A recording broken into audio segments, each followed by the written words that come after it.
Chapter 5 Spring of the Indian Tiger. Everybody's first time in India is probably an overwhelming of the senses. That moment you exit the plane and take in a nose and lung full of India is a test. If you can remain standing, amidst all those sensory inputs, you're a better man than I am Gunga Din. Perhaps I didn't fall, but it sent me for a bit of a wobble. Landing in New Delhi was the first step in another epic journey I'd been looking forward to from my first shot in the arm. Sandy sent me a number to call when I arrived at the airport, so I picked up my bag and looked for the nearest exit. I was already feeling claustrophobic and overwhelmed by the heat, which made me think, this is going to take some getting used to. A car approached and I could hear the driver honking profusely and trying to get someone's attention standing next to me, or maybe it was me. It seemed everyone was trying to get my attention. Finally, I found the fellow who was signaling me most earnestly and scrambled into the back of his car. Identities confirmed, he was immediately on the horn and on the move. Opportunity waits for no driver there. We were all meeting in New Delhi at Sandy's house, which was the former home of Sir Malcolm's parents, Lord Andrew Havelock and Lady Amanda Havelock. Battling traffic in India is no simple feat when everyone has the right of way and is in a bigger hurry than you are. If you don't need to drive, it's best not to and try to ignore it all by watching the amazing sights pass by. Sandy's home was in the Vasant Vihar neighborhood of New Delhi, where more than 50 foreign diplomatic missions and embassies were located. It was just dusk when the car pulled into a rhododendron-lined driveway and stopped under a covered pillared entrance. Sandy came through the front door to greet me and I picked up my bag and we entered the house. Vasant Vihar is next to the diplomatic area of Chanakapuri. Every area has a purpose, it seems. Ian had been in India about a month trying to put some order into his new home and arrived at Sandy's that morning. Sandy was managing Ian's house just as he'd done for Sir Malcolm, so it was more an issue of rearranging the contents to suit his purposes and explore the artifacts that Sir Malcolm had left him. Ian told us, it's hard not to find something that wasn't interesting. Sir Malcolm moved in historical circles. He added that he was busy at school trying to get his degree, so he couldn't spend a lot of time in India. Cheesy arrived a few days ago and the Jacks had been staying with Sandy for almost a month waiting for their US visas to get extended. Sandy's house had 6 bedrooms to accommodate us all, but Ian said we had to take Ridgeway assignments. Dick and Rick had not yet arrived. Sandy told us they would be a couple days, so we would wait for them in New Delhi before traveling on to Ian's place and the reason for our visit. There were many sights and sights to see in that part of India. Sandy had dinner planned for us, so we all gathered around the big table in the dining room for a sit-down meal. The dining room was absolutely necessary for an English lord living in a home such as this a century or two ago. Just as important as the room and mahogany table was the full service from silver cutlery to china plates, bowls, and French crystal. Little carts and lace doilies sat atop everything. Glancing around the room at the paintings on the wall, I noticed Lord Andrew's portrait by the plaque and asked Sandy, didn't the family want these portraits? And Sandy replied, Sir Malcolm left me the house and contents that represented his parents Lord Andrew and Lady Amanda as they lived. I won't sell any of those contents or give them to the family because together they paint an image of whom they were as well as the time they were. This is a museum. And then he added, but as the caretaker of this generation I'm going to enjoy the hell out of it. And we laughed as we dug into the dinner he had set out for us. The dinner was a splendid buffet of Indian dishes which suited us all because we were famished. We ate while we talked. Cheesy asked Sandy if this was the kind of place he grew up when he was young, to which Sandy replied, this is exactly like the house I grew up in because it is the house I grew up in. My mother was one of 4 cooks that Lord Andrew employed. She was the nan baker as well as having some other duties that I went with her while she performed. We didn't live in the house though. And you're the lord of the manor now. Ian saluted him. Where did you live, Sandy? To which he replied, the largest slum in New Delhi, Kusumpur Pahari, is full of migrants and located in this very neighborhood, Vasant Vihar. It's a tough contrast to the posh bungalows. India is like that. Ian interjected, there are several areas in New Delhi that people consider slums because they meet their criteria for slums, lots of people, in human conditions and fighting for survival. He went on to say, there is Madanpur Kadar, near Sarita Vihar metro station. Metro and train stations are perfect places for desperate people because there are new people coming and going all the time. People are in a hurry and not paying attention, and opportunities to get the things they need to survive are there. Some of those areas were created by the government as resettlement areas for camps occupying land someone else wanted. Sandy added, in that camp, they're rag pickers. You'll find the camps have something in common, like where the people are from or what they do to survive. The camp lacks safe drinking water and has horrendous sanitation problems. I asked, where is the government in all this? To which Sandy replied, this is India. Then he added, we also have Sangam Vihar on Sangam Vihar Road, which has existed for more than 50 years. Or Paharganj loaded with street vendors amid the squalor outside New Delhi railway station where the pickpockets are waiting for you. Cheesy noted, that's a lot of slums in one city, to which Ian replied, listen on, my western friend. Sandy continued, there is a place called Kathputli Colony located near Shadipur Depot, New Patel Nagar. That is definitely a place our Moldavian friends will want to see. To which Marian jumped in, oh, tell us more Sandy G. It's one of the most remarkable places because the dwellers at Kathputli are magicians, puppeteers, acrobats, dancers and other artists who've been living in this area for hundreds of years. At which point Marius added, that's a place we've got to see Marian. One you probably don't want to see is Simapuri slums, in East Delhi in a garbage dump with open drains and sewage canals. The labor-class residents collect toxic drinking water and live in houses of mud with 7 or 8 people to a room. Sandy informed us. You said labor-class, Sandy. I've heard about the caste system in India, but tell us how it actually works here. Marius asked. Sandy refilled his glass, took a drink, and said, Westerners think there are 5 castes, but really there are 4 and they relate to Hindu beliefs. The caste system divides Hindus into different castes based on their work and birth. Humanity has its origins in the different body parts of a god called Brahma. Who's Brahma, Sandy? Someone asked, to which Sandy replied, this is actually a creation story. There are 3 major deities in Hinduism, Brahma the creator, Shiva the destroyer and Vishnu the preserver of the known universe. Brahma creates it, Shiva tries to break it, and Vishnu comes to stop him. That happens over and over every day in Hindu life, spiritually and metaphysically speaking. Cheesy interjected, sounds like Marian's 3 sisters, not gods. The Jacks laughed. Sandy continued, the Brahmins were born from the mouth, so they're the priests and teachers. The Kshatriyas were born from the arms, so they're warriors and rulers. The Vaishyas were born from the thighs, so they're best suited as merchants and traders, while the Shudras were born from the feet, so they're peasants and laborers. Marian asked, what about the untouchables? And Sandy replied, the untouchable caste was an invention of the British. It had little significance in Indian society before the British made it the defining social feature of the 1870 census. The British made religion-based electorates in British India and a caste-based independent India from meaningless categories they made concrete. The whole preoccupation with religion had Mountbatten slice up India into Muslim and Hindu. He set millions of people in motion and more than 3 million didn't finish that journey. They called it the Big March. I said, but stopped short when I saw the look on Ian's face. Of course, from his perspective Lord Mountbatten might be a hero and even some family connection. Cheesy jumped in and asked Sandy, why does that one guy have 10 faces? Everyone laughed and Sandy said, that's Lord Vishnu the Preserver who stopped Shiva from kicking butt. Each time he comes to this realm to take Shiva on he appears as a different avatar. He only comes here for earth-threatening situations. Each face is a face Vishnu used when he defeated Shiva and they include some of the most popular gods like Rama and Krishna.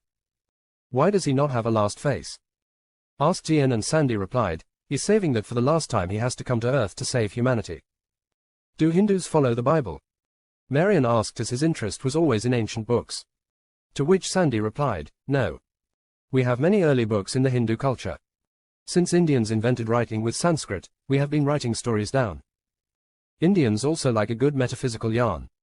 Early Hindu texts fall into 2 categories, Sruti or Smruti. Text that is said to be Sruti has been written down after the author heard the information from the source who witnessed or participated in the event. Those texts are considered divinely inspired and reliable for belief. Text that is Smruti has been written down after being remembered. Those writings are the products of the minds of great sages. How those writings get into the minds of great sages is a mystery. They could enter through a dream or meditative state, whether induced by herbs or be natural through training. Great sages must all be yoga masters before they can be anything else. That puts them in touch with their mind and body. Then Sandy added, back to the books themselves, the most venerated texts are the Vedas, which you may have heard referred to as the books of knowledge. Those books were written 3,200 years ago, but they refer to a time even before that or a place that is not in this realm. Since the Vedas were only heard while in deep meditative states, they're Sruti or those that were heard, so you can go ahead and add them to the other great laws of physics and chemistry. They're totally reliable as accurate history. The Bible had at least 3 identifiable authors writing down stories that happened to other people centuries before and passed on orally because there was some truth to the events as described. The Garden of Eden story relates to a time thousands of years earlier than portrayed. The garden was located near the confluence of 3 rivers, but one of those rivers was redirected by an earthquake thousands of years before and today flows into India. Sea levels were hundreds of feet lower and exposed the Red Sea floor, which bloomed and flowered as any lush garden would. To add another perspective, India was being invaded by the Aryans, so they consider that time the beginning. The Rig Veda hymns became popular as hymns for chanting and recitation, while the hymns of the Yajur Veda were associated with the ritualistic sacrificial aspects of yajna worship. Sandy continued, the Sama Veda added music to the other two, so as a group they formed chanting mantras while conducting ritualistic sacrifices. A boxed set. As time went by and the Aryans enjoyed their boom time, the Atharva Veda was recognized as the fourth Veda. It was known as the Vedic period, so it was written later to add new hymns to deal with the practical and philosophical aspects of current daily life. The hymns deal with social conduct, trade and agriculture, relationships, human welfare and so much more. The Bible could use a current rewrite, Ian interjected. Sandy laughed and went on to say, each Veda has 4 parts to it. The Samhita, which is the mantra proper, then Aranyaka, which contains mystical and philosophical information, while the third part, the Brahmana, gives the ritualistic aspects in prose form, while the Upanishad deals with the esoteric aspects of the Supreme Self and the inner self. My favorite books are the ones that tell the great Indian stories, like the Mahabharata, which contains the Bhagavad Gita, Ramayana, and Dharma Sastras. We had a nanny that read stories to us when we were young. My brothers and sisters and I loved the Indian tales best of all. Ian said. Those are remembered texts. I will have to remember them for another night.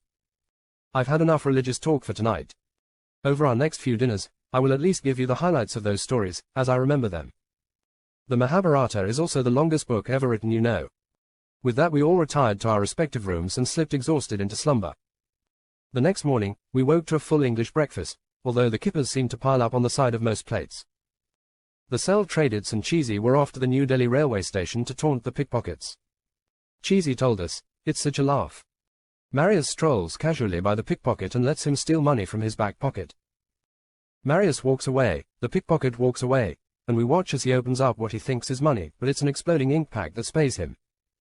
And everyone laughed, and he continued, before we leave, the Jacks pickpocket the pickpockets and put all the pickings in one pickpocket's pocket. We like to call him Mr. Pockets. Marion said, let's go find today's Mr. Pockets. And they left Ian, Sandy and I still working on our full English breakfasts and sailing our kippers around the plate. My kipper did more swimming around my plate than it did when it was alive. Ian commented, there are many fine things in this house, Sandy. That Victorian silver frame, for instance, is exquisite. My grandmama has one just like it on her bed stand with a picture of my grandfather. Sandy replied, yes, there are many things that bring me great joy every day, but it is still just a museum to me. The true treasures are the pieces of the Lord and Lady that they left behind. I remember Lord and Lady Havelock from the time I was a child. They were bigger than life to me. Now, I have all of this, but more importantly, I have Lady Havelock's diary. Ian gasped and exclaimed, oh, my. Ian knew all about royal ladies' diaries from his sister's ravings and rantings. Ladies kept a complete set of diaries that they expect to be found someday, or in their vanity published someday, but they had a real diary with just the juicy bits hidden. If this was the hidden diary, then we were in for some big revelations, like the identity of Sir Malcolm's father. Sandy went on to say, there are more than 20 volumes of her life covering almost 20 years. It's written by hand, which makes it more difficult to read than Sanskrit. Ian thought that they could only be her show copy, and her Book of Secrets was hidden somewhere in this house. The Book of Secrets would be much smaller, probably only 1 volume even for 20 years, unless she had a more adventurous life than we gave her credit for. Sandy went on to say, at first, I felt that I was invading her privacy, but eventually I came to feel like she was sharing these with me. I've only read the first 8, but they cover the period prior to the Second World War. Let me bring you up to date with what I know so far. Lady Amanda Havelock née Smythe was born in 1915 in Bombay, India. She married Lord Andrew Havelock in 1932 in New Delhi. Obviously, Lord Andrew was considerably older than his wife, but that was not uncommon. During 1933 and 1934, there are several entries that denote weeks where Lord Havelock was away either in Calcutta, Nainital or Champawat. There were also a couple of social occasions where Jim Corbett attended events in this house during that time. In particular, there was the occasion of a birthday party for Lord Andrew on his 60th. I know Jim Corbett attended because Lord Andrew was given a rifle by him personally, according to Lady Havelock. 5 years later, Lord Havelock was made the Chief Commissioner of Delhi. The British always believed in duplicating the political structure of Britain by having the same roles in India as they did in Britain. When that didn't work, in 1937 they divided India into 17 different regions, with some having governors and some having chief commissioners, but all reporting to the Viceroy in Calcutta. I said, the next few years will be interesting because Sir Malcolm will be a child and the Second World War should be rearing its ugly head. Ian said, so you left off in 1940? And Sandy replied, yes. When Cheesy and the Jacks got back from teasing the pickpockets at the train station, we decided to go to Cathbertley Colony. Sandy had a nice car that fit us all, so we set out on what was supposed to be a 20-minute trip. I wasn't sure, at that point, where Sandy was going to leave his car, but we sallied forth. Marius announced, it'll be like going home with all the magicians and acrobats, but we don't have a lot of calls for snake charmers. And Marion added, maybe we should. Ian added, I'm especially looking forward to the puppeteers or Cathbertley performers to see how they stack up against Punch and Judy. I'm not sure what the difference is between a puppet and marionette. Cheesy jumped in, it's when you tie ropes onto Marion and make him dance. To which Marion replied, you don't have big enough ropes, Cheesy. Sandy filled us in on the colony's history and I thought to myself, this is a colony within a colony. It started in the 1950s with puppeteers from Rajasthan, then street performers from Andhra Pradesh and Maharashtra began moving in. Marius asked, why do all the great puppeteers come from Rajasthan and the best street performers from Andhra Pradesh? And Sandy replied, remember the caste system as the Hindu gods intended. If you were made from Brahma's mouth you were a priest. The people in these areas have passed down the crafts and trained their children and each other. Cheesy noted, that's the self-traded way too, but they're good at everything. To which Marion replied, except snake charming, and that got a huge laugh. Today the area is prime real estate surrounded by Mayapuri and Narayana, two desirable areas for the newly rich. Who had the inside knowledge on that one? The government has a redevelopment plan for these artisans that sees them move to a redevelopment camp temporarily. Unfortunately, Sandy says they will only get one-way tickets. Marius stated, the other day I heard a fellow say to another in broken English, they are only moving you temporarily. And the other fellow replied, I am only here temporarily. The trip from Vasant Vihar to Cathbertley Colony took us only a few neighborhoods away, but we passed through so many worlds in the in-between. We passed the University of Delhi, a Buddhist temple and park area called the Buddha Jayanti Park next to another known as Bhagwan Mahavira Vanastali Park. I said, it's such a beautiful area here that it makes you wonder why people don't just move in here and set up a camp under the trees. How does the government keep them out of places like these? Sandy replied, people from the West who are not immersed in their religion or are only moderately religious don't understand the impact that being Hindu, Buddhist, Muslim or Jain has on your everyday life. Each religion lives its religion daily, they are not just tithe members. You would never find people in this part of the world desecrating a religious monument or site such as these. The Buddha Jayanti Park commemorates the 2500th birth anniversary of Lord Buddha. Historically, Mahavira preached Jainism in ancient India and was a contemporary of Gautama Buddha. Mahavira taught observance of the vows of ahimsa for non-violence, satya which represents truth, astya which teaches non-stealing, brahmacharya for chastity, and aparigraha for non-attachment. These are necessary attributes for spiritual liberation. Finally, we were at Cathbertley Colony and just at the right time. It was getting to be dusk, and the stages were starting to light up with activity. We could hear singers through microphones connected to amplifiers that were cranked past 12. Singers on stages were interacting with magicians doing card tricks while colored lights spun and flashed a migraine-generating light show. I loved the sitar and the drums. The puppets and puppeteers were amazing, wielding two-person animal puppets like camels, giant cobras, and elephants. When the fire breather looks your way, you'd best stand back because that projectile vomit is on fire. The Jacks took lots of pictures with the performers to forward to Uncle Sandhu, who was managing the Jacks fanbase and websites. Their fans had to know what the Jacks were up to and that they were still around. They planned to stop on the Riviera at the circus for a few performances before continuing their sabbatical in the States. The next morning Dick and Rick arrived while the rest of us were eating breakfast. Everyone greeted everyone else, and Rick was introduced to Ian. A couple of chairs were pulled up and we continued consuming the overabundance that Sandy had laid out for us.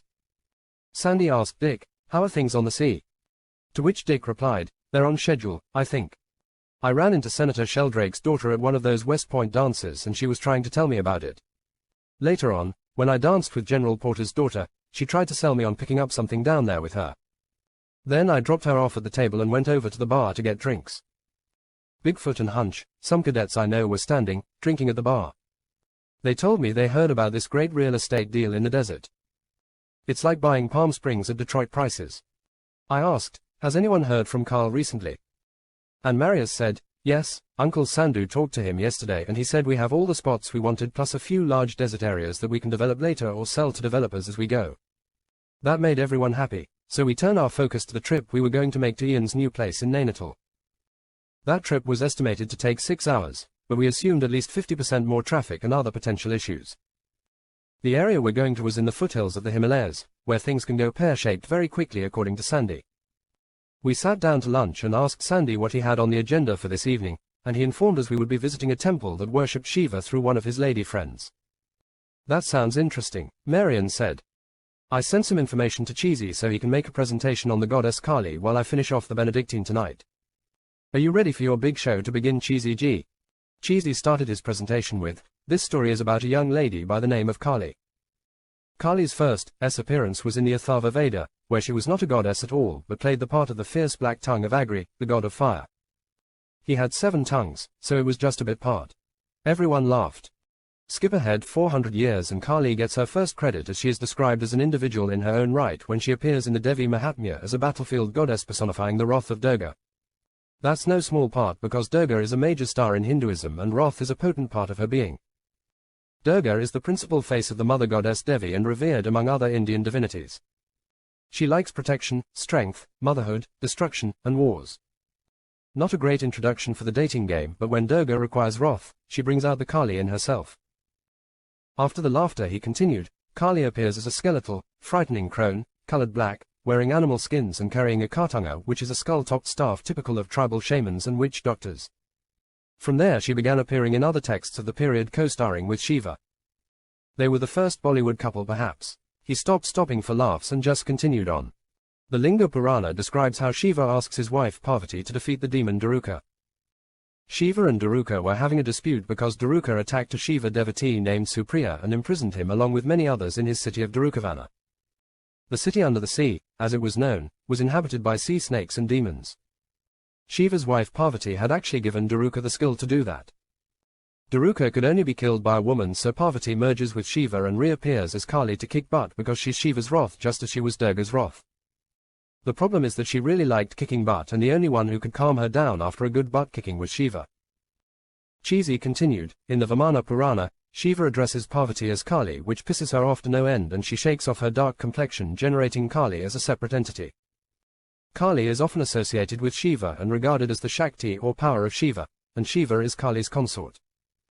They star in many Puranas together, and when she is Shiva's better half, she plays it differently than Parvati, who is soothing to him and all, you're the greatest Shiva. In one legendary battle with the demon Raktabija, Kali was manifested by Durga to deal with a bad situation. Apparently, every drop of blood the demon lost turned into a clone of him and he ramped up the fight.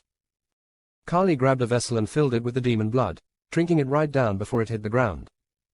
Call on Kali when you need decisiveness and resolve. It seems to me I've seen that trick used elsewhere, but not before. Kali's one tough lady, that's for sure, Marian said, and then Cheesy continued, in yet another story, Kali is summoned by a group of criminals who decide to sacrifice a human to her image. They choose a young Brahmin monk so good that his saintliness shone so brightly it burned her statue that they were using to worship her. Kali appeared and proceeded to horribly kill her worshippers by decapitating them and drinking their blood. Kali doesn't suffer fools gladly. Cheesy stopped for a moment to catch his breath and take a drink, then continued, there are also tantric teachings which are a collection of ancient magical stories and folk practices that exist alongside the Vedic tradition. Those convey the wild tribal origins of Kali more faithfully than the Vedic text does. To which Marius asked his brother, that's more like it, don't you think, Marian? Marian nodded his agreement. Cheesy continued, one of the meanings of Kali's name is, force of time. In that face she is considered to stand outside of the constraints of space and time and have no permanent qualities. She existed before the universe was created and will continue to exist after the universe ends. Limitations of the physical world such as color, light, good and bad, do not apply to Kali. She's a symbol of Mother Nature herself, displaying primordial, creative, nurturing, and devouring in turn, but ultimately loving and benevolent. In that avatar she is referred to as Kali Ma, Mother Kali, or Divine Mother. In tantric meditation, Kali's dual nature of beauty in life and reality in death shows one cannot exist without the other. Shiva, as destroyer of worlds, stands outside the boundaries of the physical universe and is well complemented by his association with Kali. I wonder if they know Ngai.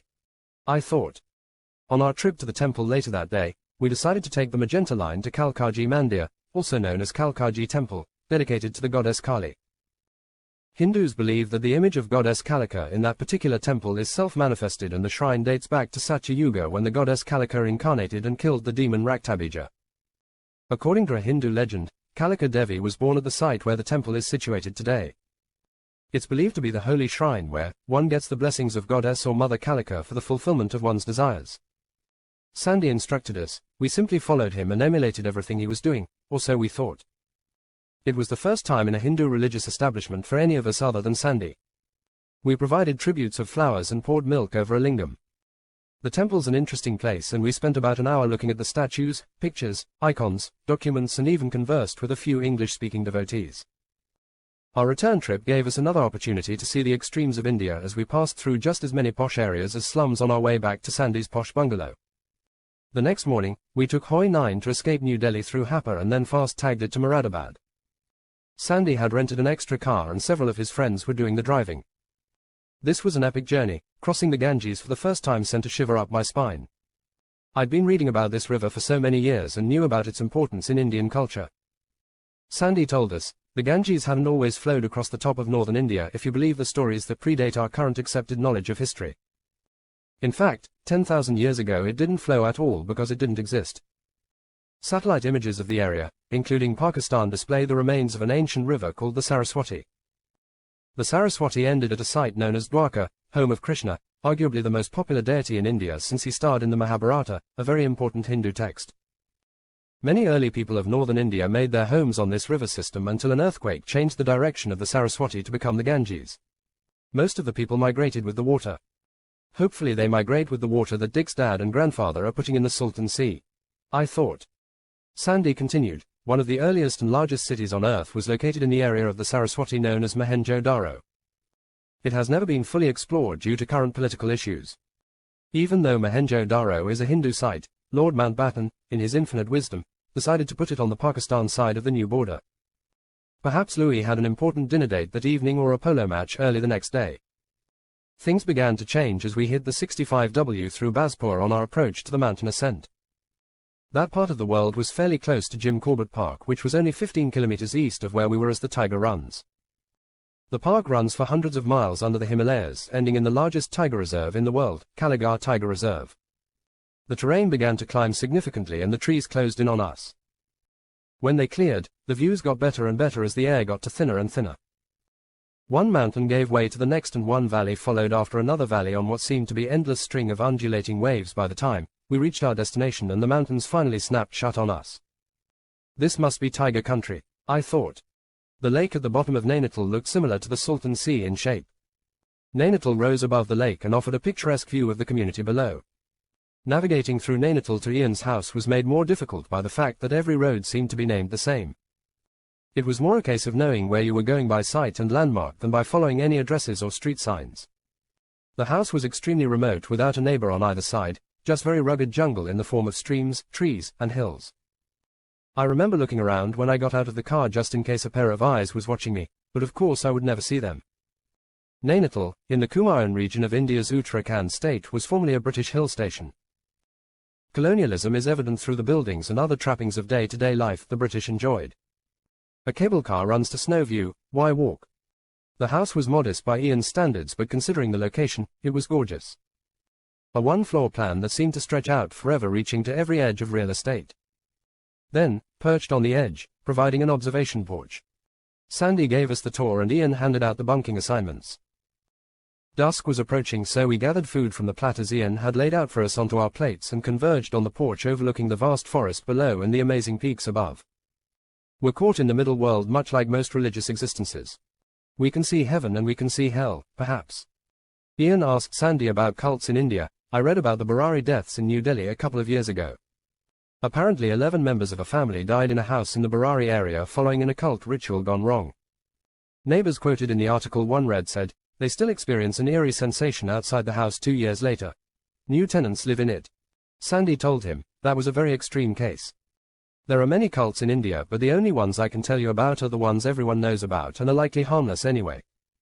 Those aren't really the ones to be concerned about. It's the secret ones. In this part of the world, mysticism and the occult are twin sisters. The Brahma Kumaris, for instance, has been around since the 1930s and takes a form you probably recognize from the United States.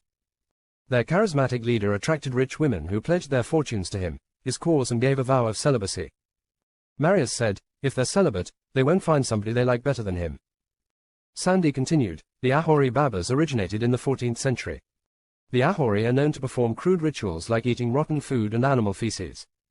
They also drink from begging bowls made of human skulls. They may also eat decaying human flesh if you believe the rumors. The Dayan, which means witch, originated in the 15th century. They communicate using a secret symbolic language, and their hair is supposed to be their most powerful tool, having mystical and magical powers. The belief that the Dayan exists is strong in rural parts. Who is to say what is witchcraft? To which Marian added, of course they exist, if you have the books and develop the skills, there could be many witches and warlocks depending on your definition. Kali had connections with the Thuggee, didn't she? Marius asked. Sandy replied, yes, the Thuggee originated in the 14th century. They were professional assassins who would befriend a group of unwary travelers and then murdered them, dispose of their bodies, and steal their valuables. A cult of people engaged in mass murder and theft. I think they were in one of the Indiana Jones movies. I asked, when will we be spreading the ashes? And Ian replied, we can do it tomorrow if everyone is comfortable with that. The GPS location is very close to this house. I can show you exactly where if you like. He pulled out a topographical map of the area and showed us where the house was. There is a path that runs from the house to this glade which is about 20 minutes to get to during the day. You can double that coming back uphill. Cheesy said, have you been there since you arrived? And Ian replied, yes, I went there last week to scout it out before we go tomorrow. It's strange how you're in such a dense jungle and then all of a sudden this opening appears. You can tell Sir Malcolm, or someone, spent time there because there was a bench, fire pit, firewood and a water barrel. Sandy added, I've also been there now that you point it out. I often walked with Sir Malcolm, and he has taken me to that spot on several occasions. There are two benches back to back actually, one faces the forest path, and one faces the view into another valley. Dick said, I wish I could see it, and Ian said, you can. Come with me, and he took us to a room in the house where computer equipment drove monitors connected to viewing cameras around the house as well as cameras located in the forest. That was tiger country. The infrared cameras made everything visible but tinted red instead of green. The bench was in the middle of the glade surrounded by thick forest trying to encroach on the 10-meter ring. The glade looked man-made, so I assumed Sir Malcolm created it for himself, but why did he monitor an area so far away from the house? Maybe 20 minutes downhill is not as far as I thought it was. Sandy told us, I read a few more volumes of Lady Havelock's diary last night, would you like an update? And Dick said, if we can also watch these cameras in case something comes by. Quote. Ian said, they're motion sensitive so they'll begin to record if something walks by. Sandy said, where did I leave off?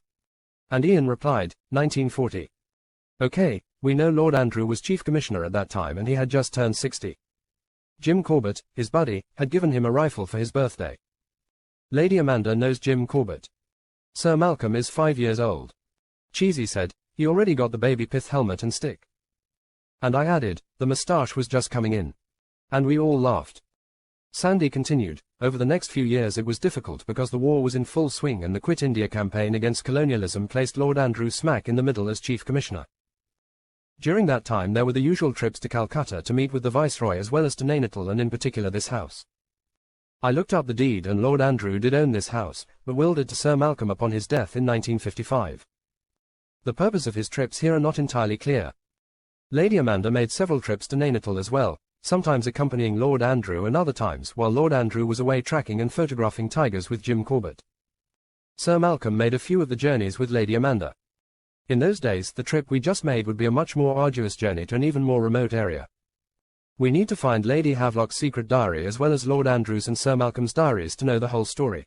Ian said, Sandy, are you still looking for the Lord and Lady's diaries in New Delhi? And he nodded, then Ian continued, and I will continue to look for Sir Malcolm's here. In fact, feel free to poke around anywhere in the house and look for them if you like. There are lots of places he could hide a volume or two. He didn't seem like a man of many words. Unless he was telling a tiger story, Cheesy added. Did you read any more, Sandy? Ian asked and Sandy said, I left in 1946, just after the war and Lord Andrew had retired from public service. The next morning when we woke, Ian informed us, he had a plan and would like us to join him. He told us, while I'm here in India, I'm going to train to be a yoga master and Sandy, a qualified teacher and guru, has agreed to lead me. It would be a shame to make this journey alone, so anyone who wants may join in. Sandy added, it will be less than half a day every day over the next month while you are here and will involve mind and body exercises that will require hard work. We should still have time to complete our agenda in India and immerse ourselves in the culture of the area. Rick was the only one who opted out due to recent surgery and he didn't feel it was something he wanted to do. He was happy to explore the local town while we trained. Then someone suggested that he have a go at finding the diaries.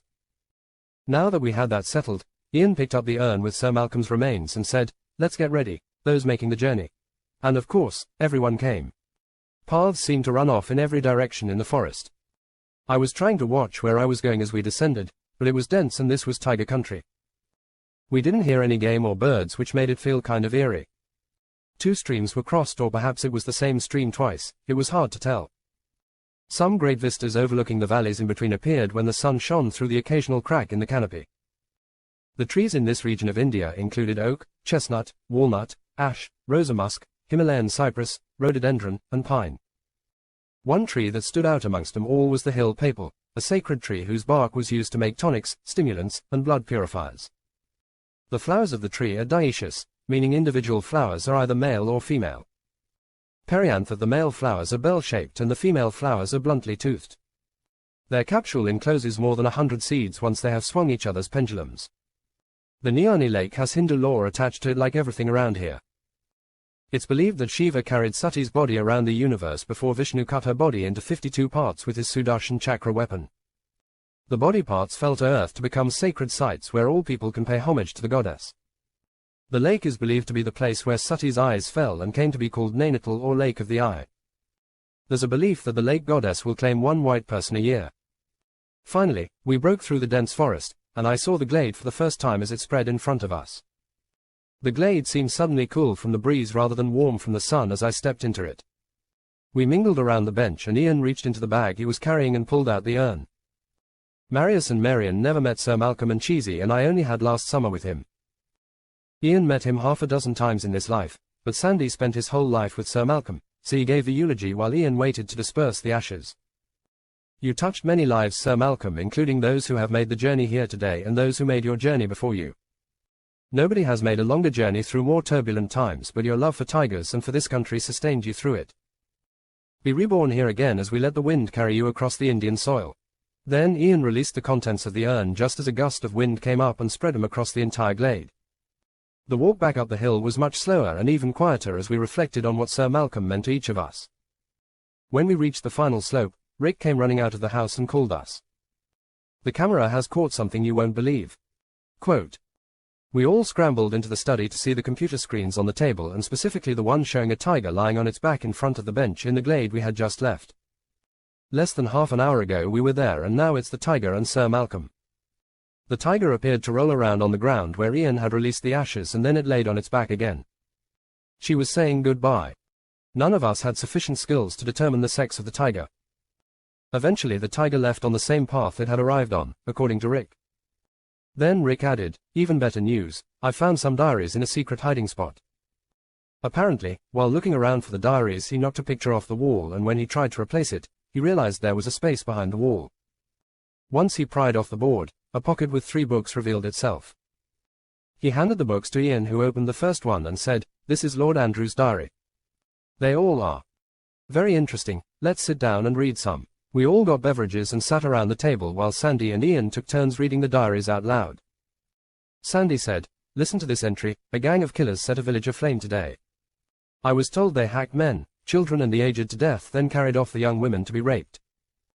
A journalist I had lunch with today, Anjit, told me the brutalities were much worse, and he saw pregnant women who had their breasts cut off and babies hacked out of their bellies, while infants were found roasted on spits. How do you not cry when you hear this? It doesn't matter which side of this dispute you are on, these are human beings. I talked with the magistrate, and he had knowledge of the man who started the trouble but could not prosecute. Could he have realized the force that he was to set in motion? I thought, what if he did have the knowledge to know what he was starting?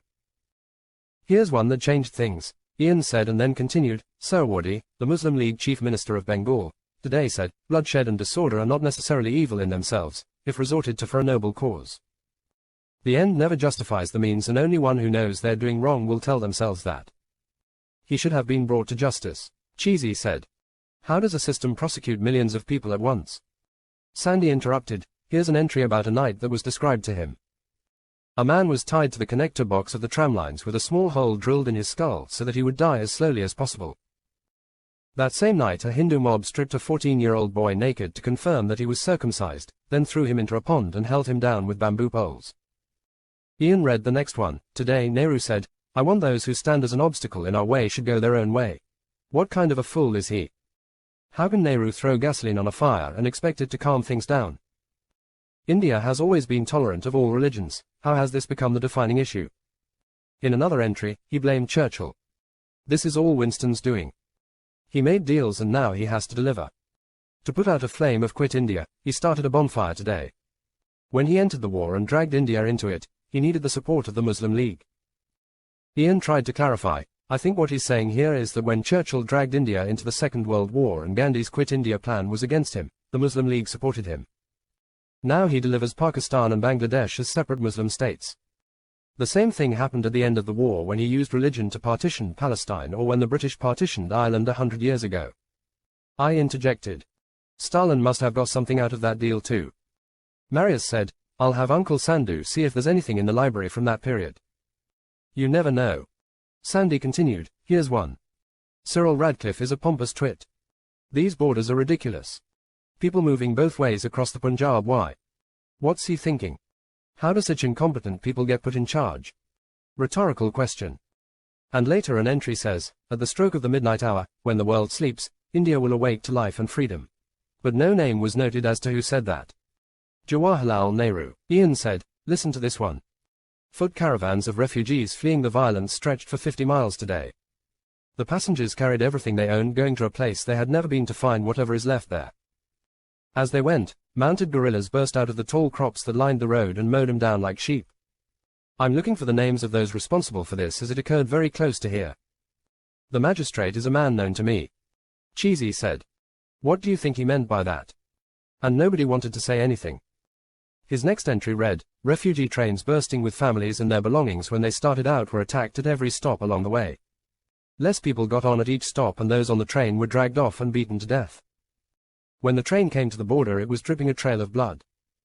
When the doors were open it was revealed that everyone in the car had been hacked to death. Those responsible will relive that night. I swear to it. Quote. Marion asked, what's this partition he talks about? And Sandy replied, let's start that story with Mahatma Gandhi, because he was a big factor in partition and the Quit India campaign. Gandhi was actually a lawyer in South Africa before returning to India and adopting the loincloth as a symbol of his identification with India's poor in 1921. He fathered the non-cooperation movement with events like the collection of clothes to later be symbolically burned. Gandhi did this as a result of the Jallianwala Bagh massacre, also known as the Amritsar massacre, that occurred a couple years earlier. A British army officer named Dyer opened fire on an unarmed gathering of thousands of men, women, and children without warning. Dyer killed 379 people and wounded 1,100 more, but the Indian National Congress estimated 3 times the number died that day. He went on to say, they had the Round Table Conference on Peace and Gandhi was the sole representative of the Indian National Congress. Gandhi began his campaign of non-cooperation again, prompting Indians to return British awards and honours, to resign from civil services, and to boycott British goods. Ian said, Lord Andrew was around to witness this at a high enough level to be a significant player. Gandhi opened up membership in the Indian National Congress to everybody, even the poorest Indians. Then he halted the non-cooperation movement after the violent incident at Chowri Chora, where protesters participating in the non-cooperation movement clashed with police, who then opened fire. Demonstrators set fire to the police station, killing everyone inside. 3 civilian deaths and 22 policemen were killed in the melee that followed. They were Gandhi's people who committed the atrocity, and he could not support them anymore. Muslim leaders began to move away from Congress, which was under pressure from Hindu interest organizations not to make concessions to Muslim political demands.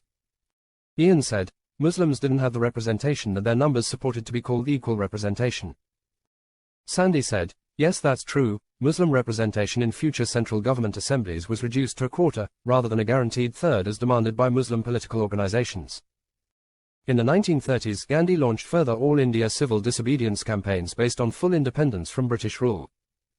A day of peaceful protest in Peshawar met with violence from the British military, resulting in over 200, mostly Muslim civilian deaths. India then instituted separate electorates for Hindus and Muslims, in which the Indian National Congress wins big and the Muslim League fares very badly. So badly, in fact, they didn't even hold power in any of the Muslim-majority provinces. Cheesy jumped in, "That's just not cricket." Sandy went on to say. In the 1940s, the British unilateral declaration of war on Germany on behalf of India created an anti-war stance with the "Quit India" campaign, leading to the arrest and imprisonment of Indian National Congress leaders. Jinnah and the Muslim League agreed to cooperate with the British government and support India's participation in the war while putting forward the two-nation theory and the idea of Pakistan, and as the eventual payoff by Winston Churchill. By 1945, the defeat of Churchill and the election of a Labour government together with Muslim election returns escalated riots and atrocities in northern and eastern India. This was an area of India that would have affected Lord Andrew greatly. Sir Malcolm would have been a young soldier by then, wouldn't he? To which Sandy replied, yes. Sandy said, Mountbatten, unprepared for the potential increased violence, advanced the timeline for partition to less than 6 months. Partition was seen as the only solution for both parties, so in June 1947, Viceroy Louis Mountbatten broadcasted a rushed and incoherent partition plan to Indians, announcing British withdrawal in just 2 months. That would have sent all the pendulums of India into rapid motion, I thought. People had to leave their homes and take their belongings on the journey, while other people were waiting to take what they left behind, including their homes. Many didn't wait for current residents to leave and beat him to death to be the first to get their belongings. He said, wiping a tear from his eye. Sandy composed himself and continued, the predominantly Hindu and Sikh areas were assigned to the new nation of India and predominantly Muslim areas to the new nation of Pakistan. The social ruptures and atrocities that accompanied the time-compressed partition plan were mind-boggling and particularly close to Lord Andrew. They were probably observed by a young Sir Malcolm in some form. Estimates say between 250,000 and 500,000 humans on both sides were brutally killed. The Indian National Congress went as high as 1,500,000. India and Pakistan were born out of profound mutual distrust and dislike, thanks to the British belief that religious partitions are good. Just at that moment Dick yelled, "The tiger's back!" And we ran into the den to catch a glimpse of the computer screens. There it was, standing in the middle of the glade looking into the camera. Then it laid down on the grass. Suddenly a second tiger entered the screen, and everyone gasped. Sandy said, 2 tigers together like that is rare. It must be a mother and daughter or twin brothers searching for new territory. Anything else and they should be fighting. The second tiger laid down beside the first and they seemed content. Dick said, I love this, it's incredible. I'm gonna watch this all night even if they leave. Rick added, I'll get us a couple beers and a couple of blankets. This is like when we were kids watching horror movies. Dick replied, yeah, but the beer had a root in it then. Eventually everyone else drifted off in the confidence they would be awakened for any new developments. Every day seemed to get more exciting. Sandy and Ian took volumes of the diaries to bed with them. Just before dawn Dick and Rick yelled out, hurry, come quick. The scene on the computer screen was not what I was expecting. 6 tigers were milling around in the glade. One tiger rubbed its face in the ground and then snarled at all the other tigers. They didn't seem offended. In fact, several others began exhibiting the same behavior as well, and we all thought we were going to have a massive tiger free-for-all. I'm sure if we sent this file to any wildlife producer, they'd say this is never-before-seen behavior. David Attenborough would have this scene on every highlight disc he made ranked #1. What an unbelievable sight it was, and we watched mesmerized as the sun came up and the tigers slowly blended back into the forest. I asked, do you think those tigers were there yesterday when we walked down to the glade? No one wanted to answer that question, but I felt it was the smell of the ashes of Sir Malcolm that brought them out of the woods for their own farewell. It seems like when you spread Sir Malcolm's ashes in the wind and on the ground that the message went out in a wide area that Sir Malcolm was no more. These tigers came to pay their respects, I think, Rick said. He was becoming an expert on the area by taking long walks and engaging with locals he encountered. We ate our breakfast and watched for more developments while getting ready for our yoga journey to begin. Rick asked if I wanted to see Raj Barwan Governor House. It was about a 3 kilometers walk each way along the lake and back. Cheesy wanted to come as well, so we got ready and picked up a stave each at the back door. They were sticks about 6 feet tall and quite sturdy. In addition to being great aids for hiking, they were also an important defense should we stumble into the path of a tiger. This is tiger country. We headed down the path to the road and I was a bit jittery to be honest, so I found my way into the middle of the group. They say you don't have to outrun the tiger, just the other people you're with. I should have picked a slower group. I'm looking a little bull-legged in this group. Rick was very comfortable in this new environment and seemed at ease, so took point in Dick's vernacular. He pointed out items of interest he had seen on other walks around town. It amazed me how you could be walking through a forest or desert or slum and then all of a sudden, a huge colonial structure pops out of nowhere with all its pomp and circumstance. The Raj Bhawan Governor House was such a building with square turrets, round turrets, columns, and arches. And of course, a long flat lawn that stretched to the forest edge. In better days there were probably peacocks roaming the grounds. The rain was again threatening, so we made haste back to Ian's place to begin our yoga session. Sandy had sent us background information to read before beginning our first session this morning so we could ask questions. When we got back, Sandy and Dick had laid out yoga mats for us all in a semicircle with Sandy's mat in the center. We all took our positions and did our best to sit properly, but looking back now it seems so ridiculous. Sandy began, yoga became popular in the West when it was introduced by Swami Vivekananda in the United States. Outside India, yoga developed into a posture-based physical fitness, stress relief, and relaxation technique. Traditional Indian yoga includes physical exercise, meditation, and spirituality, to which Cheesy asked, "Have you practiced yoga for long?" And Sandy replied, "My mother would set me in yoga positions on a mat beside her as she baked the naan in the oven even before I could walk." Sandy went on, "Different yoga practices focus on different things which are all part of the whole. You'll find that there are many paths in yoga, but in the long run you can change the one you're on." And Marius noted, "No wonder Stairway to Heaven kept playing in my head while I was reading your notes." And everyone laughed. Sandy continued, "If you're not Hindu, then yoga can still help you in your day-to-day life in many ways, but yoga is also a deeply spiritual pursuit for Hindus, Jains, and Buddhists. Hindus differ in their concept of God and whether he or she is in us all or a separate entity. The concept of inner self. The earliest evidence of a yoga tradition can be found in the Kesan hymn of the Rig Veda, a very early Hindu text. A person who follows the yoga philosophy with a high level of commitment is called a yogi, whether they are a man or a woman. They would be considered an extremely religious person by Western standards. The first known appearance of the word yoga defined it as the steady control of the senses, along with cessation of mental activity, leading to a supreme state. It's a union of physical, mental, and spiritual practices or disciplines. He stressed, different parts of human physiology are heightened. Breath control, for instance, is called pranayama and considered introspective. In Sanskrit, prana means vital life force, while yama means to gain control. Therefore, you must gain control of your vital life force. I think Dr. Emily would agree with that, Sandy predicted. What else must we master, Sandy G? Dick asked. The withdrawal of senses, which is called pratyahara. External stimuli that you would normally consume with your mind must be removed. Some people are very good at this, ignoring other people talking to them. Meditation is known as dhyana, and it's all about concentration and focus. Mind concentration, another central factor, is known as dharana and means to hold, as if to hold or focus on a thought. This leads to philosophical inquiry and creative reasoning, which goes beyond conscious thinking and reasoning. Introspective analysis. And finally, the absorption of the spiritual union, which is known as samadhi. We'll come back to these later. There are many similarities with the training Marius and I experienced as children. Marian noted. There are 4 general paths of yoga that you can take: Karma Yoga, Kriya Yoga, Bhakti Yoga, and Jnana Yoga.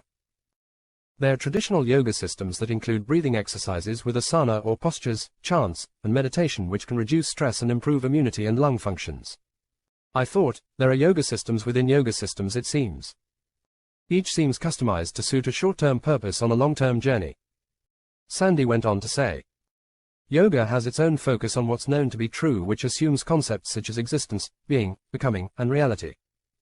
It examines the fundamental nature of reality, like the relationship between mind and matter, substance and attribute, and potentiality and actuality.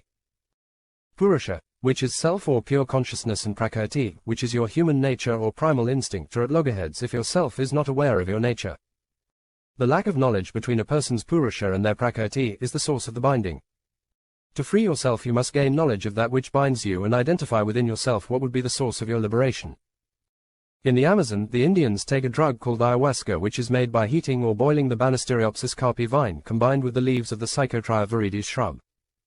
There are some modifications by specific tribes. But the active chemical is always the same, DMT or dimethyltryptamine.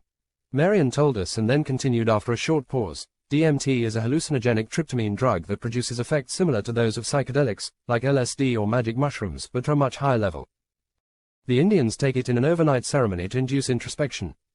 Non-Indians find introspection in this depth to be life-changing. Sandy said. That's exactly what this is, introspection. Understand your inner self. Guna's theory states that 3 gunas or innate tendencies are present in different proportions in all beings. These gunas produce a fundamental nature and psychological disposition for that being. Perhaps these are related to vital force, I thought. What would Tesla think? When sattva predominates in individual, the qualities of lucidity, wisdom, constructiveness, harmony, and peacefulness manifest themselves. Can you think of someone you know who exhibits those traits? When rajas are predominant, then expect attachment, craving, passion-driven activity, and restlessness to manifest themselves. When tamas predominates in an individual, then ignorance, delusion, destructive behavior, lethargy, and suffering manifest themselves. This is not the person you want to know, and certainly not the one you want to be. Guna's theory underpins the philosophy of mind within the yoga school of Hinduism. Patanjali differs from the Samkhya school of yoga by incorporating Ishvara or a version of God. Hindu scholars have debated whom or what Ishvara is from defining him or her as a personal god with spiritual significance to the individual or self. Is that vague enough?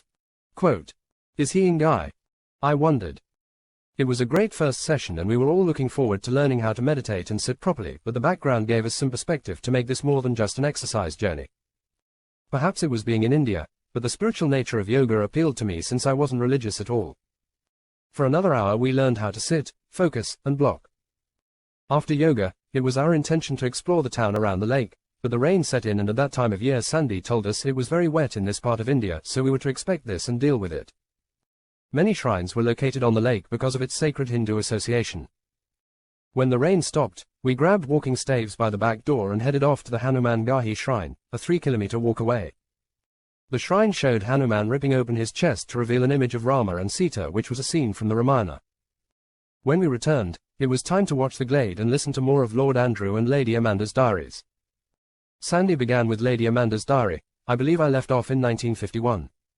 The next entry after that begins, Andrew has sent me to Hissa to engage several people with an offer of jobs in Nainital at Governor House. I am to locate Anupreet Deol, Jasnaif Kapoor and Lata Batra. Each will be offered 200 rupees to relocate to Nainital and begin work next month. After leaving Hissa I must travel to Bareilly, Aligarh and then on to Amritsar. A very long journey from start to finish. Many jobs are being offered. Ian interjected, it almost sounds like Lady Amanda was rounding up people and sending them here for some reason.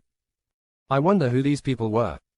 Sandy replied, there are maybe 20 entries like that over the next few months and even years with names, amounts, and locations. They weren't all sent to Nainital, there were several sent to Champawat, and quite a few went to Haldwani, both the towns which are not far from Nainital. Do her diaries end there? Marius asked. No, Sandy replied, she goes on to talk about Lord Andrew's mental and physical health deteriorating, but between her travelling and his travelling, they rarely spend time together until his death in 1955. Didn't Jim Corbett die in 1955? And Ian replied, yes. And I said, let me see if I can get more details on the web. When I found what I was looking for I said, this is unbelievable. Jim Corbett left for Kenya in November 1947. Just before partition, but at the start of the Big March. His citizenship was Indian because his life was so similar to Sir Malcolm's, having served in the military and being raised in India during those times. It continues to get more bizarre because Corbett also spent time in Haldwani, which came to be known as Corbett's village. Corbett and the villagers built a wall around the village to keep wild animals out of the homes. That's too many coincidences, don't you think? And everyone agreed. I continued, in Kenya, he lived in a cottage called Paxtu on the grounds of the Hotel Outspan, originally built for his Boy Scout leader, Lord Baden-Powell. This guy knew everyone, including royalty. Corbett spent the night in the branches of a giant ficus tree, as the bodyguard of Princess Elizabeth in 1952.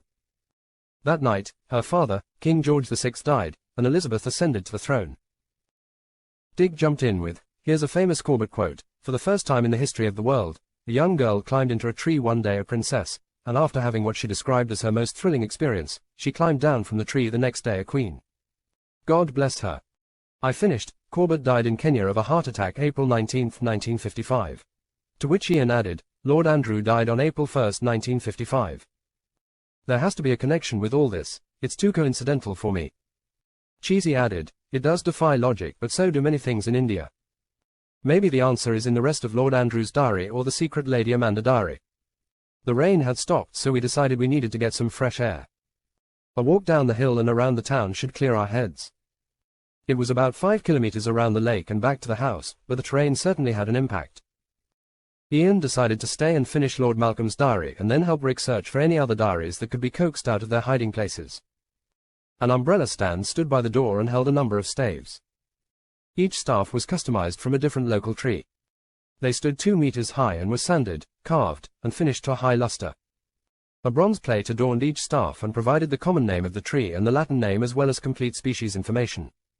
We stopped at the Sri Marnina Devi temple, which Sandy said was a site that Sir Malcolm had left a small stipend to. Other temples existed on the lake such as the Passion Devi temple, the Sri Golu Devta temple, and the Shani Maharaj temple. There was even a temple in the middle of the lake. On our stroll back to the house, Cheesy said to Sandy, "There sure are a lot of ancient sites in India. It seems history goes back further here than almost anywhere in the world." Sandy replied, "Further. We don't have time on this visit to see some of the most amazing sites in the world like the Ellora Caves. They're over 1,000 kilometers away in Maharashtra. Ellora is one of the largest rock-cut Hindu temple cave complexes in the world with 17 Hindu temples along with Buddhist and Jain caves as well. Cave 16 for instance features the largest single monolithic rock excavation in the world called the Kailash Temple, a chariot-shaped monument dedicated to Lord Shiva. The Kailash temple excavation has sculptures depicting gods and goddesses in major Hindu epics. There are more than 100 caves at the site. I can't possibly convey the scope of the sites with words. Someday we must travel there and I will be your guide. A common feature is a rock-cut lingam yoni at the core of the shrine, with each being surrounded by a space for circumambulation or parikrama as it's known."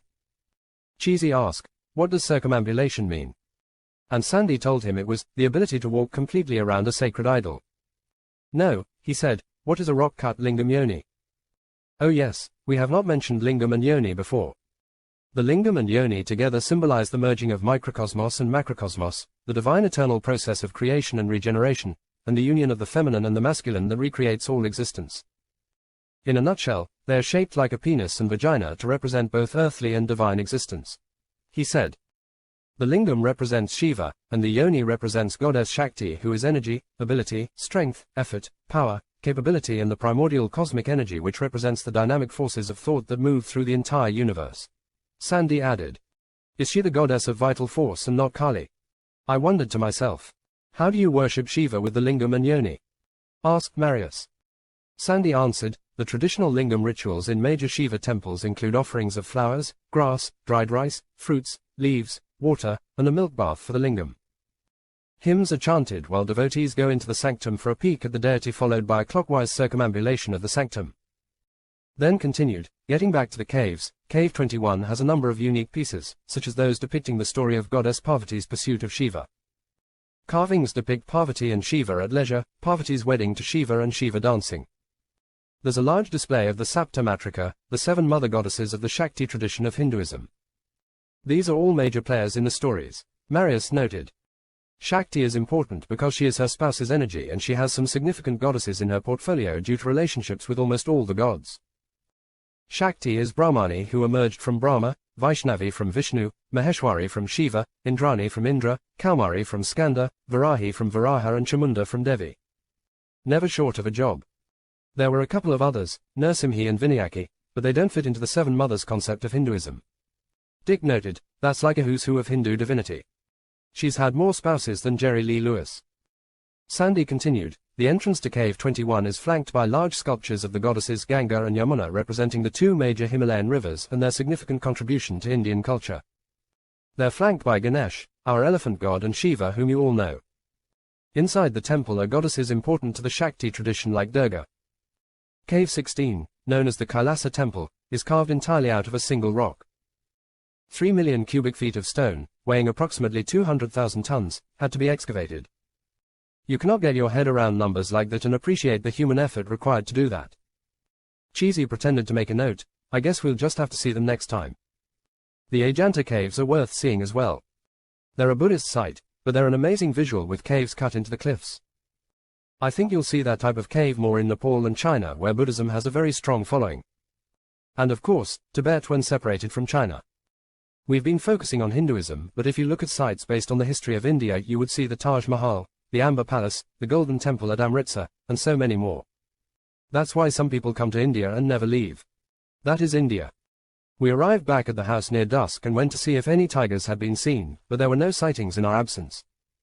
As we sat down to dinner, Marius asked Sandy, "What's karma?"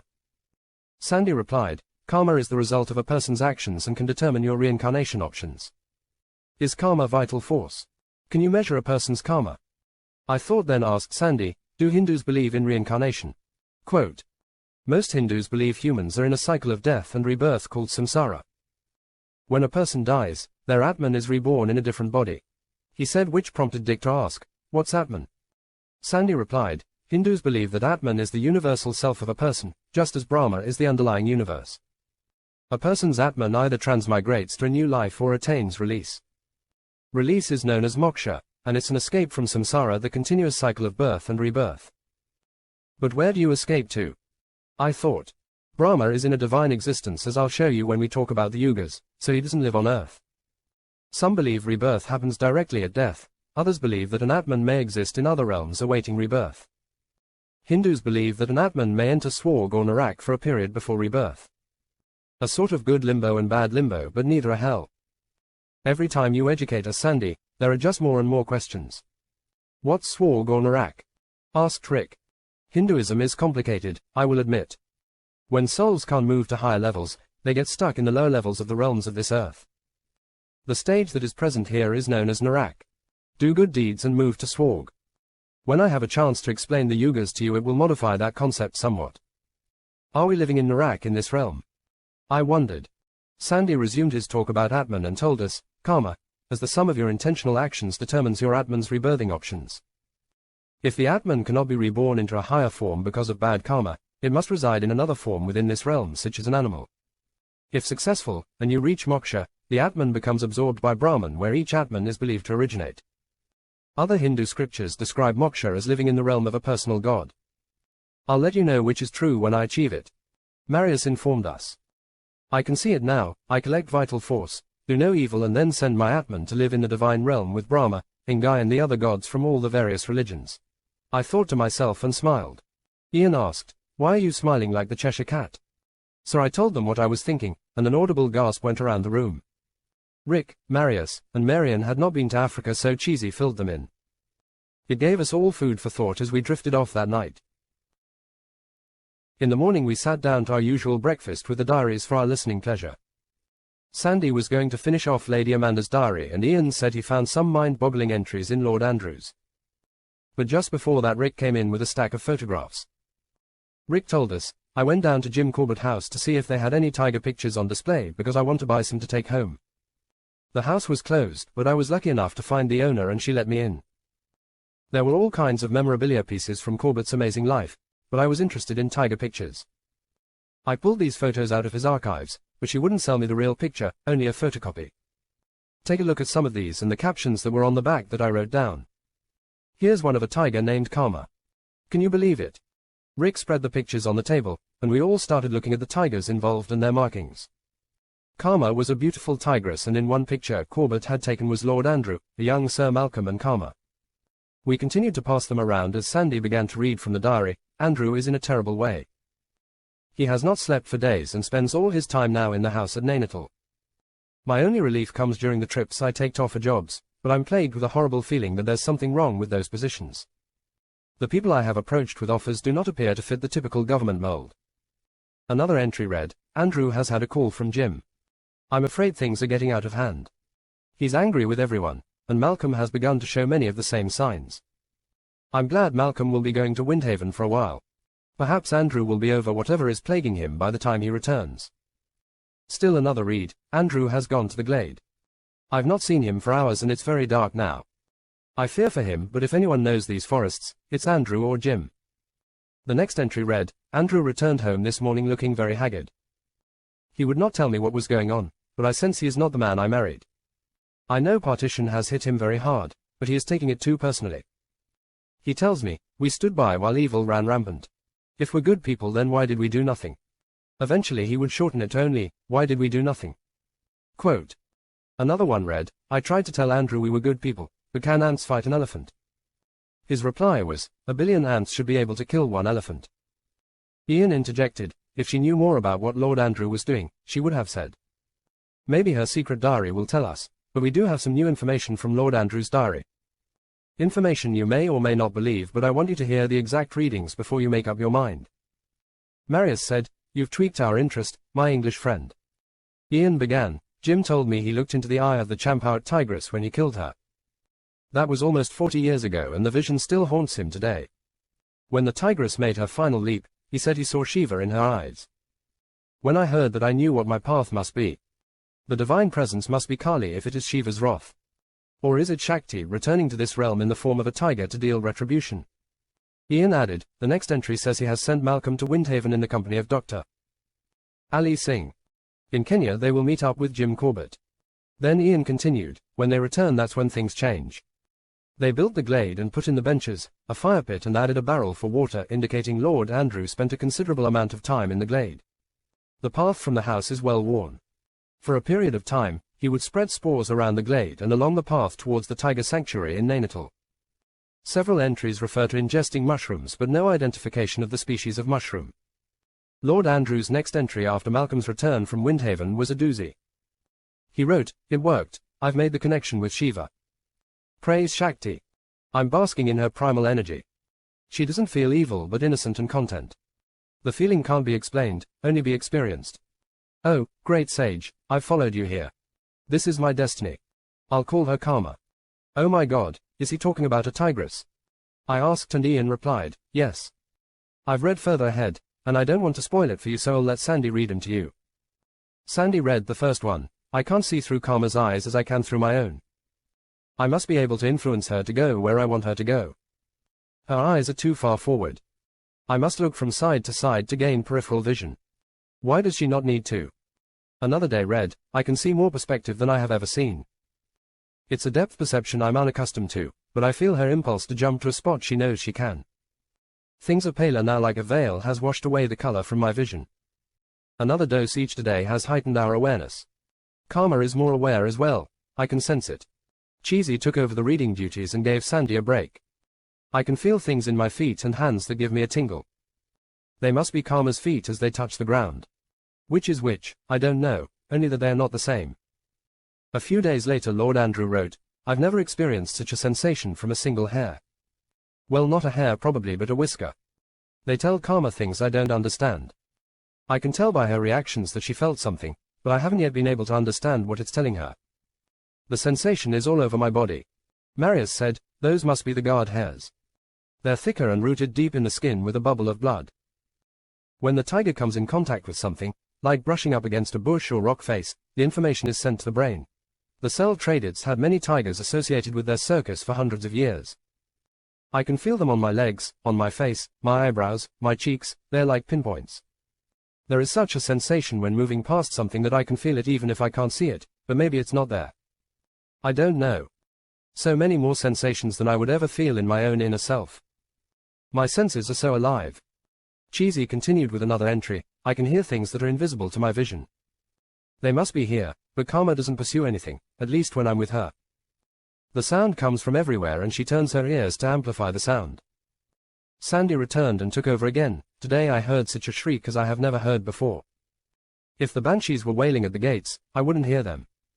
It was just a peahen who must have sensed Karma. The shriek was deafening." An entry from several days later said, "She smells everything. Although I can smell differences, I don't know what they mean or what she is looking for.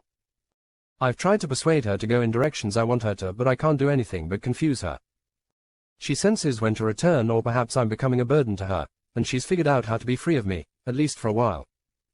We continue to extend the path with new spores and the network continues to expand." The next day read, "Last night I spent the night with Karma as she hunted. I could see everything so clearly and brightly illuminated, which made the jungle as active as the day.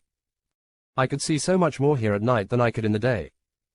Karma's instincts are firing at an unbelievable rate when she senses prey is near. I can feel she is hungry, but I wonder if she could feel my hunger. Would that make her hunt to feed me? Perhaps I don't release the feelings I am passing on to her. When she saw her prey, I thought I would lose control. It was a calf from a neighboring farm, and Karma had the advantage. The calf had no idea she was so close, the wind was gently blowing in her face. I just let her go as much as I could and watched through her eyes while feeling everything she felt." Ian added, Tigers have more rods responsible for visual acuity of shapes in their eyes than cones which are responsible for color vision. That helps greatly with night vision. The increased number of rods allows them to detect movement of prey in darkness where color vision wouldn't be useful. Marius added, "It gets better than that, Ian. We studied tigers for centuries for circus acts, and learned that tigers have something behind the retina." "What's it called, Marion?" Marion replied, "The tapetum lucidum, I believe. It gives tigers better night vision. It's a mirror that reflects light back into the eye and gets all of the light available to create a brighter image. That's why their eyes glow at night when you shine a light on them. The mirror is bouncing light back at you. Human eyes have a lot of light absorbed to the back of the eye and things won't be as bright to us." Marion added, "Their pupils are much bigger than ours to allow additional light to go in at any time. Even in the low light of day or in forest patches of darkness, they should see things brighter than we do. They stay in the darkness and look out." The cell tradists had some very famous cats over their history. Raja and Sita were legendary in the Soviet world and produced decades of stars to follow. The entry continued, "She curled her upper lip and then smelled it. I don't know what the odor was, I've never inhaled it before. Then suddenly she was off and attacked the calf, giving the first growl and roar I experienced as a passenger in that vessel. It was guttural and primal. Karma surprised the calf from behind and leaped on its back. She held on with the claws of all her paws, firmly grasping the calf. The tigress seemed to rub her face on the calf's neck before she bit into it with her large dagger-like teeth. It seemed to me she was looking for a warmer area or the warmest area. Where is Lord Andrew's body while his consciousness is in Karma?" Cheesy asked, and Marius said, "I'll bet you it was in the glade, but how is he communicating over the distance between them?" Quote, "I can breathe and smell things when she bites into the flesh, ripping it apart. I can still smell while she eats and what she is eating. The flavor is so very mild, or perhaps the sense is not yet developed in me." Sandy informed us, "That's the last one for about 2 weeks. I think he was probably going out with Karma and learning how to control her. But he hasn't told us how he did it or where his body is." Ian added, "Some of that is explained, but he doesn't tell us how. I'm hoping one of the other diaries fills us in. But continue on, Sandy, there are lots of revelations to come." Cheesy took over reading for a few entries. "I must learn how to control Karma and learn how to navigate her to where she needs to go. We began to build a route to Governor House from the glade. It's only 1.5 kilometers from here, but through some difficult terrain. That shouldn't be a problem for Karma, she can remain undetected. She must pass the Alpine Club just north of the glade. Then crossed over Tiffin Top and proceed to the golf course. Karma can cross the golf course and approach the main grounds of the Governor House from behind the building without being detected at night." The entries continued as Lord Andrew taught himself to navigate Karma to where she needed to go. He talked about the transition from sensory impulses of touch and feel to cognitive inputs from within his self to Karma's consciousness. It seems he's developing a path with spores of a particular mushroom for some reason. It may be linked to his ability to communicate with Karma. The glade has been prepared with the mycelium and fungal threads are apparent. I've meditated in the glade with Karma next to me. Through meditation I have begun to achieve a higher connection with her even in times I'm within myself and she's in herself." Cheesy read, "Karma took me past the Alpine Club and to the apex of Tiffin Top today. The view we had was amazing. Humans showed their location by the lights of their buildings. Even when they moved out of their buildings there was enough radiant light to easily follow their progress for quite a distance." He continued after taking a drink. "The golf course is devoid of human activity, but there is an abundance of prey which Karma smells all around. She sniffs the ground repeatedly. This is an ideal hunting ground with the wide open fairways and greens surrounded by great ambush locations." This caused a bit of stir in the audience and we took a small break to regain our objectivity. Sandy took over the reading. "Finally, I can see Governor House. I spent the night touring the grounds, finding the best ambush position for our prey while remaining unseen. Anupreet Deol, Jasnaev Kapoor and Lata Batra were all hired for evening security patrol. The squad was paid a premium for evening and overnight patrols." Another entry read, "I saw Anupreet and Lata tonight on the early patrol which ended at midnight. Throughout the night I watched for Jasnaev but didn't see him. I'm ready, Karma is ready and we are ready." The next entry read, "Anupreet Deol waited by the railway track until a train was stopped by a tree placed across the rails.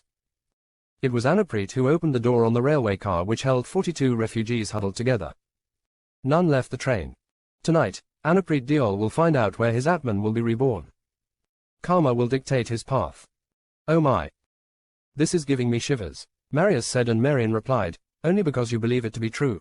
A lot of nodding confirmed his assessment. I like the statement Lord Andrew made about karma determining the path of Anupreet's Atman. If Anupreet is indeed responsible for the atrocities he is accused of, then his karma will know. If he's not and simply an innocent victim of Lord Andrew's third-party misinformation, then his karma will also know. Either way he'll have an appropriate rebirth for his Atman. Or did he mean karma? Marion stated. That isn't worth much to the innocent. I think they'd like to work on their karma a little longer. Ian suggested. Sandy carried on with the entry for the next night which read, Karma senses that something is different. Her senses are alive, and I feel a prickly sensation all over my body. I saw the lights of the Alpine Club and we continued on to Tiffin Top. Karma was moving rapidly now, and we covered the ground faster than we'd ever before. We were communicating like never before. She leaped from rock to rock and followed the scent markings she had left on previous reconnaissance trips. On those trips I had attached pouches of spores to be dispersed as she ran. The colonies communicated now even though they were not always in contact. Karma extended the range of our communication with each trip.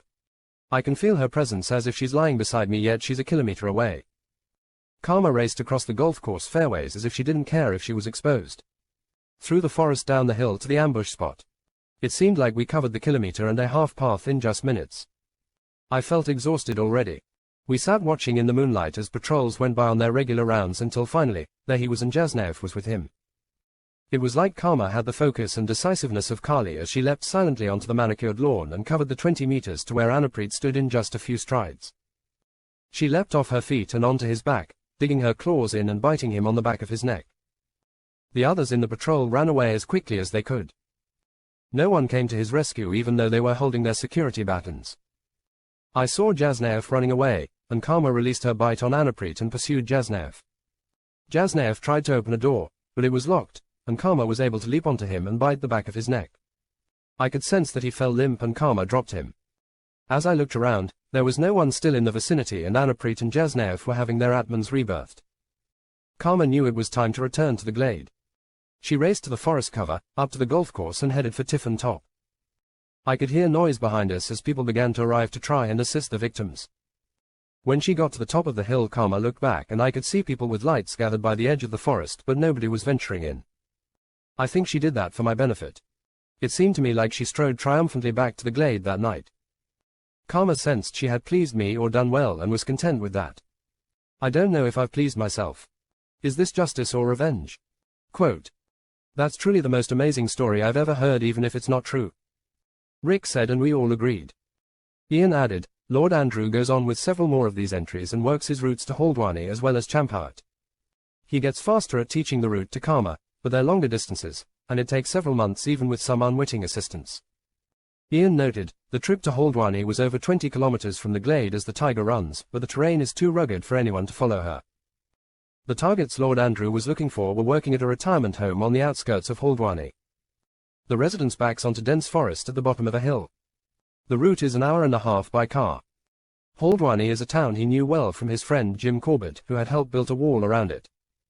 Karma's route followed a path across the golf course behind Governor House to the Gubba Bridge about 3 kilometers away. Then the route was marked by hills, trees, and streams rather than buildings. It was an extremely remote terrain that rose and fell in a steady stream of undulating hills. I was able to have spore packs laid out along her path by devotees from the sanctuary. Eventually her path took her to another golf course above the residence. It was simply down the hill to the retirement residence. Sandy noted, Lord Andrew gives specific locations where he had men go to the forest or golf course and distribute mushroom spores. I don't know where he got them all or what species they were, but many entries refer to their spread along the path. I have the name of a Swami he mentions within the same breath as the mushrooms, so I think I will look for him or his people. Then an entry read, Kaksu and Kajish Kumar are twins. They coveted a large house owned by a Muslim family which had to begin their journey to the new Pakistan. The brothers were not content to wait and didn't want all the contents to be taken, so they decided to speed things up. They blocked all the exits to the complex and released baskets of snakes into the area and house. By daylight all of the occupants were dead. Those who had not been bitten by the snakes took their own lives. Karma and I sat on the hill waiting to catch a glimpse of the twins. Our reconnaissance had just begun, but then we had a stroke of luck. Kaksu appeared on the back patio and lit a cigarette. Moments later his brother Kajish joined him. This is it. With the decisiveness of Kali, Karma ran down the hill and onto the patio where she leaped onto Kajish, the closer brother. He died instantly, and before Kaksu could get 5 meters away, Karma was on him. The whole event took what seemed like less than a minute, then Karma was off back up the hill.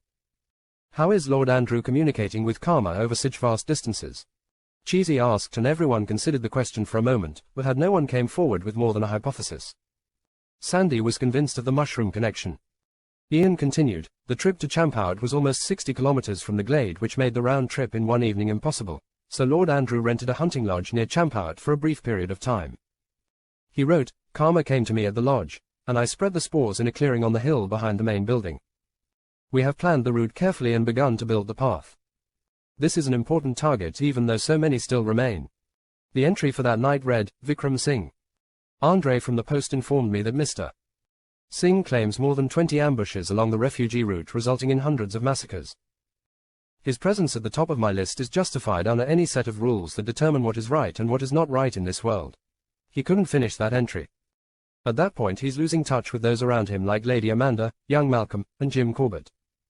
I think this whole journey has taken several years. Sandy and I have paraphrased a lot of the information. If you want to read the diaries for yourselves, you are welcome to. Rick jumped at the chance and took a stack of Lady Amanda's to start with. Now you must hear the final entry verbatim, and he began to read, I can no longer refill my personal self upon return, I must do what I can, while I still can. The croquet tournament at the golf course was not my idea, but it was an elegant solution for the time left to me. Lady Amanda sent invitations out to the last 48 people on my list, and their karma will determine their acceptance. The croquet tournament is being presented as an opportunity to mend colonial wounds. Each Indian participant will be matched with a British participant interested in learning about India and its culture. The Indian participants will act as gurus to the British participants through enlightenment in the ways of Indian spirituality. The list of 48 ignores religion and focuses on actions. In fact, almost all religions were represented on the list. The tournament was scheduled for April 1, 1955. Ian added, today is the tournament. Karma and I have rested well, and I know I am prepared to meet destiny today. We travelled past the Alpine Club and headed up Tiffin Top to stop for a moment and survey the area. The sun was bright and hurt my eyes but warmed me all the same. As I scanned the horizon, I could see activity on the golf course fairways. Karma travelled down to where the golf course ends at the bottom of the slope. It was a run straight up the fairway through players milling around. The participants had each been given a sash of either red or blue. The blue sashes were worn by volunteer members from the 3rd Regiment. My regiment. They've been given orders to retreat at the first sign of danger and do not engage any enemy. They will follow orders. I scanned the area for red sashes amongst the people and began to plot where they were in my mind, joining them together like a string of pearls that was breaking apart. Then, as suddenly as I decided, Karma was off with the decisiveness of Kali. From the first kill to the next I remember running up the fairway and then crossing over to the next fairway. The people were running about in confusion and Karma continued to find red sashes as my mind entered into a state of unconsciousness and it all became a blur. I let go of Karma and left her to her instincts. Somehow, she knew the red sashes were bad and had to be eliminated. Perhaps it was the hand of Kali or Shiva that had taken over. I woke up this evening in the failing sunlight of the glade and made my way back up the hill. Malcolm tried to help me, but I fear I've passed my obsession on to him. I wonder if it is too late for good men to act. I suppose my Atman will let me know. We were all emotionally exhausted by that journey, and after endless circular discussions we found our way to our respective sleeping places and reconsidered our positions on so many topics. The next morning, we sat down to breakfast as usual, and as usual someone had a question for Sandy. This time it was Marius who asked, what are all these titles like Guru and Swami?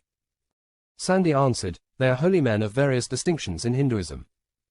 A guru is a spiritual counselor or guide, meaning the guru's opinion bears weight and is capable of containing great wisdom and knowledge.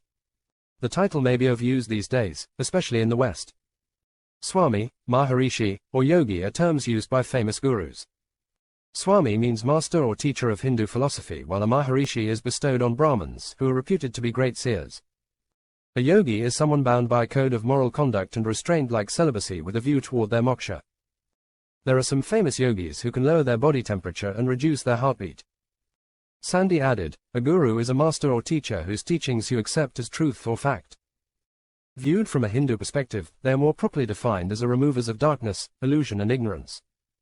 In the Mahabharata there are yogis who enter into other people's bodies. They do it through rays that emanate from their eyes in the story. The epic also asserts that a yogi so empowered can take over several thousand bodies simultaneously, and warp the earth with all of them. A huge gasp went out throughout the room. That's unbelievable, if true. Lord Andrew, we think was within one animal, not even a human. Marius asked, but if a yogi is self, how do they go to the divine realm to be able to create their multiple self on earth? And Marion said, it may be one duplicate self. I hate to say it, but like mindless zombies. How do you think Lord Andrew could achieve these acts if through Hinduism, Sandy? Well, let's look at the three goddesses associated with the tiger Durga, Devi and Kali. Perhaps there are chants or recipes of elixirs within some sacred text. We have some major goddesses associated with tigers. Sir Malcolm had connections with locals who may know more. Kali is seen as the divine protector and the one who bestows moksha. Kali represents Parvati, the consort of Shiva. You know that Shakti is the primordial cosmic energy and represents the dynamic forces that are thought to move through the entire universe. In Shaktism, the personification of the energy that is creative, sustaining, as well as destructive is referred to as auspicious source energy. Perhaps vital force energy. Devi is seen as the supreme Brahman with all other forms of divinity considered to be merely her diverse manifestations. Devi Mahatmya, a text from the 5th century, has Devi born from the brow of the goddess Durga during one of her epic battles with evil forces. So that may indicate Durga is supreme. Durga was created by the gods to defeat the demon Mahishasura, who could be only killed by a female. The two most important texts of Shaktism, Devi Mahatmya and Devi Bhagavata Purana, which reveres Devi as the primordial creator of the universe and the Brahman, ultimate truth and reality. Cheesy asked, could the key we're looking for be a demon? We're not looking to escape samsara or reach the divine realm. Just inhabit another creature. And we laughed. Yes, definitely, Hinduism is extremely complex. Perhaps we could be looking for a demon. In the Devi Mahatmya, the demon symbolized by Mahishasura could shape-shift and adapt in nature and form. Are those innate skills or something else? What about tantric gurus and sages? Marian asked. Dattatreya, a semi-mythological yogi and the author of the Jivanmukta Gita, created tantras. Matsyendranath, another guru, wrote the Kalanana Nirnaya, which is a huge 9th century tantra with a host of mystical and magical subjects. Marian suggested, we should call Uncle Sandhu and see if he can have someone look through the books for Hindu or Sanskrit works. And Marius confirmed, then added, they may be in Sanskrit and we have no one who can read them, so they have just been left with the other treasures to rot. Dick said, I love it guys, the teacher has homework. Quote, we were all heading back to New Delhi and then to our various destinations in the morning. It was difficult to get any rest that night because my mind was racing through what we learned on this trip. Ian told us, Richard is coming to stay for a month or so with some of his devotees from school. It's an outbound project, they're going to try and convert some locals. I just hope Richard leaves with as many as he comes with. I asked him, how much are you going to tell him about this? And he replied, when it comes to Richard, remember I gave him the title of Lord Rat Bastard. Then I added, he's a snooper and brings his snoop troops. To which he replied, if he finds the diaries, I will pay his price, after all they're mine, so it won't be too much. I'm his older brother and that still stands for something even with Lord Rat Bastard. The trip back to New Delhi seemed to pass more quickly than the trip to Nainital. As the terrain changed with the elevation, I knew I had only scratched the surface of what India had to offer both spiritually and culturally to a citizen of this realm of this world. We said our goodbyes and Sandy made sure we all got to the airport safely through the New Delhi hustle and bustle. Getting back to Oxford almost felt like coming home because this was the first time I had a house to come home to. I think I'm beginning to fit in. Everyone in Oxford is a Shelley expert, whether they're an academic or earn a living in one of the many academic institutions to colonize this part of England. Errol and I occasionally go to our local and encounter a pompous ass spewing out Shelley quotes to impress their audience of fair maidens. One of us will give the next line in the poem and then give a pregnant pause to see if they know the line after or are exposed as the pompous asses they are. It's the downfall when they quote a moonbeam poem. They will say to a hot girl they want to impress, and the sunlight clasps the earth, and the moonbeams kiss the sea. That's when one of us would jump in with, what is all this sweet work worth, if thou kiss not me? It garnered us quite a few dirty looks and near scraps, but also a few great dates on occasion. If I was quoting Shelley I would choose, the more we study, the more we discover our ignorance. I like the concept of the more you know you don't know. Sometimes when I cross a quadrangle I wonder if perhaps J.R.R. Tolkien or C.S. Lewis may have crossed over this same place. Perhaps Lawrence of Arabia and Adam Smith ate lunch on that bench. Maybe Oscar Wilde and Lewis Carroll had a picnic under that tree. And if you brush the dirt away deep enough, even Roger Bacon's footprints may be exposed to take you into the metaphysical. Who are the people of today that students will be imagining 100 years from now? Errol.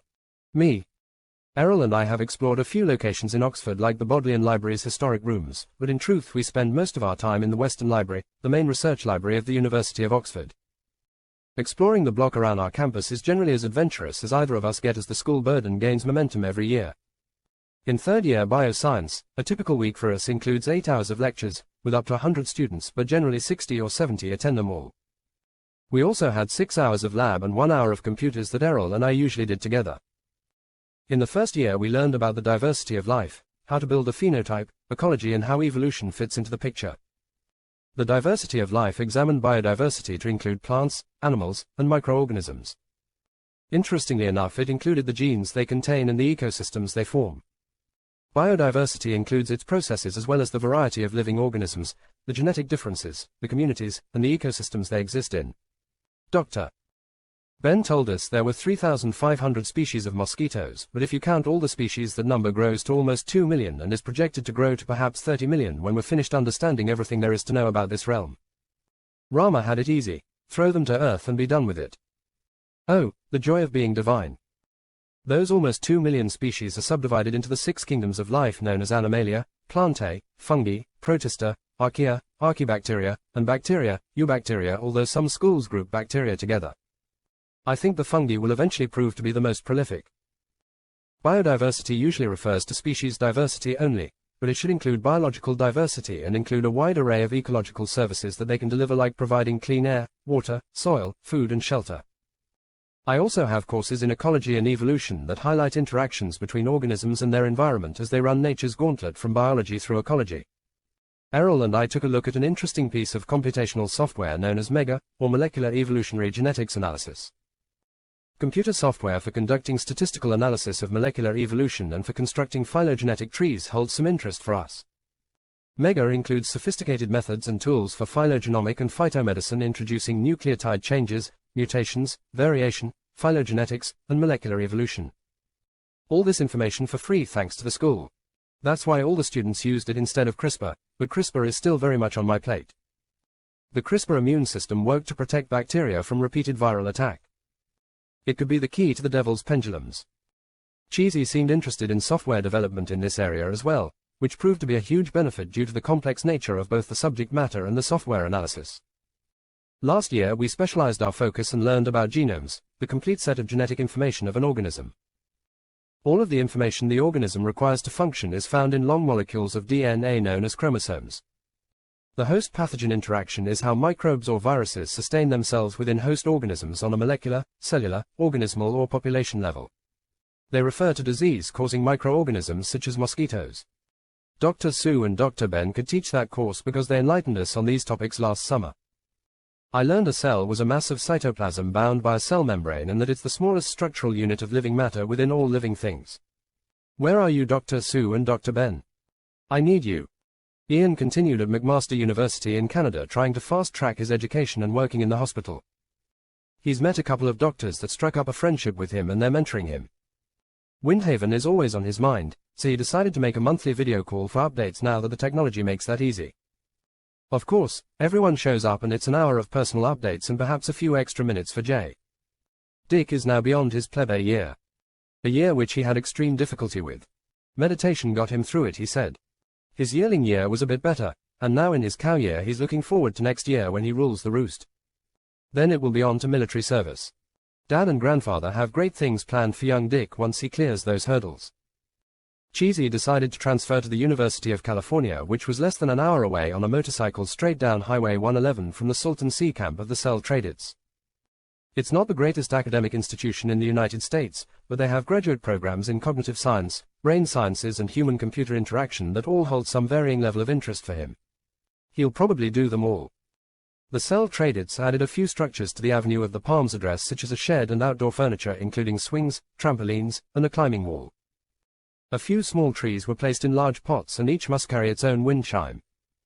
They have more privacy now with a partial wall around the back and the RVs on the outside. The front of the property is still exposed to the sea, just as a front porch would be, according to Marion. They had a large fire pit and a semicircle of chairs looking across the fire to the sea. Uncle Sandhu came from time to time, and they have a couple of family members staying with them at the moment in addition to a few circus people in training.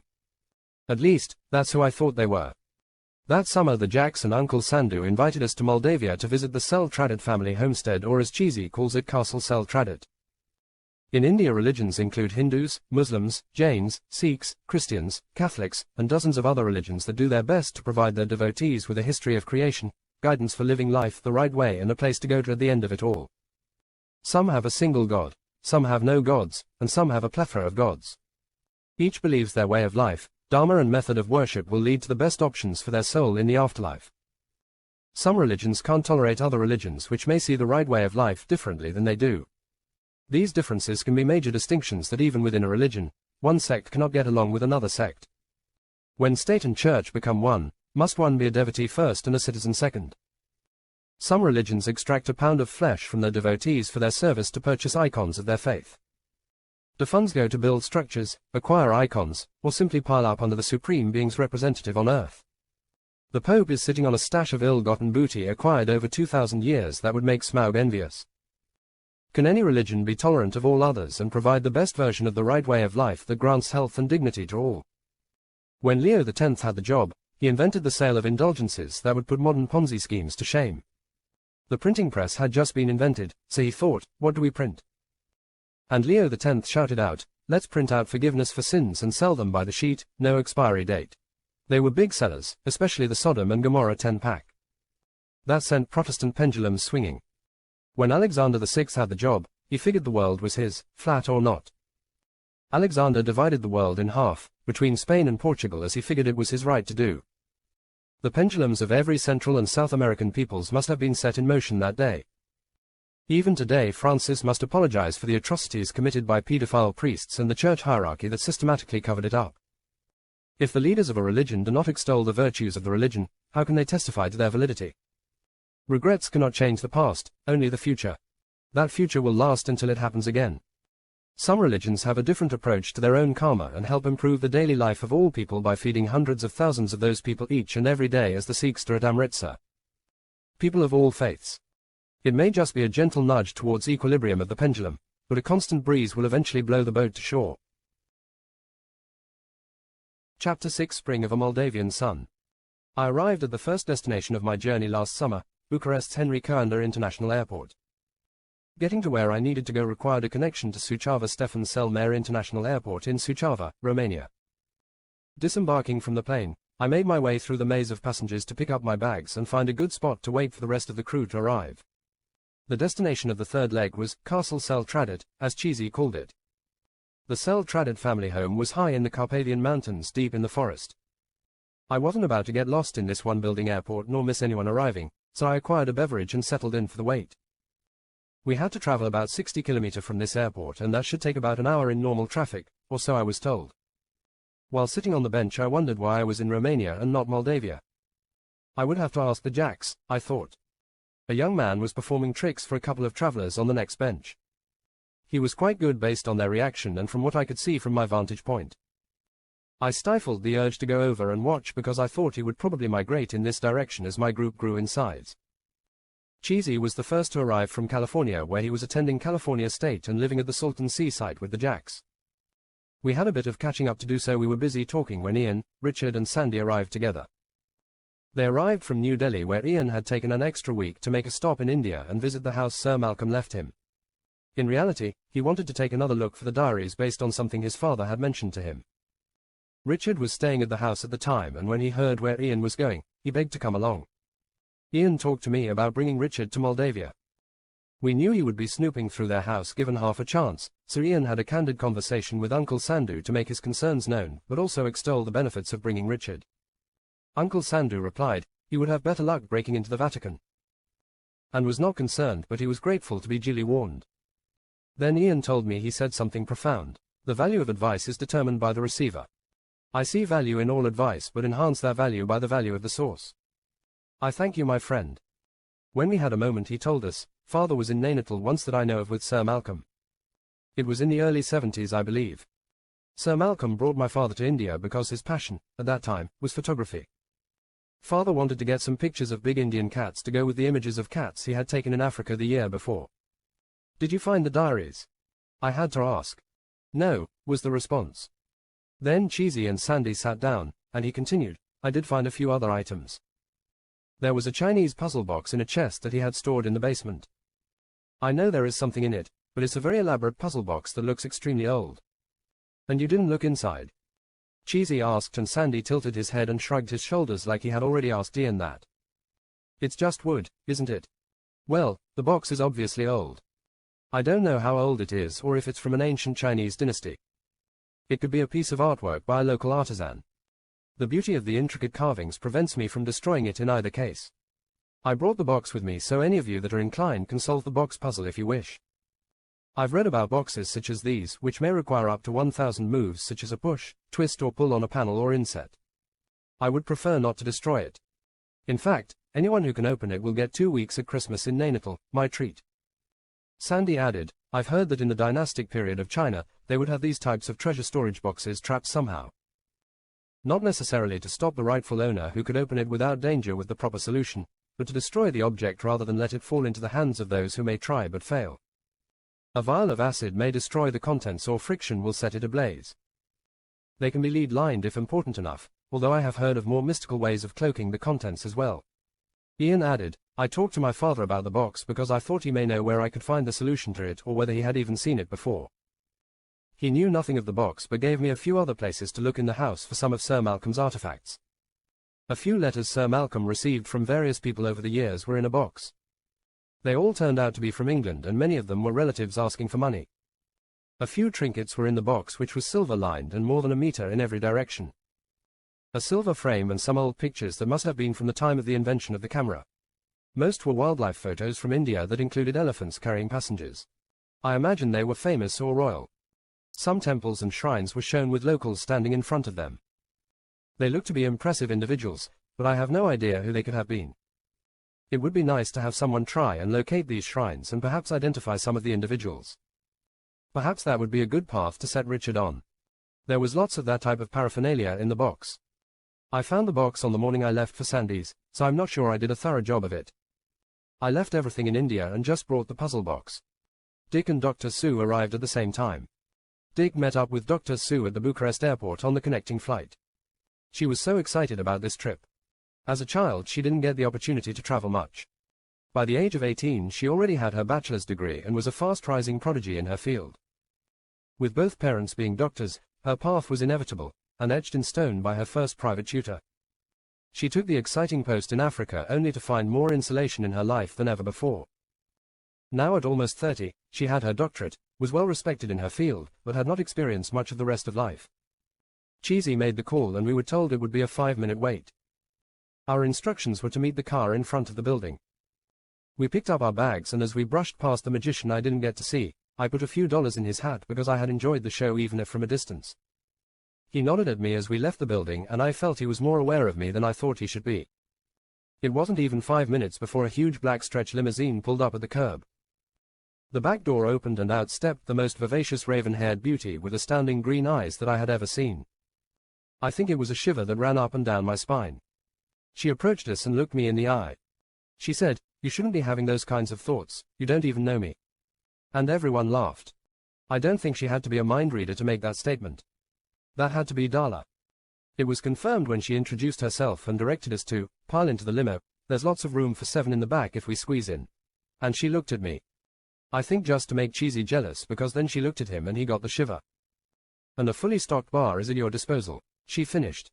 Marius told me later that there were so many abandoned luxury items around after the Soviet Union fell that these kind of limos were a dime a dozen.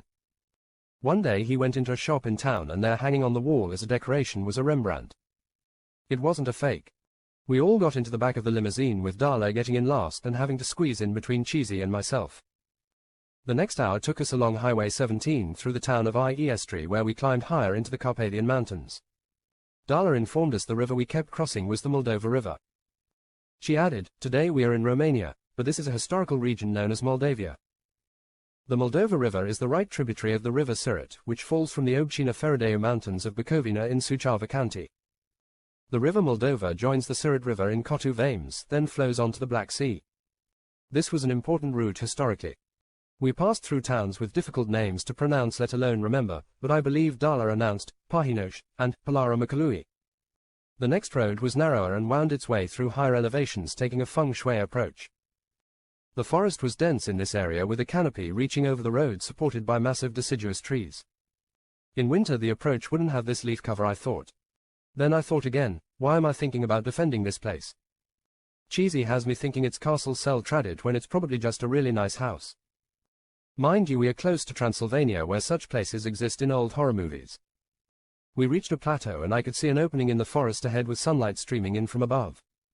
The car broke through the forest cover and emerged on the edge of a massive, manicured lawn. Crowning the hill was Castle Cell Tradit. Cheesy was so right. The circus had been good to the Jacks and their family over the centuries. Describing this place was like watching the first 10 minutes of any horror film made about vampires, werewolves, or mummies. It was all stone, with 3 or 4 floors and turrets extending out in every direction. I could only imagine how many rooms were in that place. Was Vincent Price going to come out and escort us in? The vista was breathtaking from that vantage point, which was at the highest elevation for a great distance.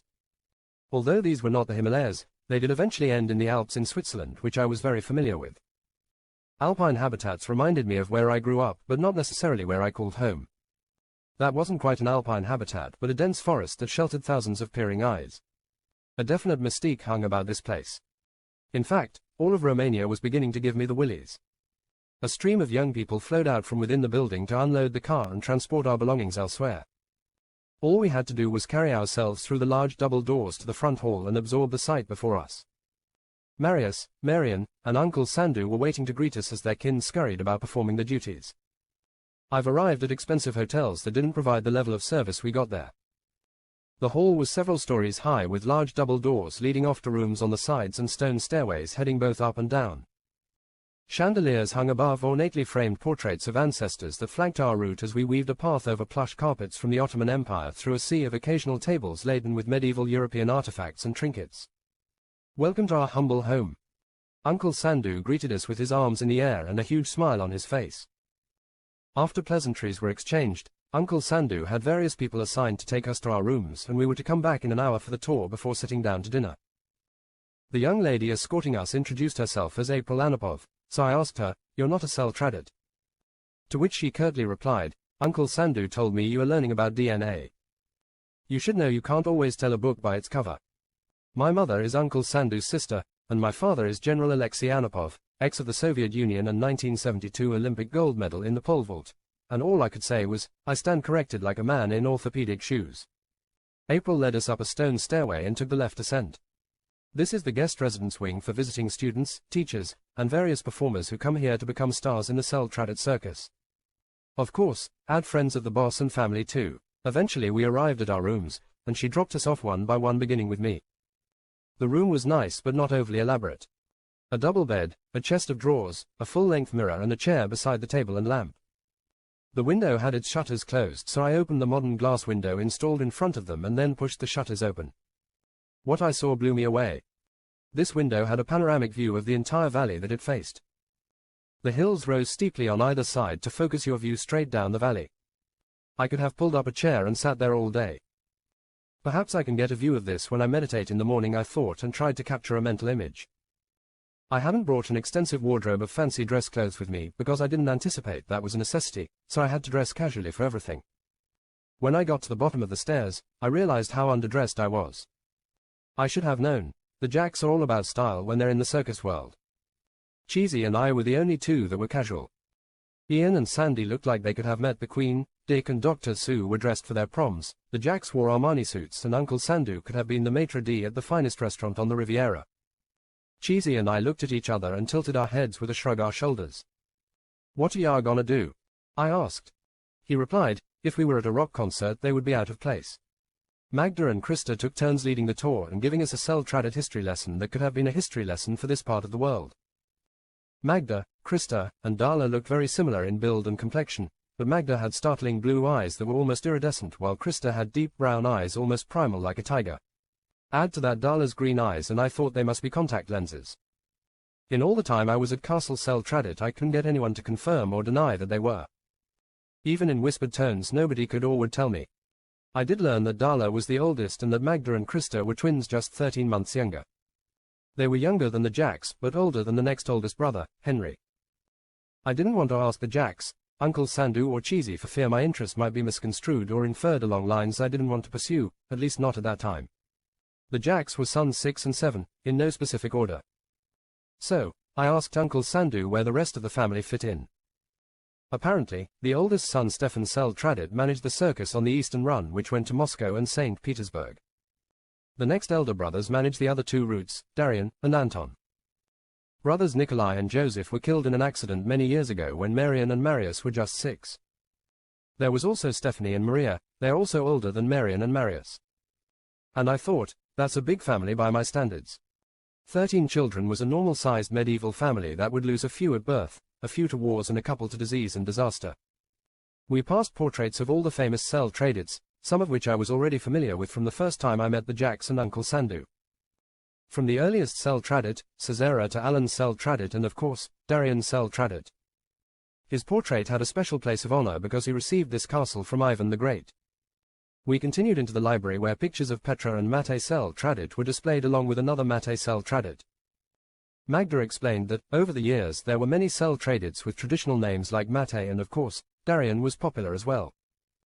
The gym area had current pictures of recent family members that had passed away but would have been known to everyone as father or grandfather, mother or grandmother. These pictures had a special place in their daily lives, so they would always be a part of it. I saw Danut and Tavarius, but not Ivan. The gym itself was extremely well equipped with every modern device you could think of. The ceiling must have been 6 stories high in one area and had trapeze swings attached to it. Floor mats lay around everywhere and lots of athletes were still working out as we passed through. There seemed to be big windows with vista views of the forest everywhere. Great places to meditate and exercise when the sun was right, I thought. They even had handball rooms, which Krista said were always busy because it was a favored sport. In fact, I had seen people playing outside against a wall. Adjacent to the gym was a small infirmary where sports medicine was administered to the wounded athletes, enabling them to return to their acts. Magda told us that sometimes it took up to a year to recover from a serious circus injury. Marian said, it's like a rodeo injury with broken bones and rehabilitation. This year we've added a yoga routine to the programs. The next room was a lounge where Krista informed us they entertained family and friends on special events. This was a good room for us to escape to if we wanted a quieter environment during our stay. The bar was fully stocked, and we were welcome to sample any of the vintage liquors they had acquired from an array of monasteries throughout Europe and Asia over the centuries. Krista said, the Benedictine was a particular favorite of my father, Tavarius. There was more here to see than we'd been shown, but the tour ended there, and we were dropped off at the dining room entrance. On our entry into the room, a young fellow seated at the table jumped to his feet and exclaimed, Gorgonzola, you smelly chunk o' cheese. Marian looked him in the eye, and I heard him whisper, would you like to be tied up smelling your own asshole for the rest of the night? That immediately silenced him with an honest look of fear on his young face. I learned who Henry was very quickly. Cheesy just shook his head. I thought Sandy's dining room was posh, but this dining room was pimped out, as little Henry would probably say, the obnoxious little dickhead as Cheesy and I came to call him. I told Cheesy, Henry and Richard will become fast friends, you wait and see. Again, a shiver. Either that place was drafty, or it had me on edge and the future was reaching back to poke me. I don't know which, but I had a shiver that couldn't be shaken. Placards were set on the table indicating our seats, so we shuffled around until everyone found their places. At the head of the table was Uncle Sandhu, and at the opposite end was Baroness Geraldine Sel-Tradit, the matriarch of the family and mother to the Sel-Tradits at the table, other than Uncle Sandhu. That made me wonder, what's the structure of this family and who manages all of this wealth? I thought it was the Jacks at first, but the events of the day have set my pendulum of wonder swinging with multiple possibilities. I asked Marian about his mother later that evening, and he told me she was Norwegian by birth and her grandfather was part of the royal family. Her title was Baroness. Apparently, the family was having problems with the Soviet Union and Stalin over some disputed territory that dated back to the 1500s. Marian told me, my father was able to produce a treaty from our archives that granted the land to Norway as a gift from Ivan the Terrible. Mother's grandfather was so happy that he granted my father any wish he could desire. My father used that wish to ask for my mother's hand, and it was granted. I had to choke back a tear at the thought of such family history I was missing out on. I wondered who else had titles. Ian told me his father actually had many lesser titles that came with the lordship. If he wanted, he could allow his eldest son, in that case Ian, a courtesy title such as Earl. The only distinction is that Ian could not be called the Earl. That kind of thing appealed to Richard but not Ian. Like Sir Malcolm and Lord Andrew's title, he declined the honour. As we moved from Baroness Geraldine on one side to Uncle Sandu, Ian was strategically next to Baroness Geraldine to put our best foot forward. He was flanked by Sandy on the other side to regale her with Indian mythology and stories of the gods and goddess. The next pair had Marius and Marian opposite each other with Dick and Dr. Sue next to them. It was safe to put Richard in the middle of the table paired with Henry on the other side. Aunt Alexandria, Uncle Sandu's sister, was paired with her daughter April as a further buffer to Richard. April was next to her brother Alexei, seated across from Magda. My seat was next to Magda and across the table from Krista. Cheesy and Darla were paired next to Uncle Sandu. The table was set, the guests were seated, and the food began to arrive. The hum of idle chit-chat between neighbours mixed with the consumption of the fabulous meal that arrived in waves and was deposited in front of us. As the conversation turned to the Salton Sea, Ian asked Dick if there was any news, and a hush fell on the table. Dick began, as I was telling the Jacks, and he was abruptly interrupted by the Baroness, who chastised him. If you're referring to Marius and Marian, you will address them by their names and not those silly circus titles. To which Dick replied, sorry, my mistake. And I thought she had the wrath of Kali in her at that moment, very decisive. Considering his words more carefully, Dick continued, Grandfather told me they were successful in acquiring the funding they applied for under the Sonny Bono bill in the House of Representatives. It'll provide up to $380 million for early construction funds. The local government has already hired a Dutch firm to build steel seawalls all around the area that will be the final walkway. It's over 100 kilometers around the area that will be enclosed as the new Salton Sea. With less and less water in the sea every day, construction is moving right along. Grandfather says the Dutch firm is way ahead of schedule because they've never built a seawall from the seaside. On the Mexican side of the border, they've begun to deepen the Laguna Salada to hold enough water for all the needs in that area and perhaps export desalinated water to San Diego. Dad has a Mexican construction company that's doing the work at favorable rates and providing the financing. They won't require a seawall because they aren't exceeding the surface level of the surrounding area. That started a lot of whispered talk around the table between those who knew of the Salton Sea project and those who were hearing about it for the first time. Richard changed the topic by asking why the family chose the circus business, and Uncle Sandu replied, the circus is essentially a visual performing art unfettered by language barriers. Can a Romanian clown make a Russian Cossack laugh? Can a triple flip on a trapeze make a Ukrainian gasp? Can a trained tiger leaping onto a box on command amaze a young Georgian? Of course, they can. The circus can go anywhere and be appreciated without need to speak the language.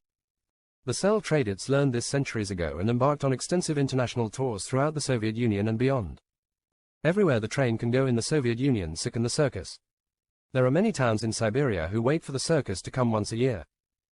It can come by train and set up a big festival, then leave.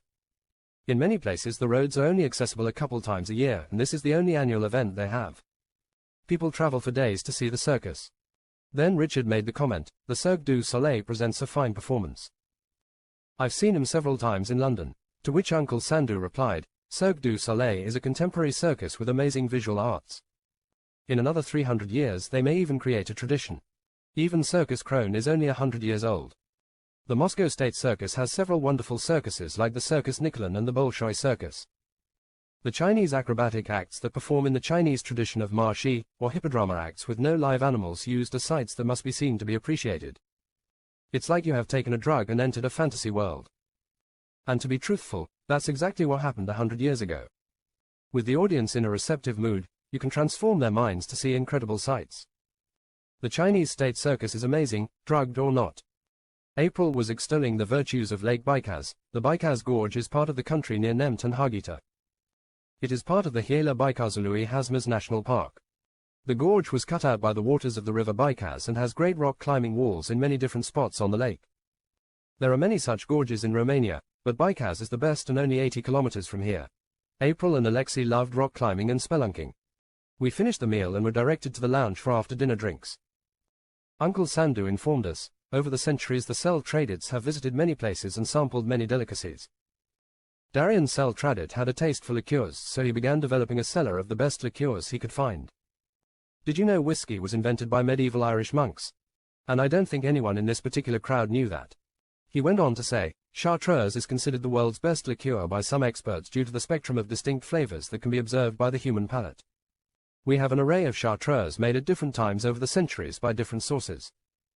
It was perfected by the Carthusian order almost 300 years ago, and the recipe has remained a secret.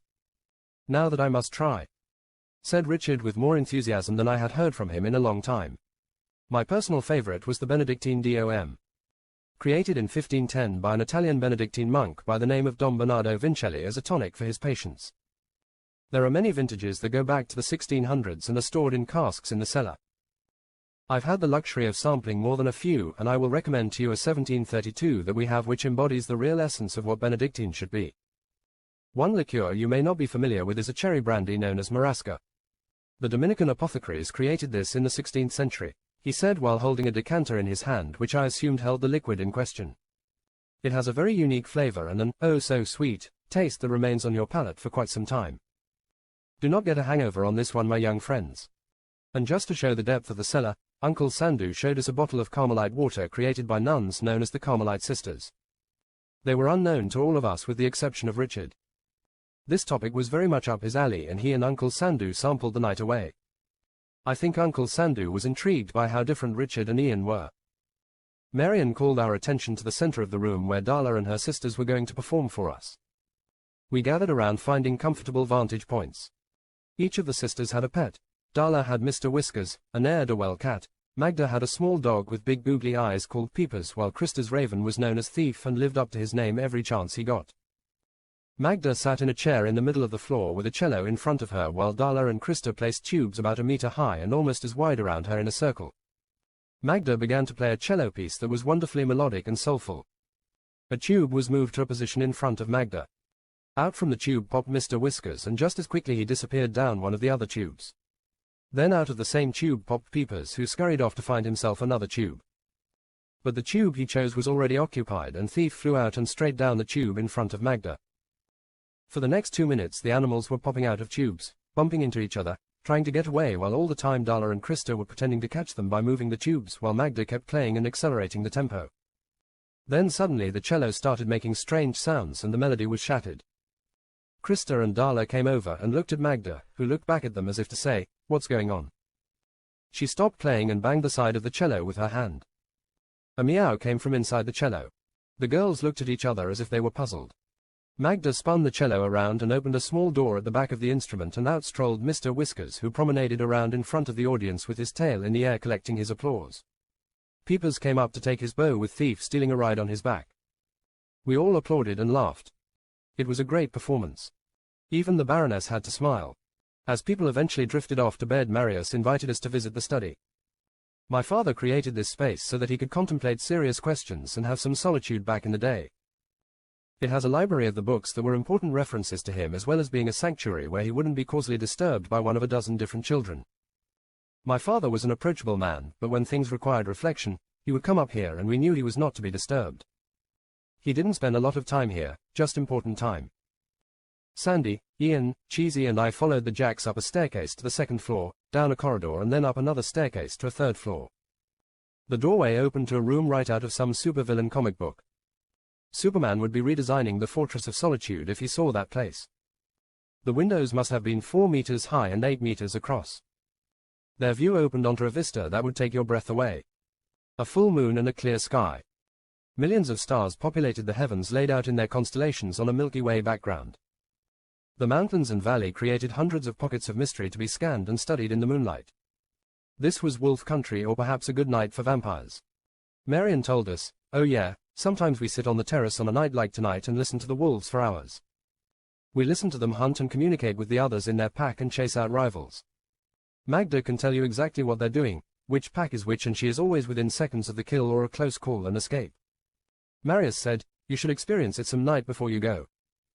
She has an extraordinary connection with all animals and the forest in general, but wolves are her specialty because she grew up with them and studied them like friends."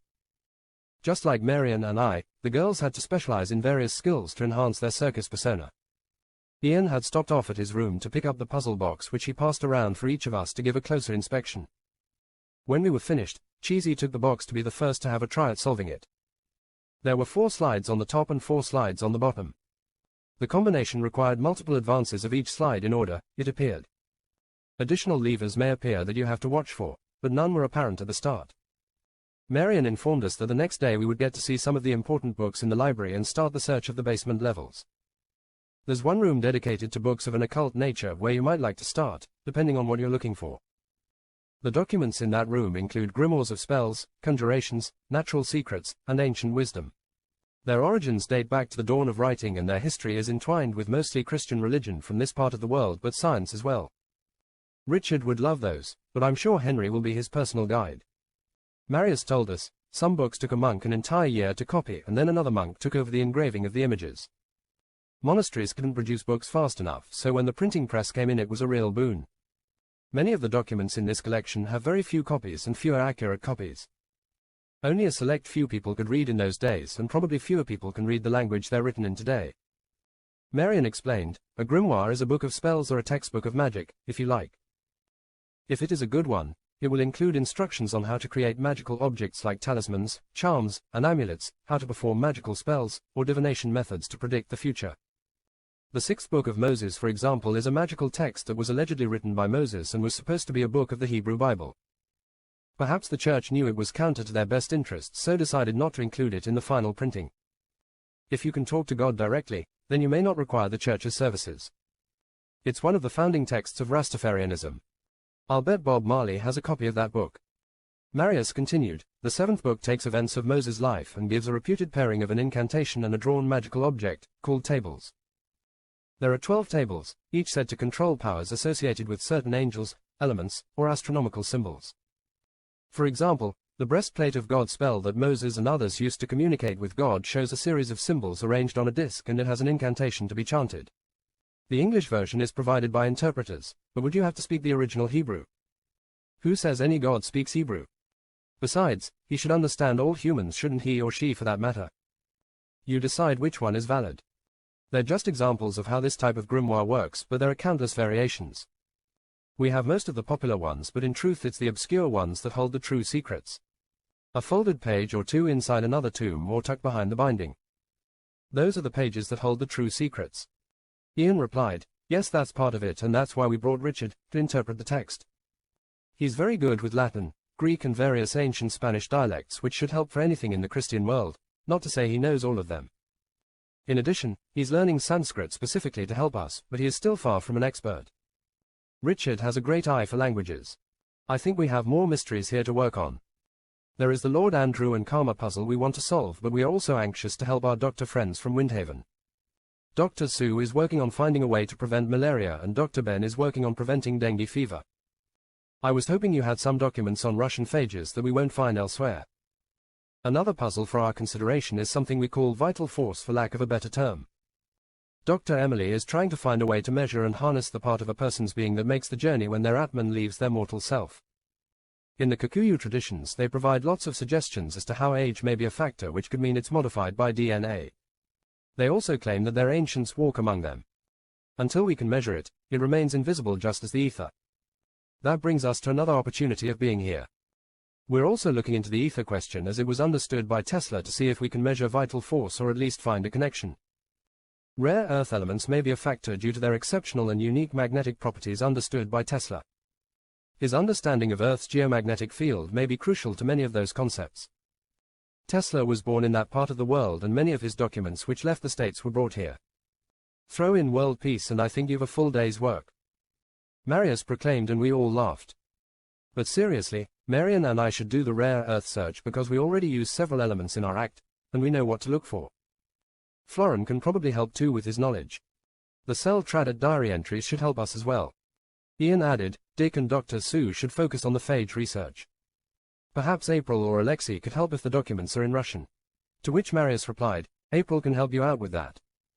She's an engineering student at Moscow University. The main focus is the script that Lord Andrew used.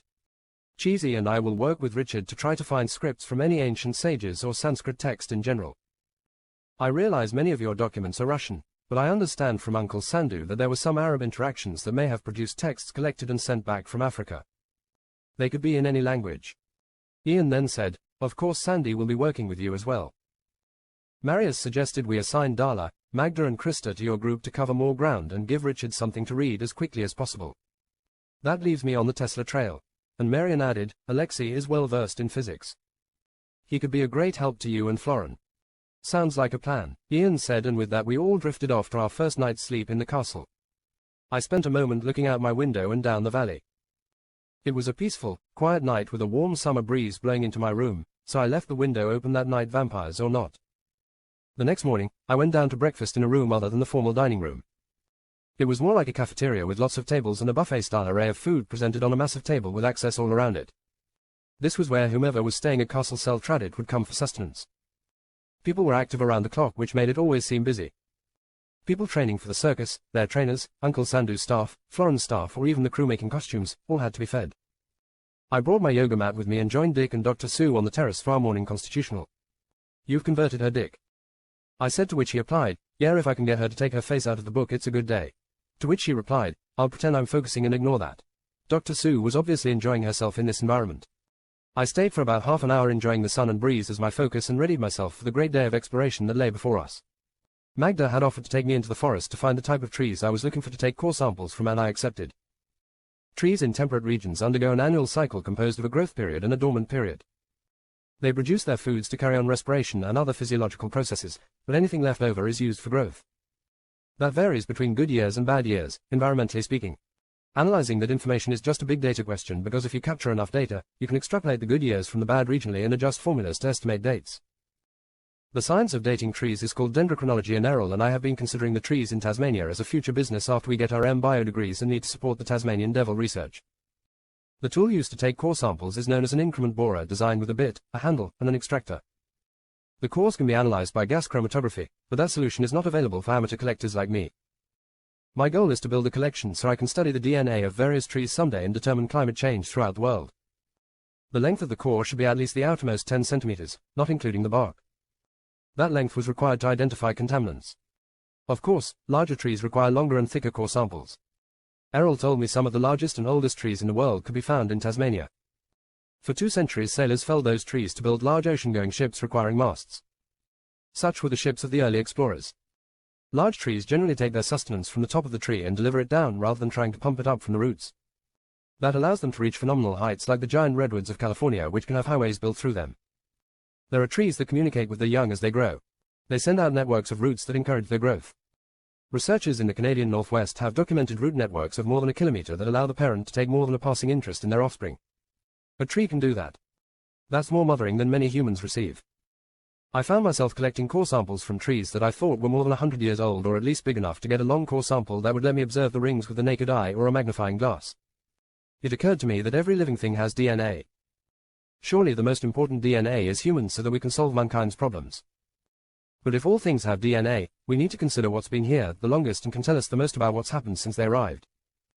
Perhaps my schooling was influencing my train of thoughts, but that's what it should do. I considered the 5 or 6 kingdoms of life on Earth as science knows them. Putting aside minerals and elements and things we don't know, the living things we do know are animals, plants, fungus, protozoa, and bacteria. Bacteria can be further broken down, I guess. Considering the animals first, which one lives longest? These things are easily researched, but scientific conclusions don't always reflect opportunities offered by escalating new technology. As a child, I thought Darwin's tortoise was the oldest thing in the world until I found another creature like the Great Lake sturgeon, whose average lifespan exceeded 150 years. Eventually I settled on the whale as my favorite to take the place as the longest living creature on Earth. I found that to test the age of a whale, fluid must be gathered from the eye within a very short time of death. The fluid provides science with an ability to estimate when it was created. Science tested one particular whale's fluid, which turned out to be over 250 years old. By all other medical indications, the whale was a middle-aged adult. Whales have been captured with stone axes embedded in their flesh. When was that attack made? Currently it's estimated that the Greenland shark could be 500 years of age or older. If you move past mammals, you find clams and corals over 300 years. To find anything older, you may have to consider glass sponges at 10,000 years and a couple of potentially immortal individuals like Turritopsis dohrnii, known as the immortal jellyfish, or a group known as hydras. Certainly, those guys can be killed, but if left to their own devices, who knows how long they could survive. That led me to wonder how long it takes for a DNA change to display itself to the rest of us. Darwin's hummingbirds or finches didn't burst out of an egg one day with a beak twice as long as its siblings.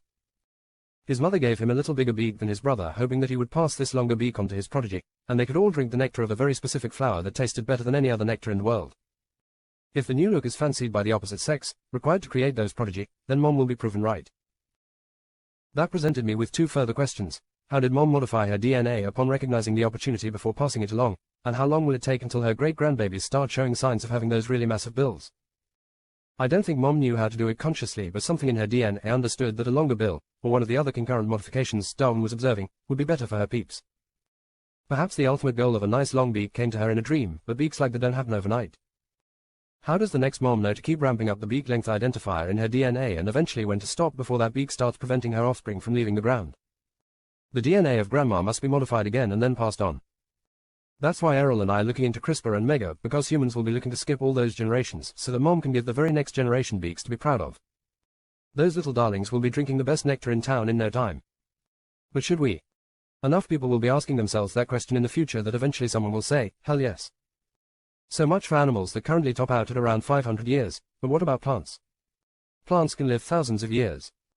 Imagine a tree dropped a seed the same day Cleopatra and Mark Antony tied the knot.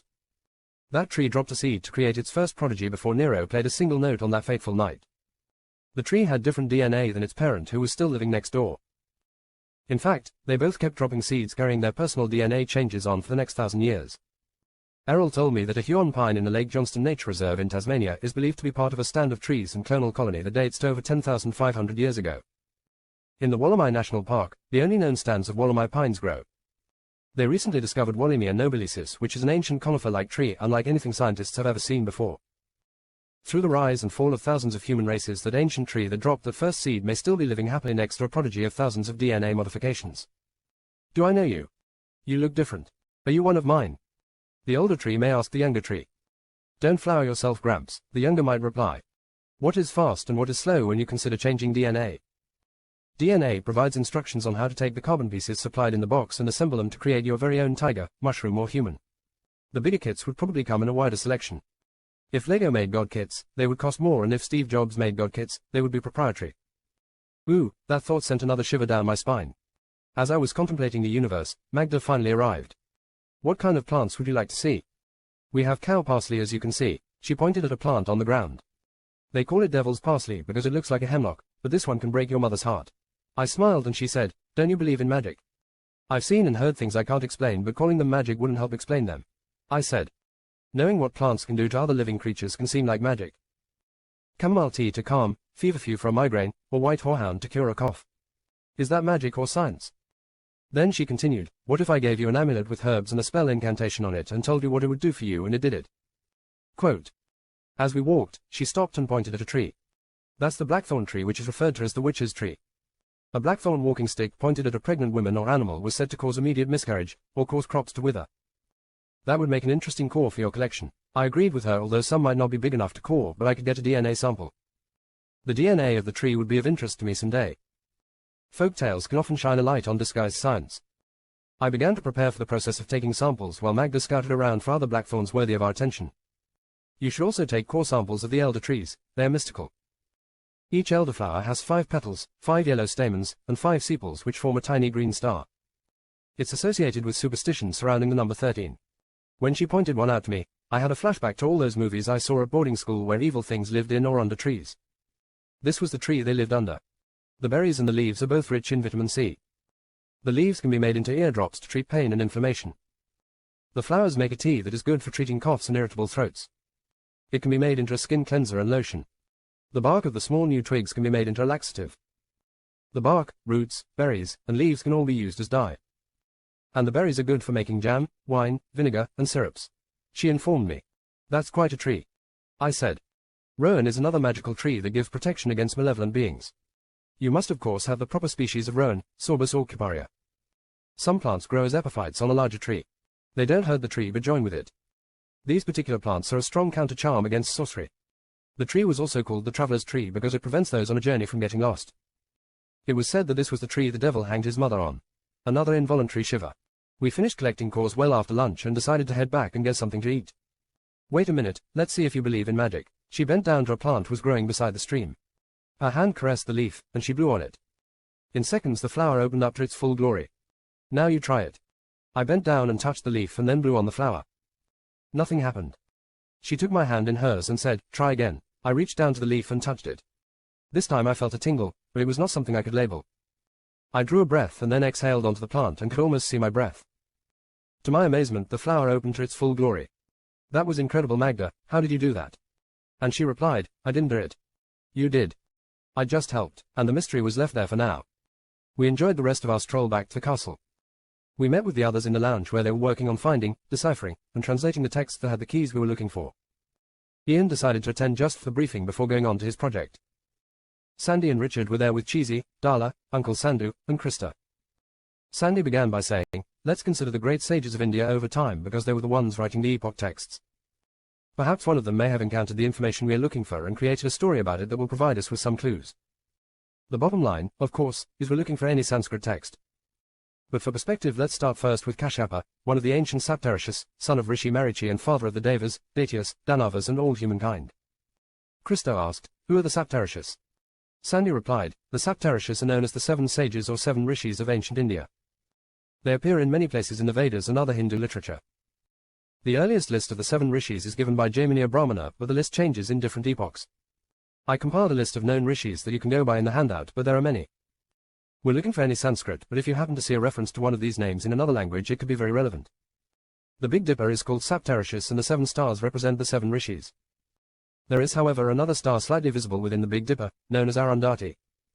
That's the morning star and it's known as Alcor, which forms a double star with Mazar in Ursa Major.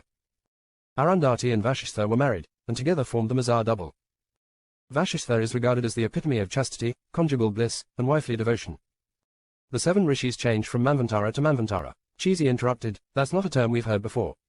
Sandy said, quite right. Let's take a step back for a moment and consider the concept of time from a metaphysical Hindu perspective. And Darla interjected, the metaphysical is our area of expertise. And she glanced at her sisters who were very much interested in what Sandy was saying and smiling perhaps a bit too much. Sandy began with his explanation of the yugas by saying, a yuga is an epoch of time. The Rig Veda refers to a yuga as generations or a long period or very brief period, or a yoke. In the Mahabharata, the words yuga and kalpa are used interchangeably to describe the cycle of creation and destruction. But these seemingly different and confusing terms are all part of what is known as the Chatur Yuga cycle. Chatur Yuga is a cycle of 4 world ages known as the Yuga cycle and are comprised of smaller sections known as Satya Yuga, Treta Yuga, Dvapara Yuga, and Kali Yuga. Together they form a full Yuga cycle. A complete Yuga cycle is considered an epoch in Hindu cosmology, with each Yuga cycle representing 4,320,000 earthly solar birthdays for you and me. That's a lot of candles on our cake even for leap year babies. The Yuga cycle continues through the 4 Yugas in a linear manner once the previous cycle is complete. Through each Yuga, humanity's general moral and physical state decrease by 1/4 as does the length in time successive Yugas last. Time moves in a linear fashion through each of the cycles and through time in general. Within each cycle there is a dawning period of the age equivalent to a tenth of the overall time of that Yuga. Then as the Yuga approaches its end, humans move to dusk that lasts a tenth of the time. Kali Yuga, being the last of the 4 Yuga cycles, has only 432,000 years to exist. For current humans, that countdown started in 3102 BCE if you wish to set your timepieces. Near the end of this Kali Yuga, when human virtues are at their lowest, a cataclysm will re-establish a new Dharma, or a new right way of living. The next full Chatur Yuga cycle will begin with the ushering in of the dawn of a new Satya Yuga. This is prophesied by Kali. As the great sage Swami Cheesy Ji said, humans lived a lot longer then as well, didn't they? Cheesy asked. Sandy continued on, that's right Swami Cheesy Ji. Human life was on average 100,000 years under Satya Yuga, declining to the 100 years we see humans live today in Kali Yuga. 1,000 Yuga cycles is just one divine day on the wristwatch of Brahma, so it's natural humans lived longer as well. I say, is, because that time will come again. I started considering the math in my head. A Manvantara lasts for 306,720,000 years and is built from 71 Chatur Yuga cycles. There are 14 Manvantaras in a Kalpa, which is one divine day. During the connecting periods the Earth is reset by submerging it underwater as the ocean's level rises to accommodate the melting glaciers and the northern landscapes are scrapped clean. It's as if the gods must flush the Earth between Chatur Yugas. Between particularly caustic cycles Brahma might be heard to say, "Oh me. I was sitting on a monkey tail." Flush. These gods had a lot of time on their hands. Ian said, to which Sandy replied, they needed it because in each Manvantara they required 7 new rishis, assorted deities, an Indra, a Manu, and kings to be the sons of Manu so that they could all be created and then perish. Each Manvantara is distinguished by the man who reigns over it. We are currently in the 7th Manvantara of 14. This one is ruled by Vaivashvata Manu. For this particular period, the rishis include Markandeya, a devotee of both Lord Vishnu and Lord Shiva and the author of the Markandeya Purana. Markandeya was one of the Chiranjeevi, a group of immortals that lived through the entire Chatur Yuga cycle. The other Chiranjeevi are Asura king Mahabali, Parashurama who is the sixth avatar of Vishnu, Vibhishana, Hanuman whom we know as the monkey warrior, Vedvyasa, Kripacharya, and Ashwathama. Patanjali, the great sage, whom most of you know from the Yoga Sutras, is the father of yoga. There are others considered fathers in their field such as Kapila, the father of cosmology who was born to the illustrious sage Kardam and Devhat. He represents the Sankhya school of thought, and Chizi jumped in, yoga school with God. That's right Chizi, nature and principles of the ultimate soul, primal matter and creation. Purusha the divine realm and Prakriti, this earthly existence. Kapila's concept of the transformation of energy and profound commentaries on Atman, non-Atman and the subtle elements of the cosmos could prove to be a valuable line of thinking. He may have understood what we call vital force and perhaps created tantras to build or increase it within the mortal self. The Atman is eternal, it's not part of body, soul or consciousness. Let's see if we have anything by Kapila and get it to Richard as soon as possible. Chizi added, that would be too big a coincidence. Nevertheless, you won't see his name printed in English on the cover. The handout I gave you has the equivalent Sanskrit characters that you will need to identify the various sages of particular interest. Kapila asserted that Prakriti, with the inspiration of Purusha, is the mother of cosmic creation and all energies. Sandy continued, Sushruta, born to sage Vishwamitra is the father of surgery. He conducted complicated surgeries such as caesarean births, cataracts, artificial limbs, rhinoplasty, 12 types of fractures, 6 types of dislocations, urinary stones, even plastic surgery, and brain surgery. Sushruta's book, Sushruta Sawita, describes over 300 surgical procedures and 125 surgical instruments like scalpels, lancets, needles, catheters and rectal speculums designed from the jaws of animals and birds. Ian said, those are such amazing feats when you consider when in time and location he performed them. Even at the time they were written down it would have been phenomenal. He may have accomplished many other things he didn't reveal to the public. Sandy continued, then consider Acharya Karika who is known as the father of medicine. The Karika Sawita is an encyclopedia of Ayurveda, a lifestyle diet still popular in India today. His work includes human anatomy, embryology, pharmacology, blood circulation and diseases like diabetes, tuberculosis, and heart disease. He described the medicinal qualities and functions of more than 100,000 herbal plants. Magda might be able to help with that one based on her knowledge of plants and herbs. I volunteered. Karika emphasized the influence of diet and activity on mind and body. He proved the correlation of spirituality and physical health contributed greatly to curative sciences. Karika also prescribed an ethical charter for medical practitioners prior to the Hippocratic Oath. Acharya Bharadwaj authored the Yantra Sarvashva which included discoveries in aviation science, space science and 3 categories of flying machines, one on Earth from one place to another, one that travels from one planet to another, and one that travels from one universe to another. Ian quipped, we should give that one to Tesla. Sandy continued, Aryabhata was a master astronomer and mathematician who wrote the Aryabhatiam, an unparalleled treatise on mathematics and astronomy where he formulated the process of calculating the motion of planets and the time of eclipses. He was the first to proclaim that the Earth was round, rotates on its axis, orbits the Sun, and is suspended in space. What took Copernicus so long? Throw in a solution for pi to 4 decimal places, the sine table of trigonometry, the concept of zero and Aryabhata had a long day even with a good work ethic. Kanada was the founder of atomic theory, one of 6 principal philosophies of India, and a pioneer of realism, and the law of causation. He classified all the objects of creation into 9 elements, earth, water, light, wind, ether, time, space, mind and soul. Ian suggested, this is our ether trail again perhaps. Sandy continued, every object of creation is made of atoms which in turn connect with each other to form molecules. His statement ushered in atomic theory for the first time in this world. Bhaskaracharya calculated the time taken by the Earth to orbit the Sun hundreds of years before anyone else. In the Siddhanta Shiromani, he talks about planetary positions, eclipses, cosmography, mathematical techniques, and astronomical equipment. Adjustments are required to today's sky to recreate the sky you would have seen so many years ago. This is easily accomplished with software that can reposition the sky to any time frame required. To calculate the position of those celestial bodies you would have to reset the cosmos to what it looked like 5,000 years ago, 10,000 years ago, 100,000 years ago or even perhaps a full Yuga cycle ago. We have the software to do this, but astronomical events happen in cycles, so the events described in the Mahabharata, for instance, may have happened every 1,000 years. Experts have compared many of the events and dates could vary from 3,500 BCE to 9,500 BCE or even much longer considering Yuga cycles. Oceans were rising and glaciers were shrinking in 9,500 BCE as that ice age was in recession. Bhaskaracharya made note of the force of gravity. Objects fall on Earth due to a force of attraction by the Earth. Therefore, the Earth, planets, constellations, Moon, and Sun are held in orbit due to this attraction. He was the first to discover gravity, hundreds of years before Sir Isaac Newton had his pendulum swung by the apple. Panini was a sage known for his Sanskrit grammar, particularly his formulation of the 3,959 rules of Sanskrit syntax and grammar known as Ashtadhyayi. If you find anything by Panini, give it to Richard right away because it changes the grammar and meaning of words through time. Everything has several names in Hindu mythology, and Sanskrit is localized text based on region. Varahamihira's book Panchsiddhanta noted that the moon and planets are lustrous not because of their own light, but due to sunlight. In the Brihad Samhita and Brihad Jatak, discoveries in the domains of geography, constellations, science, botany, and animal science are outlined.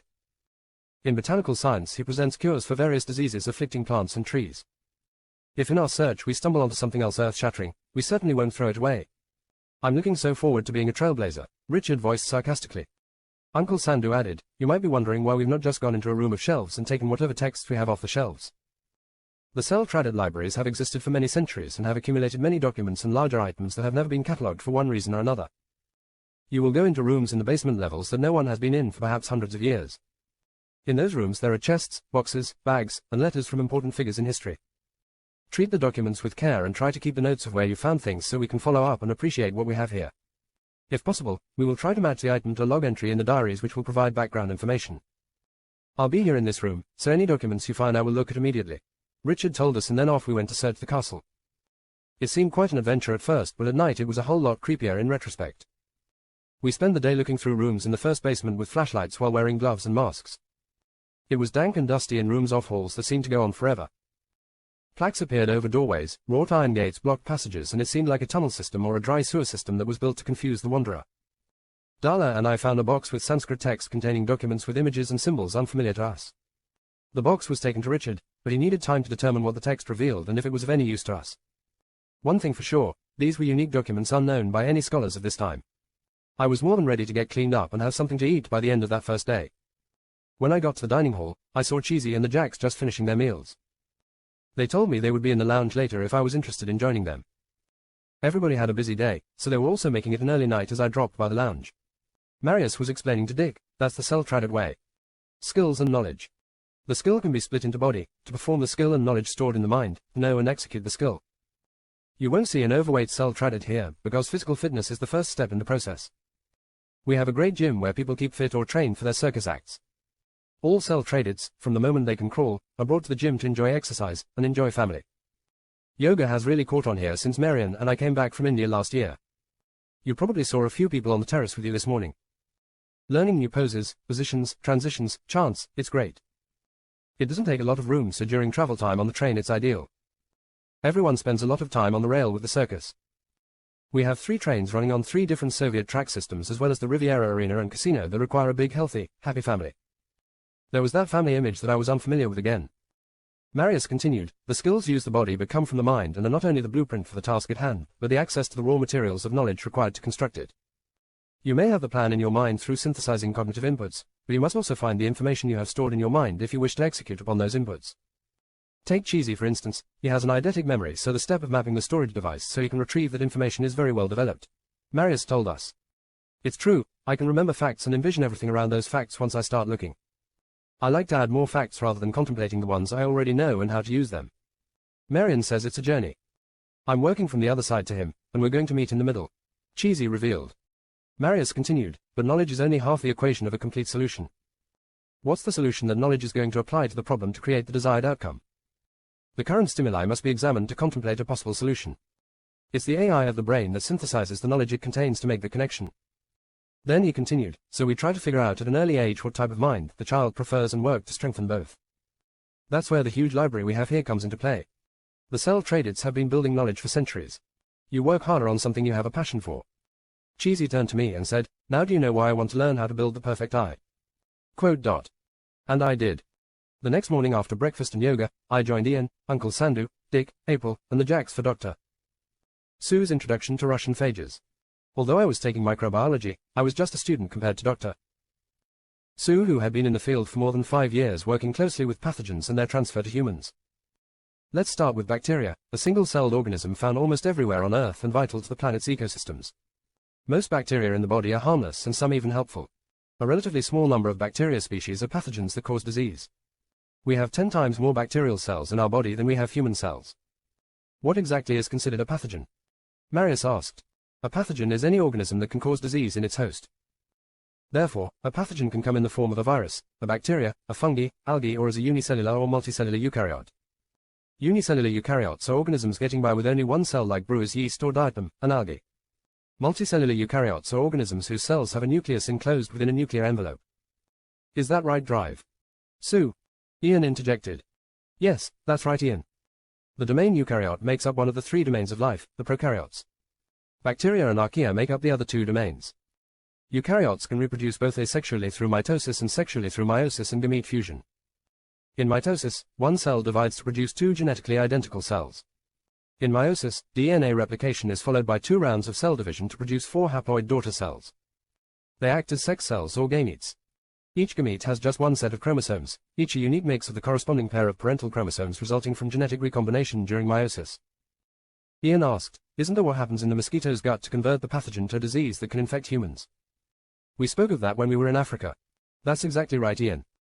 A new protein known as GCS1, a generative cell-specific one, suggests that it may perform an essential function in cell division, such as the membrane fusion at the moment DNA is passed on. If GCS1 is indeed an important part of our ancestral gamete fusion apparatus, that might suggest that complex, multicellular organisms have invented novel forms of gamete fusion. However, seeing this was more information than most of us needed, she returned to the topic that got us there. The cell structure of bacteria is simpler than that of other organisms because there is no nucleus or membrane-bound organelles. Instead, their control center, containing their genetic information, is contained in a single loop of DNA. Some bacteria have an extra circle of genetic material called the plasmid. The plasmid often contains genes that give the bacterium some advantage over other bacteria.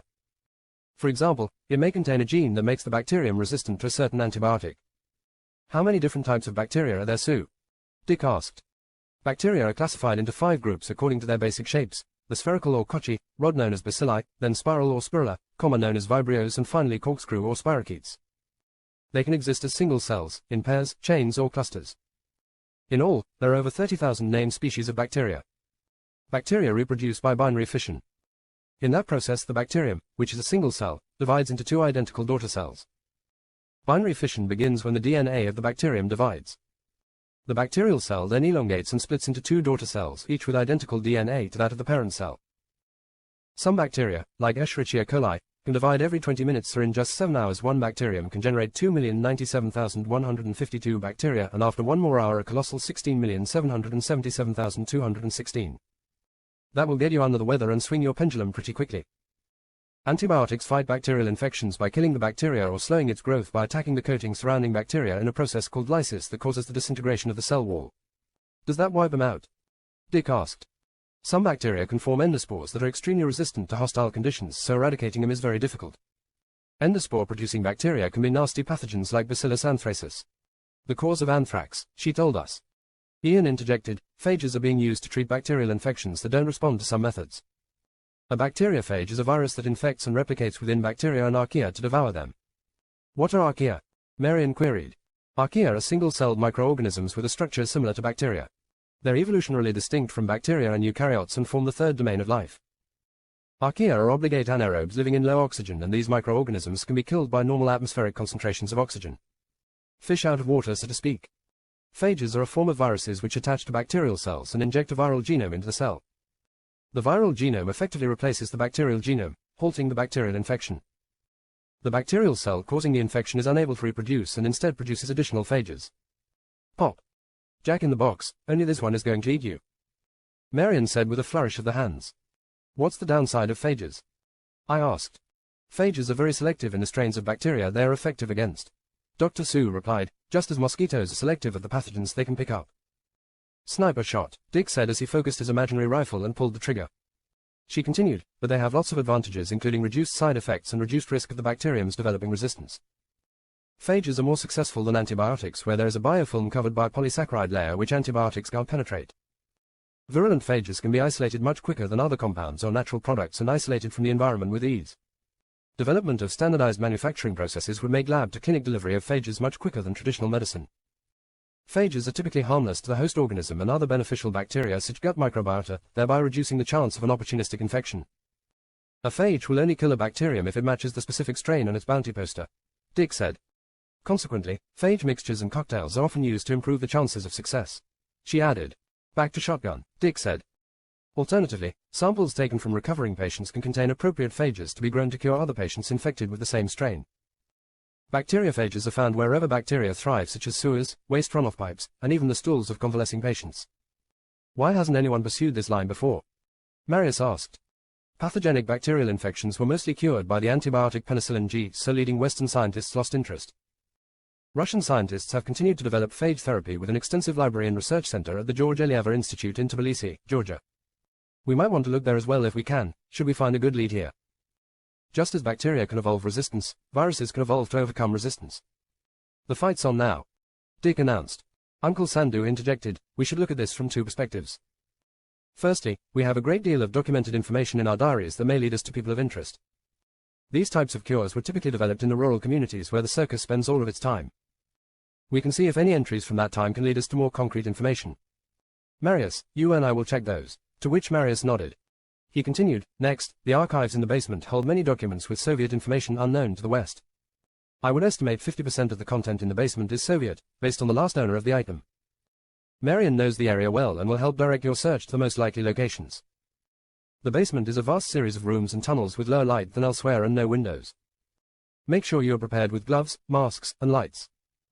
Additionally, we should have Florin follow up with any family contacts in Georgia. We may need some specific information or even samples of a particular phage. They may have also made advances that are unpublished. The rest of that day searching the basement was fruitless for me as far as our quest was concerned, but there were many interesting things found along the way. The Jacks, Cheesy and I met up with Darla, Magda and Krista on the terrace that evening to have a few drinks and learn about magic and the metaphysical world from their perspective.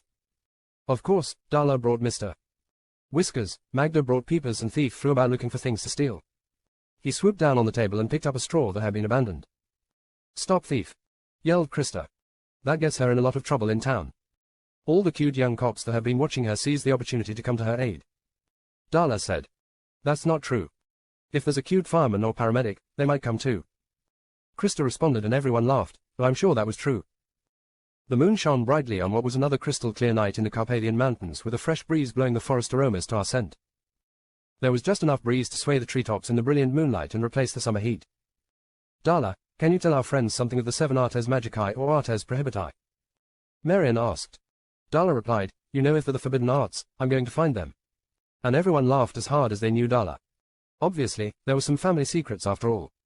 Let's start with hydromancy, a form of divination using water. Divination? I asked. Divination is seeking knowledge of the future by reading the signs of whatever you use for scrying. Scrying? I had to ask another question. The medium you use to detect messages or visions. Water is the medium used by a hydromancer for scrying, seeing the vision of the future. It could be a glass of water, a spray, or a lake. Many methods have been described in books that we have here in the library. For example, a ring hanging by a string that's dipped into a vessel of water then shaken. So how do they take whatever that symbolism is telling them and translate it into something of value by way of a future prediction? Cheesy asked. In this particular case, the prediction is made by the number of times the ring strikes the sides of the vessel. So, if I ask the vessel what city Darla is going to journey to in September, it will tell me. Cheesy asked. I'm afraid not, it's usually yes or no answers by odd or even clangs. You'll just have to keep guessing, darling. Another water method requires 3 pebbles be thrown into standing water and the circles formed are observed. You can always find documentation for interpretation of these types of divination, but they are more or less as reliable as Freud. Magic words or words of power can sometimes have unintended effects.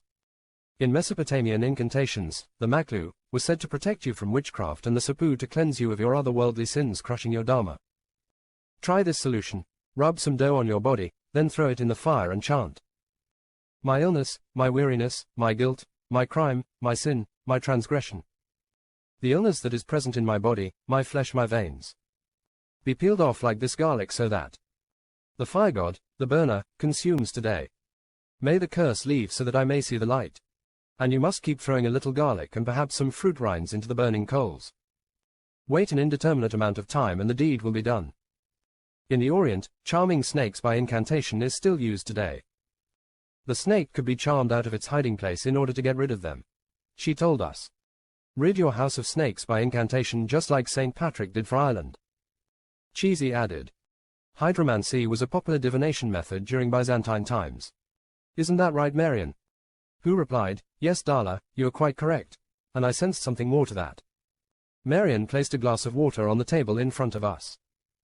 He circled his hand around it 3 times, said some words which were foreign to me and then flicked the glass with his forefinger off his thumb. With a twink at the glass, the water was frozen solid. You guys continue to amaze me. Fantastic. Is that magic? I asked. Magda said, Gordon, you can do this one, show him. So Cheesy took another glass and put some water in it and placed it exactly where he wanted it. He circled his hand around it 3 times, said the words and then flicked the glass with his forefinger from his thumb. With a twink of the glass, the water went very cold but didn't freeze. Oh, good try, Gordon. Came the cheer. Then it was my turn. I circled my hand around the glass 3 times, said the magic words and then flicked the glass with my forefinger from my thumb. With a twink of the glass, the water was very cool at best. Oh, came the cheer without a good try. I knew that was not going to work as soon as I heard the twink on the glass. Your hands didn't have the correct positioning and the fingers were not pointing in the right directions. You probably weren't even considering that the position mattered. Then 3 full rotations around the glass starting and ending in the same place. Not 2, not 4, 3. Just as microwaves can cook food, sound waves can freeze water. When we chant, we see it as a musical instrument sees the notes. The sound creates a vibration. Finally, with just the right twink, created by using the amount of force necessary to create that sound against an object that is known to you. That final correct finely tuned vibration will synthesize with the other vibrations and immediately freeze the molecules in the water. Timing is important too, as Marion well knows. Marius said and then continued, in the innocence of our youth we were in town one day plying our craft when Marion approached a local yokel who bet him he couldn't turn the water in the glass to ice. Just as Marion was about to say the spell, a car backfired and disturbed the vibrations. When he heard the final twink, he knew it didn't work and he also knew he couldn't pay off on the bet. Everyone was laughing hysterically by now. So, what happened? I asked with great anticipation. Marion threw the glass of water in his face and took off as fast as he could. Magda added, and all the villagers were chasing the mad wizard. Quote. Krista added, barely getting the words out, with pitchforks and torches. By this time no one could stop laughing to say anything else. Krista took over from Darla for the next topic of pyromancy. In the discipline of fire, it's the signs and patterns in the flames that provide the message. Dust and other fine particles like pollen or milled organic herbs can be used by throwing them in the fire and observing the patterns that emerge to predict the future. The fire itself can be the gateway for the practitioner to view a future path. Priests like this type of divination with gods present and omens conveyed. Fire rituals in Mesopotamia and Eurasia were thought to originate with ancient Zoroastrian rituals in temples and on altars. Isn't that right, Marius? Who replied, yes, Krista, you are quite correct. And again I sensed something more to that exchange. Marius pulled a handkerchief from his shirt pocket and placed it on the table with a flourish. He brushed it with the front of his hand and then the back of his hand, flipped it over and did the same thing with his other hand. Then he pulled it up in the middle and let it fall like a tent. He spoke a few foreign words as he waved his hand over the cloth and smoke began to rise from it. Again, he went back and forth with his hand and there was more smoke. Finally, with the next wave the cloth burst into flames. Everyone applauded and I said, magic. And he responded, perhaps. Then he explained, spontaneous combustion can occur when a substance with a relatively low ignition temperature like this specially dried out cloth begins to release heat. That happens either by oxidation in the presence of moisture and air, or by bacterial fermentation, which generates heat through a process called redox. Reduction or oxidation is a chemical reaction in which the oxidation states of atoms are changed. Redox reactions are characterized by the transfer of electrons between chemical species. One species, the reducing agent, undergoes oxidation by losing electrons, while the other species, the oxidizing agent, undergoes reduction by gaining electrons. The chemical species with the electron removed is oxidized, while the chemical species the electron is added to is reduced. Oxidation is the loss of electrons or an increase in the oxidation state of an atom, an ion, or certain atoms in a molecule. Krista clarifies the process. The temperature of the cloth rises above the ignition point, killing the bacteria with ignition temperatures and destroying the evidence. Combustion begins. Oxygen and fuel maintain the party onto the thermal runway and it's off to fire and beyond Buzz Lightyear. She said with a flourish of her hand. Mind you, this doesn't happen by accident. Marius said, the 2 bacteria were packaged by our cousin Florin, whom you haven't met yet. When I passed my hands over the cloth the first time, I was coating them with the 2 bacteria and then giving him enough time to start working. The reaction wouldn't normally be this fast, but Florin has somehow sped up the reaction between these 2 particular bacteria.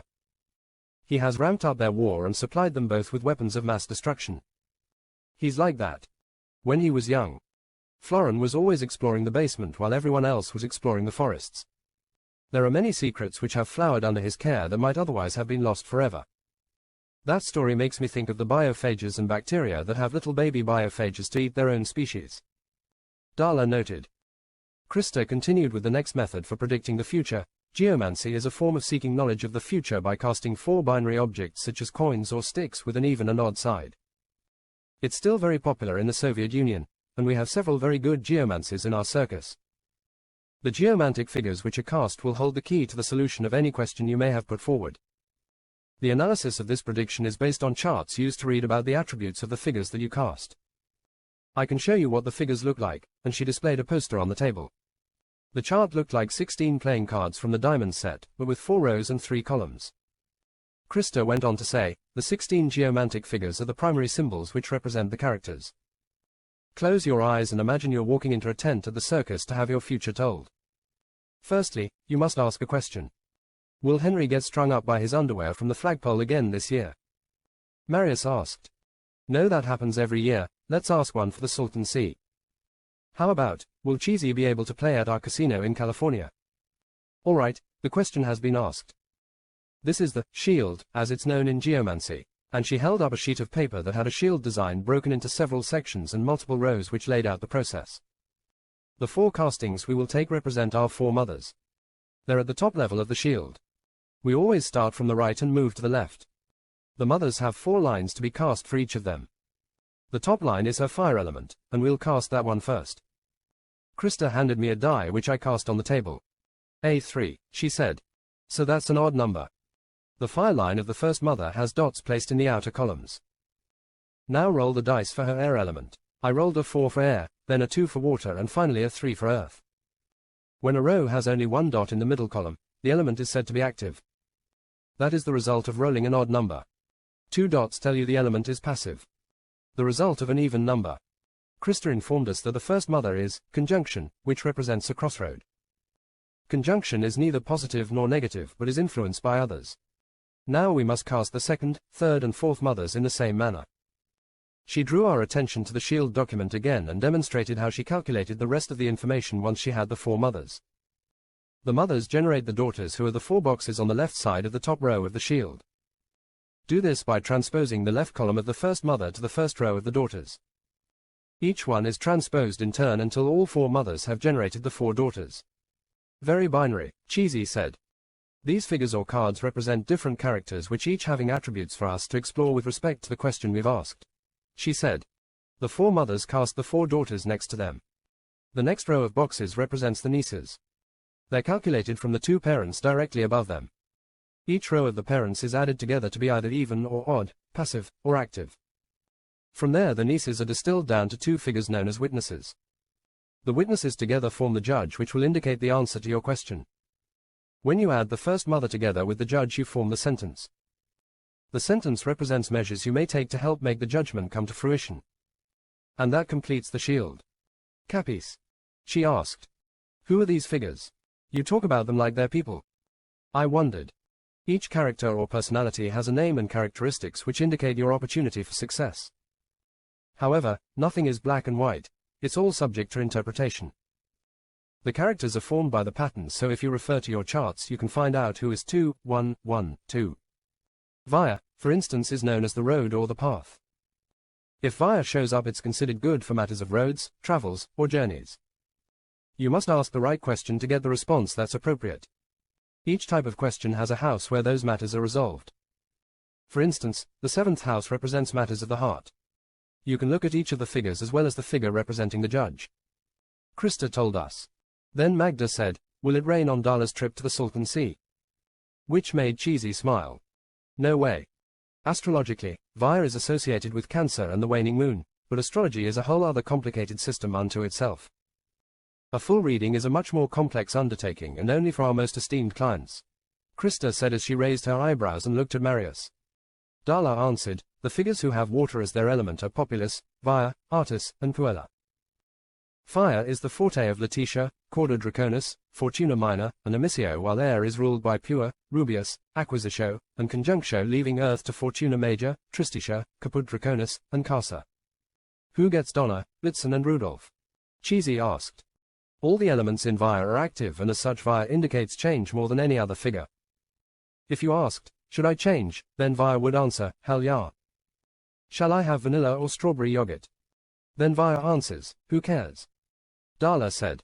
Then Krista continued, Via inverts the actions of any figure when added, providing another meaning of change.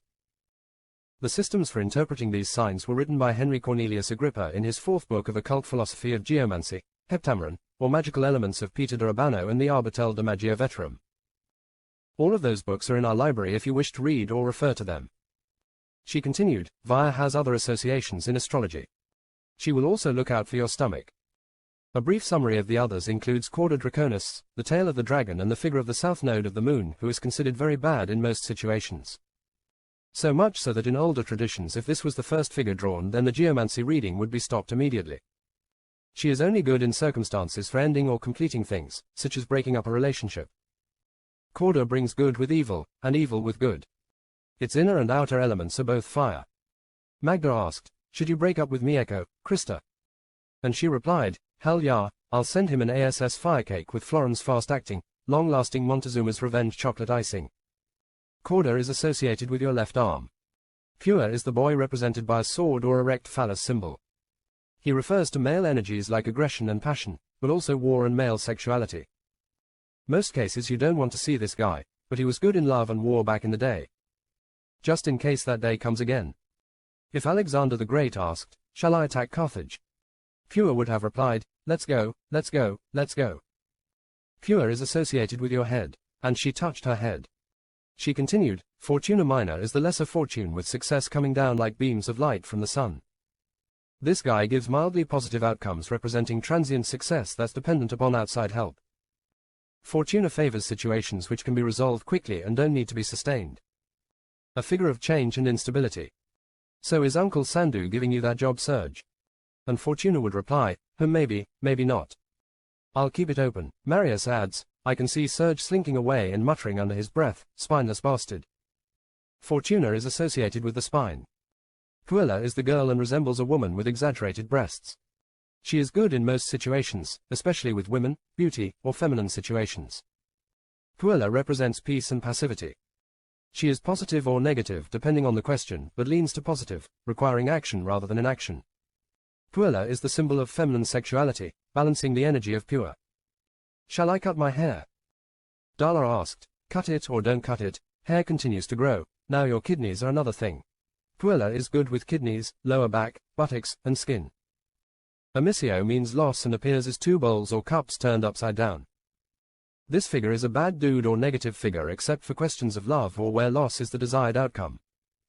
Often, he represents something outside of one's grasp. Desire is the root of all evil according to Buddha. Should I let these guys with the big horse in? To which Amisio replied, yeah, it. Give Em a hand, it looks heavy. Amisio likes necks and throats. I see a date with Yertle the turtle in the future. Casa as the prison is the outline of an enclosure, a link in a chain, or a prison cell. Usually bad and denoting delays, setbacks, or bindings, Casa refers to immobility and strength. She could indicate a restriction or a source of willpower. Casa is generally unfavorable, but she can be favorable in questions involving stability or security. Should I move to Rome or stay in Pompeii? Asked a citizen, to which Casa replied, you have a good job, a new girlfriend, that nice house with a view of the mountain, yeah stay what the hell. Casa likes knees and skeletal systems. Letitia's is joy. He resembles an arch, fountain, or rainbow, and is good in situations that concern potential, joy, or happiness. Ruled externally by water, but inwardly by fire, Letitia's is a positive figure for nearly all questions, representing fast solutions and construction. Letitia's indicates upward motion, happiness, or joy. Can I complete this pyramid by the end of the next fiscal quarter? Khufu may have asked, to which Letitia's replied, start planning the opening ceremonies Khufu. Letitia's and Khufu both had foot fetishes. Caput Draconis, head of the dragon, is a neutral figure but fortunate with new beginnings. He's favorable for beginnings and profit, and otherwise favorable with other favorable figures and unfavorable with unfavorable ones. Caput likes to go with the winner and carries his own reversible banner. Father of all democratic politicians. Will my noodle shop succeed, or will it go kaput? To which Caput replied, I've noodled the idea and you bet your right arm it will. I've had an armful of your noodles and they're good, don't listen to those other people. Kaput wants you to be his right arm. Conjunctio, the conjunction is a crossroads or joining of two figures. The sign is neutral in meaning good in good things, evil in evil, but good with joining or recovering things, especially marriage or relationships. He represents a combination of forces, for good or ill. By himself, neutral. He only becomes favorable or not through the influence of other figures around him. A tad fickle, this fellow is a bit of a milquetoast. Should I marry Henry VIII? Anne Boleyn asked Conjunctio, who replied, he makes me sick, don't lose your head, but yeah, go for it. Conjunctio is all about the intestines and digestive system. Acquisitio is interpreted as gain. He resembles two bowls or cups turned upright. Acquisitio is good in almost all situations, especially when getting or obtaining things. A positive figure, except where a loss is the desired outcome. Will England lose the FIFA World Cup? Acquisitio was asked and replied, oh, I am sorry, no. And that's your third hot dog. Acquisitio is watching your hips and thighs. Rubeus is an overturned glass, an inversion, meaning good in all that is evil, and evil in all that is good. Like the tail of the dragon, he's considered so unfavorable that if he was first in a reading, the reading would end. Rubeus represents passion, deception, violence, and vice. Will I be successful at anything? To which Rubeus replied, sorry bud, gotta catch the next bus out of town. Rubeus is keeping an eye on your reproductive and excretory systems, including your genitals. Watch this guy. Fortuna Major is your key to greater fortune. Fortuna resembles blessings growing from the earth and being fruitful in the air. She's very good in all situations, especially in new beginnings. Looking for power and success. Fortuna will give you that and be very favorable in conflicts and contests. She has stability and long-term success, but with some hurdles in the beginning. Success must be earned. The harder you work, the luckier you get. Should I run for election this year? When William Jennings Bryant asked, Fortuna replied, we're talking Congress not president, right? Yeah, okay run. Fortuna is looking after your heart and chest. Artis is white and shown as an upright glass or goblet. White is good especially with good figures in the posse, but Artis herself is a weak figure. She represents peace, wisdom, purity and provides benefits to beginnings and profit, where careful, deliberate planning is required. Should I drop the atom bomb? Harry S. asked and Artis said, no way man, peace and love are the way. Too bad Artis didn't come up as the judge back in the day. Artis will make sure your shoulders and lungs are in good hands too. Tristitia is sorrow. A broken arch or a stake being driven into the ground denotes poor Tristitia. Most times Tristitia indicates sadness or mourning or pain and suffering. However, she is favorable when questions dealing with stability, building, or the earth are asked. Will I enjoy my trip on the Titanic? A passenger asked and Tristitia replied, pack some rubber long johns and carry your flask at all times. Tristitia has an ankle and lower leg fetish. With the exception of Populus, the ruling element for each figure is always represented as active. There's a lot more analysis to geomancy than the simple overview I gave you tonight. Cheesy added, I liked that one best of all. I thought it was interesting. Krista continued, aeromancy divination is a method that requires tossing sand, dirt, or seeds into the air as the medium and interpreting the patterns of the dust cloud or the settling of the seeds. Thunder, comets, falling stars, and the shape of clouds all fit in this category in myth and legend. Aeromancers would publish predictions of the future. Chiromancy is divination based on reading palms. The interpretation is based on intuitions and symbolism from astrology. A line from a person's hand that resembles a square is considered a bad omen, whereas a triangle would be a good omen. This idea comes from the trine and square aspect in astrology. Scapulomancy was divination using an animal's scapula. The scapula would be broken, and based on how it was broken, you could see the future. Take one scapula, heat over hot coals until it breaks, she said. Krista continued, those are ways to predict the future. All of our circuses feature readers of these types of divination because the areas of the former Soviet Union we travel through believe in them. Darla, Magda and I have each spent summers working with the family circus and learning these crafts. Darla added, I like the eastern route best. It goes to Moscow and St. Petersburg. Those are the best stops, but there are two Siberian routes that are really exciting too. The northern one ends in Vladivostok and the southern one goes into Mongolia and China. I like the southern route because it goes through China and they have some of the most fabulous acrobats and tumblers you have ever seen. It's like they don't have any bones and can take any shape they want. Truly amazing, you wouldn't believe your eyes. They've been performing the circus in China for 5,000 years or more. Krista volunteered. Magda announced, on the night before you leave, we're going to have a geomancer's ball. That's why we went into more detail on that method. We have these occasionally, they're a lot of fun. You can see Daniel in the costume department and he'll fix you up with any character you want to be. We have lots of costumes that are used in the circus. Just pick your favorite character and come and have some fun with it. Marius and Marian confirmed these parties were great fun, especially with performers who like to celebrate the end of a great show. We retired shortly after that. Magda walked me back to my room. I spent some time looking out the window and contemplating what I had seen that night. The next morning, I found myself searching the lower halls for Floren's lab. When I found it, Ian, Marius, and Marian were already sitting around a table with Floren looking over a number of large documents. "Am I late?" I asked, and Marius said they were just talking about a circus act that involved some props Floren was working on for them. They introduced me to Floren Balin, their cousin, and the manager of technical matters for all the circuses. Basically, he sorted out how to implement tricks, use the cell-traded secrets and create awesome effects. I knew that was just the tip of the iceberg with this fellow. How right I was. Floren began. The rare earth elements are a set of 17 nearly indistinguishable lustrous silvery white soft heavy metals. The lanthanides account for 15 of those.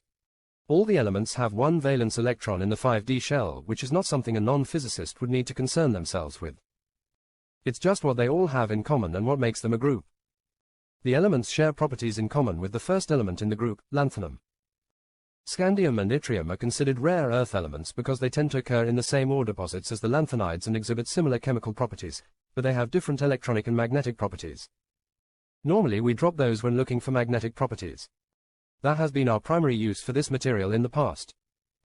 In pure form, these metals tarnish slowly in air at room temperature, and react slowly with cold water to form hydroxides, liberating hydrogen. They react with steam to form oxides, and at an elevated temperature of 400 degrees Celsius, they ignite spontaneously and burn with a fierce colorful pyrotechnic flame.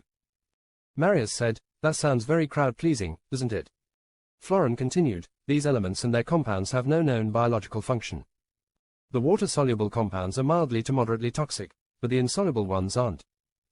They're used in electronic components, lasers, glass, magnetic materials, and powerful neodymium magnets. Neodymium magnets are the strongest type of permanent magnet available commercially. Rare earth elements are almost exactly the same in terms of their chemical properties. However, their electronic properties and magnetic properties are each exquisitely unique. Some refrigeration devices freeze by magnet. The magnetocaloric effect is a magnetothermodynamic phenomenon in which a temperature change of a suitable material is caused by exposing the material to a changing magnetic field. Promethium is used in nuclear batteries and luminous paint. All isotopes of promethium are radioactive, and it doesn't occur naturally in the Earth's crust. However, a trace amount is generated by the decay of uranium-238. They're often found in minerals with thorium, and less commonly uranium. A beta-voltaic device is a type of nuclear battery which generates electric current from beta particles emitted from a radioactive source, using semiconductor junctions. A common source used is the hydrogen isotope tritium. Quote, "I can see how these elements tie in with Tesla's electromagnetic theories," Ian said. Floren went on to say, "Most nuclear power sources use nuclear radiation to generate heat which is then used to generate electricity. Beta-voltaic devices use a non-thermal conversion process, converting the electron-hole pairs produced by the ionization trail of beta particles traversing a semiconductor. These power sources are important where long life is desirable. Samarium is used in rare earth magnets, lasers, neutron capture, and control rods of nuclear reactors. A samarium-cobalt magnet is a strong permanent magnet made of two basic elements, samarium and cobalt. Sintered samarium-cobalt magnets exhibit magnetic anisotropy, meaning they can only be magnetized in the axis of their magnetic orientation. That's done by aligning the crystal structure of the material during the manufacturing process. More magnetic oddities. Very interesting, Ian added. Floren continued, "We have some of these elements in the lab that we've collected over the years but in small quantities. Our current use is predominantly for the magnets installed around the arenas. My assistant is trying to locate where we acquired our current inventory and will let me know if she makes any progress." Ian was optimistic that there was a connection between Tesla and the rare earth elements. Looking around Floren's lab, it was an odd mixture of fairly current technology and some ancient-looking pieces. When Ian asked Floren about his lab, he replied, "We have mixtures here that were first made over 300 years ago from the exact same formula. In fact, some are made in the exact same vessels. Much of the crafting done here has to do with basic alchemy or ancient science as it was known then. Melting and boiling properties of organic compounds was a very basic piece of information but essential. In earlier times, the melting point and boiling point provided crucial information on the purity and identity of organic compounds. The melting and boiling points correlate with the polarity of the molecules and their molecular weight. He said, and both Ian and I looked at each other as if to say, this guy knows what he is talking about. Some organic compounds, especially symmetrical ones, sublime.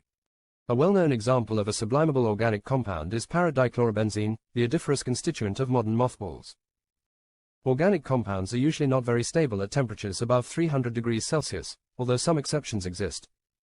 These are the types of things we need to know to mystify and amaze people. We're also working on some projects with solid-state properties. Various specialized properties of molecular crystals and organic polymers with conjugated systems are of interest for thermomechanical and electromechanical purposes of piezoelectricity, electrical conductivity, and electro-optical properties. Circus tricks. Areas of polymer science and materials science can be implemented into arena designs.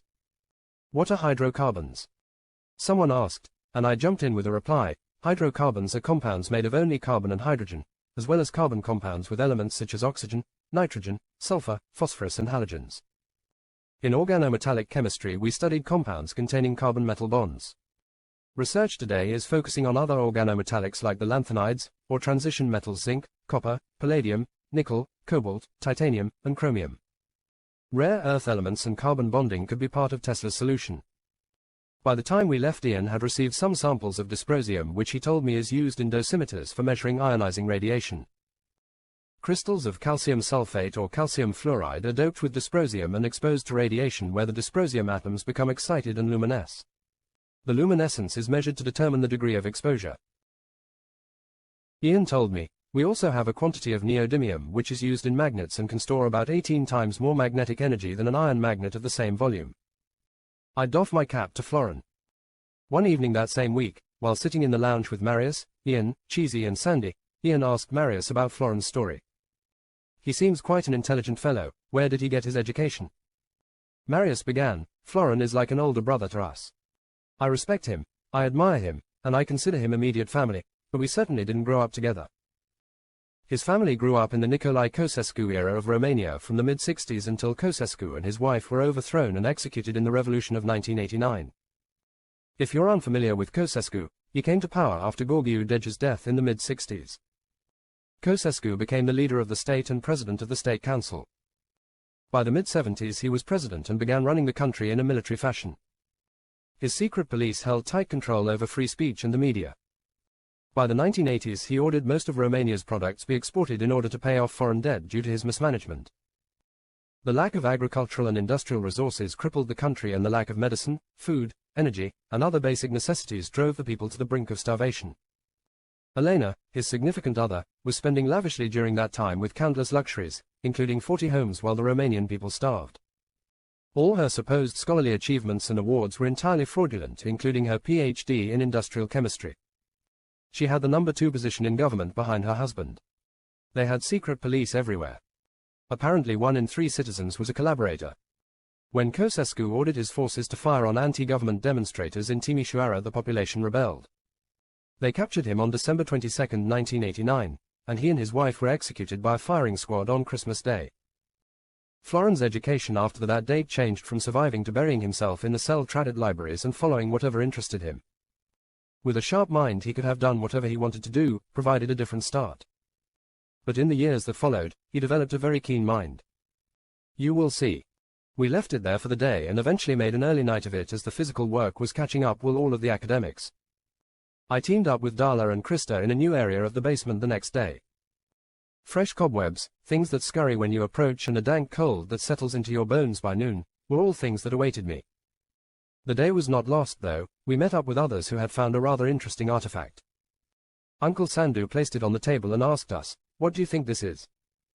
A pouch, about the size of a soccer ball, was lying on the table. It was drawn at one end by some type of cord weaved through slots and appeared to be made from a leathery skin. It's a football from the Greek Football League circa 500 BCE. Marion guessed and Cheesy added, and signed by Plato and Socrates. Richard rolled his eyes and then said, "Not quite, this is a pouch made from the skin of a Goliath frog, see Goliath. The world's largest frog found only in a very small range in the Congo." He opened the pouch and spilled the contents onto the table. Inside the pouch were several small skeletal hands, assorted nails, horns, dried insects and pieces of things no one could recognize. Uncle Sandhu added, "Our diary tells us this pouch was acquired by us in 1847. It was owned by an Arab trader who bought the bag from a Belgian doctor that he was dealing slaves with. The pouch had been taken from a pygmy witch doctor whom the Belgian doctor killed after an argument while on a slave-capturing expedition. There are no written components to the witch doctor's bag, so we don't know how to use any of these ingredients or even what species they are. Nevertheless, an interesting find." Later that day, just before dusk set in, I met up with Magda on the terrace. She was watching an area of the hill across the valley and said, "Look there." On the hill about halfway up, she pointed with her finger at an area of open pasture, and I could see several wolves milling around. "Listen carefully, you can hear their voices on the wind. It's blowing this way across the valley. Wolves are very vocal and communicate an incredible amount of information with sounds. They will howl, bark, whimper, or growl. Can you hear anything now?" I listened carefully and could hear the wolves faintly barking. "They're barking. That's one pack with the male and female parents as the dominant pair, a family. Tonight, they will hunt, but until the light goes down, they'll spend time with the pups in the area they're going to leave them in. If we were closer, we would hear the other sounds of the family. We can see their body movements from here, but not their facial expressions.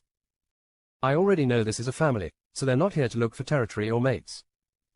They'll probably hunt tonight and hopefully no other pack will be hunting in their territory." She told me, "What happens if another pack shows up?" I asked and she said, "Let's wait and see what happens." This pack has two uncles with them, but Sturge is the top wolf, and his wife Anastasia is by his side. "See the wolf prancing around with his tail in the air?" I could and I nodded. That's Serge and the one laying on the ground is Anastasia. The uncles Nikolai and Ivan are crouched beside the pups. If this wasn't an established pack, then Nikolai and Ivan would have to show Serge they're submissive, or he would attack them to defend Anastasia and the pups. Nikolai rolled on his back, and she said, "There you see, Nikolai is saying I'm part of this family." She continued on as the sun began to wane and the moon started to rise. Wolves use their sense of smell to communicate through chemical messages known as pheromones, which they secrete from glands on their body. They have a very advanced sense of smell, about 100 times greater than humans. A male is able to identify a female by her urine, and they will only come together during specific times. The wind was coming up a little bit and the temperature dropped with the sun. We got blankets to keep warm and continued to listen as it grew dark and the air crisper. Hunters have used wolf pheromones for centuries to warn off wolves or to trap them. Pheromones are very important smells to wolves. You can barely see them now, the pups have gone back into the forest. Serge has his ears back and his nose in the air, judging by his posture. Either he smells something, or he is sniffing for something to follow. "A trail," Magda said, but I couldn't see them anymore through the dark. A loud howl echoed off the trees and traveled up the valley on the wind to where we sat warm in our blanket. That was a bark howl. Serge is telling him it's time to go and to follow him. When lions hunt, it is only the lioness, but wolves hunt as an adult family. We closed our eyes and listened to the wolves moving through the forest and communicating. Their voices carried on the breeze, as did the subtle fragrance of Magda's perfume. Serge is barking, and they are returning his bark. I think he smelled prey and told Ivan and Nikolai to look for the trail. If it's a deer, they will bring the pups to it in the morning. A moment went by and she said, "A bark howl, that means aggression. Either he has found the deer or an intruder. The territory is well marked. If it is an intruder, then they know exactly what they are doing and what is going to happen. Listen." Growling and barking became more intense. It's prey. They're closing in. We listened as the barking, howling and growling all intensified to almost cover the vocalization of the prey submitting to the attack. It was a deer. The family will feed tonight and the pups in the morning. It's a terrible sound when the deer fears for its life, but it's also the circle of life. Listen to them howl now. They're telling the pups there will be food. Mother Nature did not make them vegetarians. Why is that? I asked her why the wolves had Russian names and not local names, and she said, "These are not local wolves." Our circus travels extensively throughout the old Soviet Union and has acquired many animals over the years for circus acts. We prefer to breed them ourselves, but unfortunately there are some we cannot or are not permitted to. Many of the cell tradeds love to work with animals and become very attached to them, especially if they're in any jeopardy from their current owners. These particular wolves were brought here by Uncle Alexei after the breakup of the Soviet Union. April told me they were being abused by a circus in Moscow. We listened for another hour as the wolves made their way back to where the pups were. The forest went silent and the wolves that commanded this territory were ready for a good night's sleep, as was I. In the morning, after breakfast and meditation, I went to find the session that was strategizing the game plan to connect Tesla's ether to Dr. Emily's vital force. Florin was meeting with Alexei and Ian, who suggested I sit in to learn something about ether as a possible conduit for vital force. Ian began. Nikola Tesla, we know, was an inventor, electrical engineer, mechanical engineer, and futurist who designed the alternating current electricity system and had over 300 patents worldwide for his inventions.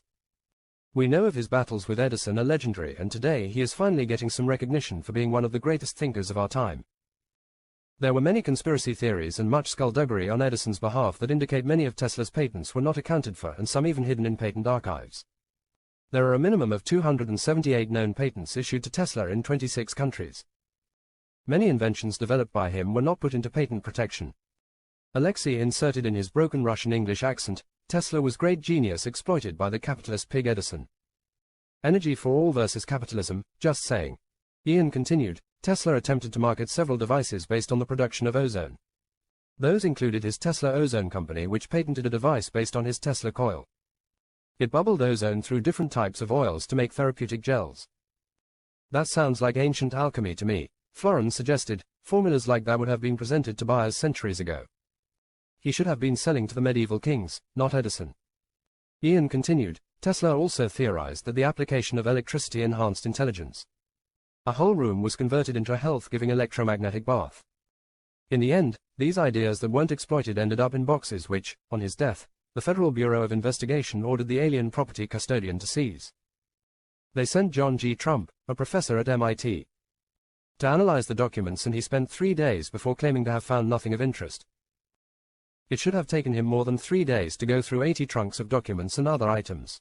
Florin said, in 1952, Tesla's nephew, Sava Kosanovich, had Tesla's entire estate shipped to Belgrade in the 80 trunks marked NT. That's not to say things were not removed by Trump. In 1957, he transported Tesla's ashes from the United States to Belgrade as well and displayed them in a gold-plated sphere on a marble pedestal in the Nikola Tesla Museum. Florin added, I'm going to contact the family and take a trip to Belgrade to see if I can get access to any documents. It's only 300 kilometers from here. I've never heard of this museum, but perhaps we could make a small donation. Ian added, Tesla disagreed with the theory of atoms being composed of smaller subatomic particles, stating there was no such thing as an electron creating an electric charge.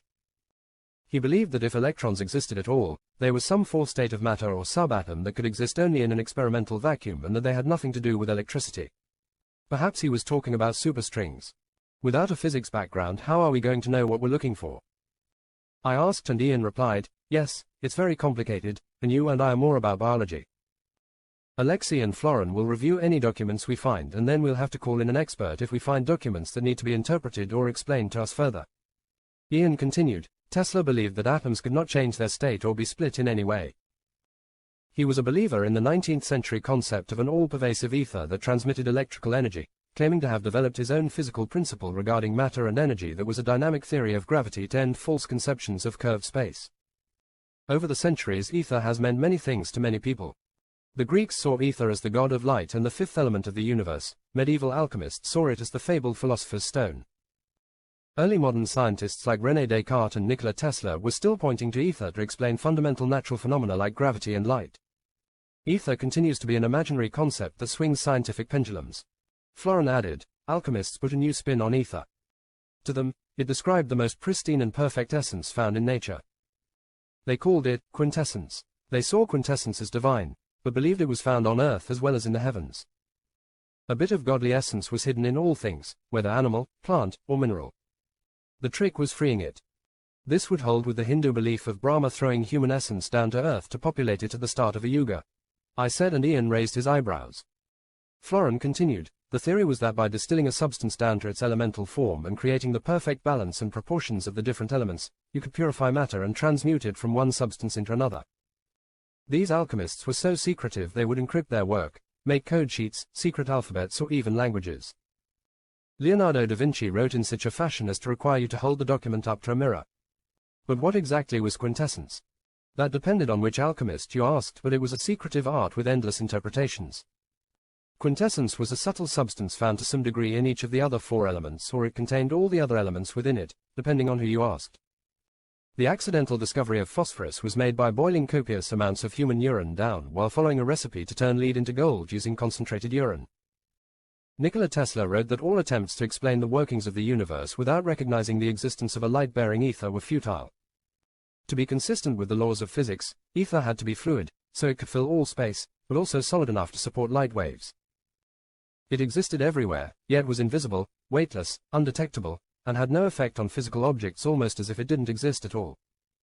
Scottish physicist James Maxwell discovered that electromagnetic waves travel at the speed of light because they're the same.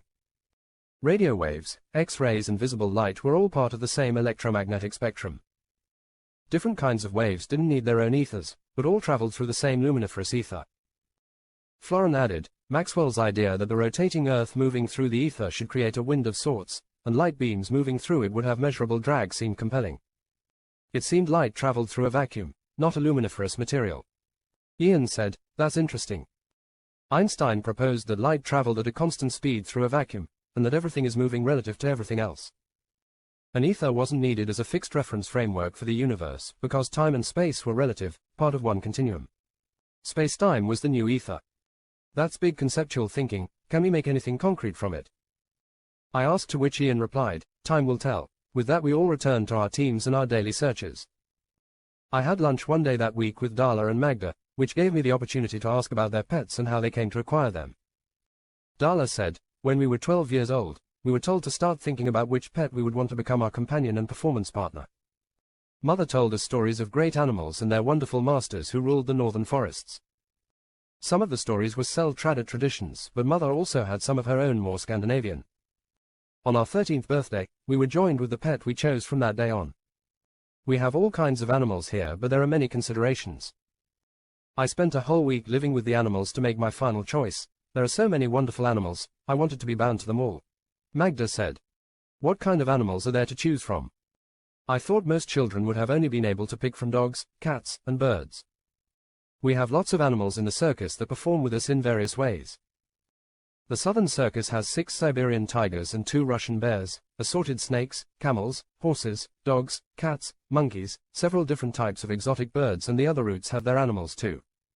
I had such a tough decision, but, in the end, I love Peepers so much and I can't imagine not having his eyes to look into or see his expression when I talk to him. He's so full of wisdom, Magda said, hugging herself like she had hold of him. Do they have any magical abilities? I asked. One of the stories that my mother told us was about Radovan Sel-Tradit and the Shah of the Crimson Scimitar. Many generations ago a book was acquired from a monk which contained a spell that allegedly allowed animals to become invisible and then reappear. The book was written in Latin and eventually translated, but the formula didn't work or even make sense. Darla told me. Mother says after searching for decades they learned from a monk of the same order that there was a mask page which was required to reveal the true formula. The monk claimed to have the page, but eventually he was exposed as a fraud. The page did eventually surface, Magda added. Darla continued, it was another 50 years before the document surfaced in Timbuktu. Radovan Sel-Tradit acquired the page from the Shah of the Crimson Scimitar. When the mask was applied over the formula page it revealed several critical changes to the formula. I don't know what they were, but they were critical. Magda said, the week before we became bonded, Peepers had to spend a week undergoing a series of injections. That was a horrible week for me because I was not allowed to see him until my birthday. Darla said, yes, that was a tough week. Your pets become invisible. Magda shook her head knowingly, then said, it's only for a brief moment and then they reappear. I don't know where they go, but they always come back. It takes years to train him to follow the routing in the show, especially when it means making intentional mistakes. And I was left to ponder that question further, but on my own. Perhaps if Lord Andrew was with Peepers, Thief or Mr. Whiskers, we might know where they're going, I thought. I had to ask Florin the next time I saw him about the animals. He said, yes, Darla, Magda and Krista have the last 3 that we can make at the moment. The book was taken from us, and the serum is based on body weight. I had just enough for a total body mass of 3 kilos. If you don't use enough, the animal has no benefit.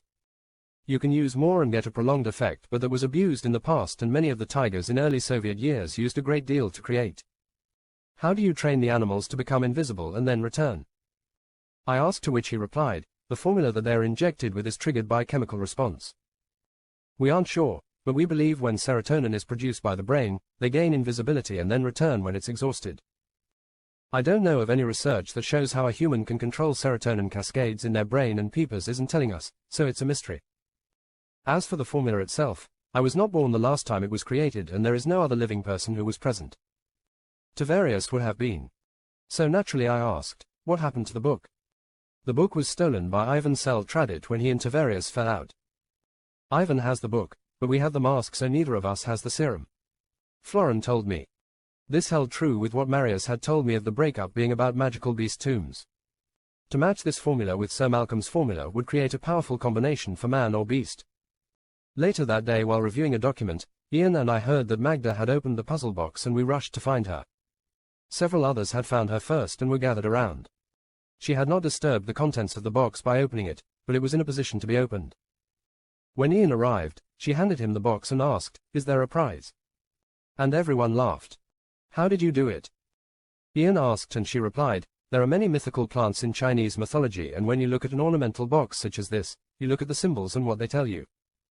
This is an exquisite box with beautiful inlays of various woods inside other woods. Some plants used in mystical pieces are found in particularly inaccessible areas of the earth, like the Fusang world tree, the magical Yao grass, and they have both mushrooms and peaches of immortality." And people laughed. "This box is made primarily of pine, but has cypress and plum inlays. That makes it a box of interest right away." The indicator was the dragon inlay in the middle. It has 4 fingers or claws on its toes. The more toes, the more important the box. Only the emperor could have a dragon image with 5 toes. This one has 4, so it must be a fine object. When I had advanced the bars halfway, I began to rotate the dragon image in the middle by applying pressure and pushing down. A couple of hundred moves later, voila! And everyone applauded. Ian gingerly opened the box and allowed air in for the first time in quite a while. Inside was a lead box. Upon removing the box and opening it, only one folded page of paper was contained inside. It was a riddle. Ian read it out. "The hill papal is the tree with knowledge. Through the African soil on 8 legs, it scrambles. The precious nectar holds life and liberation, or death and new beginning. Kali collects the blood and Shiva demands each must drink. The earthly net will bring minds together." We puzzled over its contents for the rest of the day and sat around throwing out theories. Sandy and Uncle Sandu joined us and had some contributions to the solutions. Who wrote it? Was the first mystery to solve. Sandy said, "I'm not sure that it's Lord Andrew or Sir Malcolm, they're similar in style and structure. Does anyone know a handwriting expert?" To which Ian replied, "Perhaps my father knows, but either way I believe it was one of them." Then Sandy continued, "We know the hill papal is a tree of importance in Indian mythology and it grows around Nainital. The next line refers to an African spider, but where in Africa and what spider? Spiders, scorpions, mites, ticks, whip scorpions, and pseudoscorpions are all arachnids. Unlike insects, arachnids have 8 legs and no antennae, and their body is divided into cephalothorax and abdomen. So, the list of suspects is much larger than just spiders." Ian said, "Whatever it is, it must be near Windhaven, but without the species we would only be guessing. Their precious nectar may be their venom, or even perhaps saliva or some other bodily fluid." I said. Sandy committed, "I favor venom because it's a cocktail that can be separated into its component parts. And some would be toxic, and others wouldn't." I said. Ian noted, "Kali collects the blood," must refer to a blood exchange between participants as part of the formula. Uncle Sandu asked, "Can you give blood transfers to people from animals?" And Ian replied, "Yes, it's called xenotransfusion, but there isn't a lot of information about it other than the mixing of blood. Less than 10% of the total blood volume should restrict the transfer of diseases." Sandy added, "I remember Sir Malcolm telling me about a French monk he was interested in. I didn't know he was known for animal-human blood work. Sir Malcolm had me contact a bookseller in Paris for documents by Dom Robert des Gabets. I believe 2 or 3 books were purchased from that bookseller, but in fact, I purchased many books for both Lord Andrew and Sir Malcolm." To which Ian offered, "You should go up to the house in Nainital when you get back to India and have a look through the bookshelves for any documents by him." Sandy nodded. Later, Ian and I were having lunch on the terrace. We didn't uncover any documents on this trip to move the Tesla theories along, but Florin will be following up with a trip to Belgrade, where all of the Tesla documents that were seized on his death are kept. Hopefully as intact as they can be, considering their journey. It should have taken more than 3 days to go through 80 trunks of documents and other items written by Tesla, even if a dozen brainiacs were assigned, not just one. D. Sue and Dick approached us waving a book or pamphlet at us. They were definitely excited, and D. Sue announced, we found some documentation on phages by an institute in Siberia that was working on virophages. They're small, double-stranded DNA phages that require the co-infection of another virus. The co-infecting viruses are typically giant viruses. Irophages have a parasitic relationship with the co-infecting virus.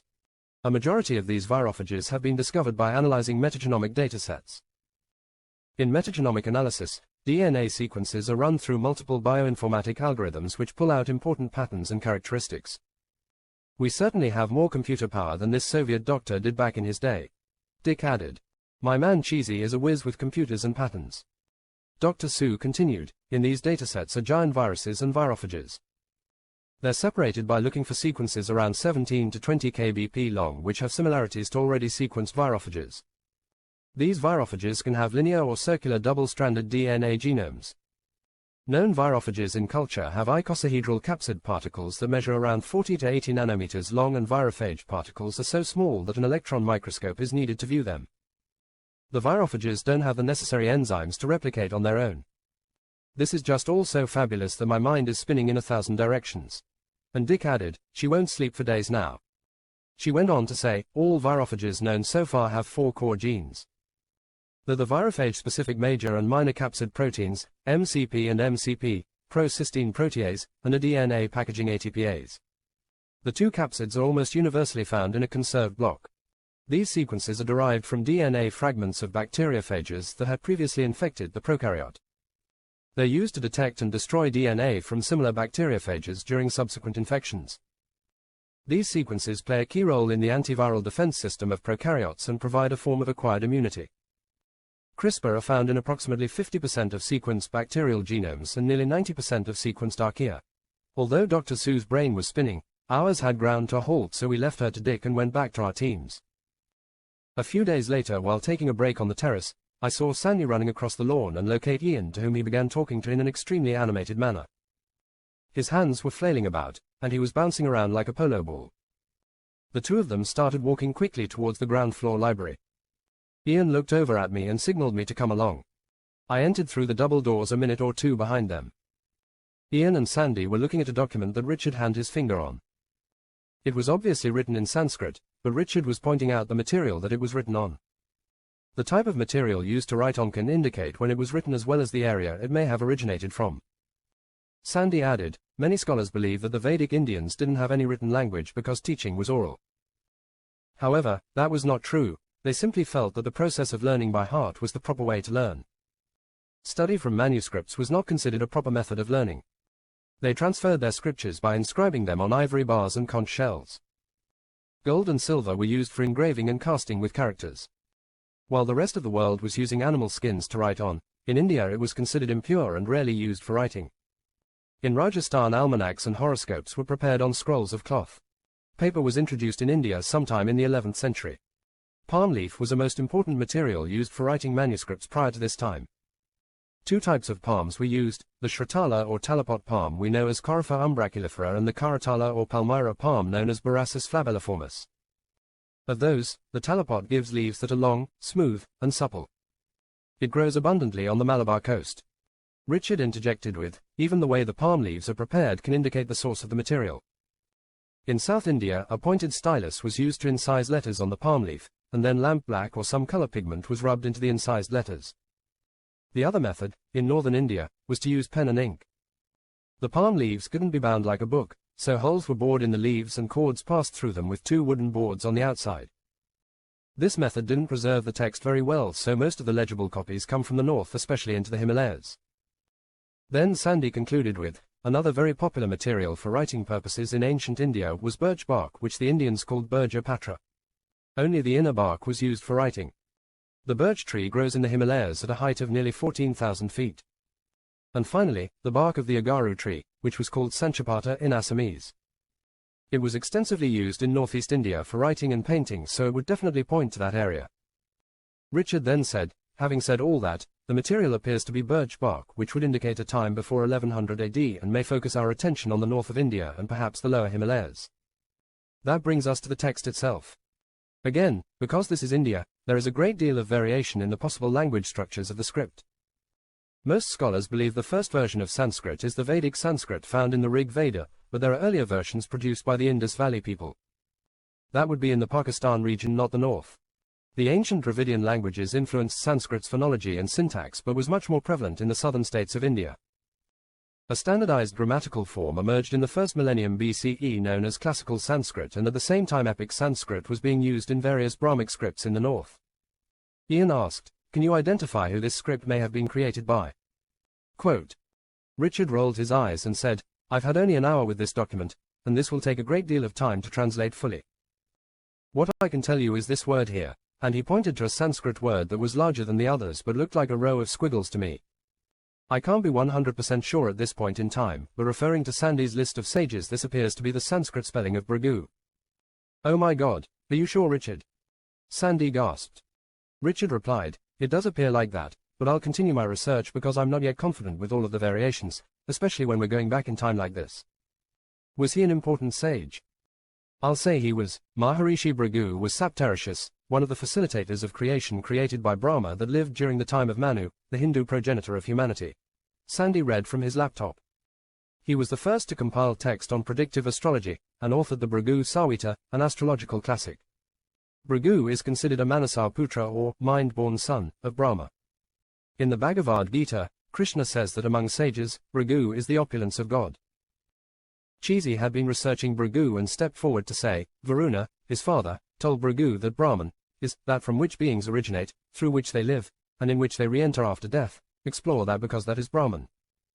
That kind of ties in the birth and rebirth concepts, but what does it mean that we live through Brahman? Quote, Sandy replied, his quest was to reach and realize the innermost kernel of spiritual self-knowledge. He was reborn in Chakshusa Manvantara from Brahma's fire and adopted by Varuni, so he was also called Varuni Bhrigu. Born twice from Brahma. Ian noted, "You've got your work cut out for you, Richard." And we all took that with us to the dinner table for a long discussion before calling it another early night. There were not many nights left and it still seemed there was lots to do and things to enjoy. I ran into Cheesy at lunch one day near the end of our trip and he informed me he finally found out where Darla was going in September, and he couldn't be happier. She was going to be the ringmaster at the new circus arena the Cell Tradeds were building in Las Vegas for the Jacks.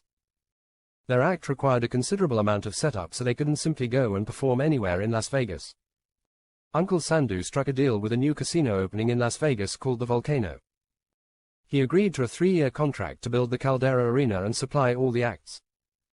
At the end of 3 years, the arena will be dismantled to preserve any trade secrets and recover any items necessary. A few of the Cell Traded circus employees were also going to reside at the Salton Seaside to train with the Jacks, and a few went with Uncle Sandhu to manage the construction.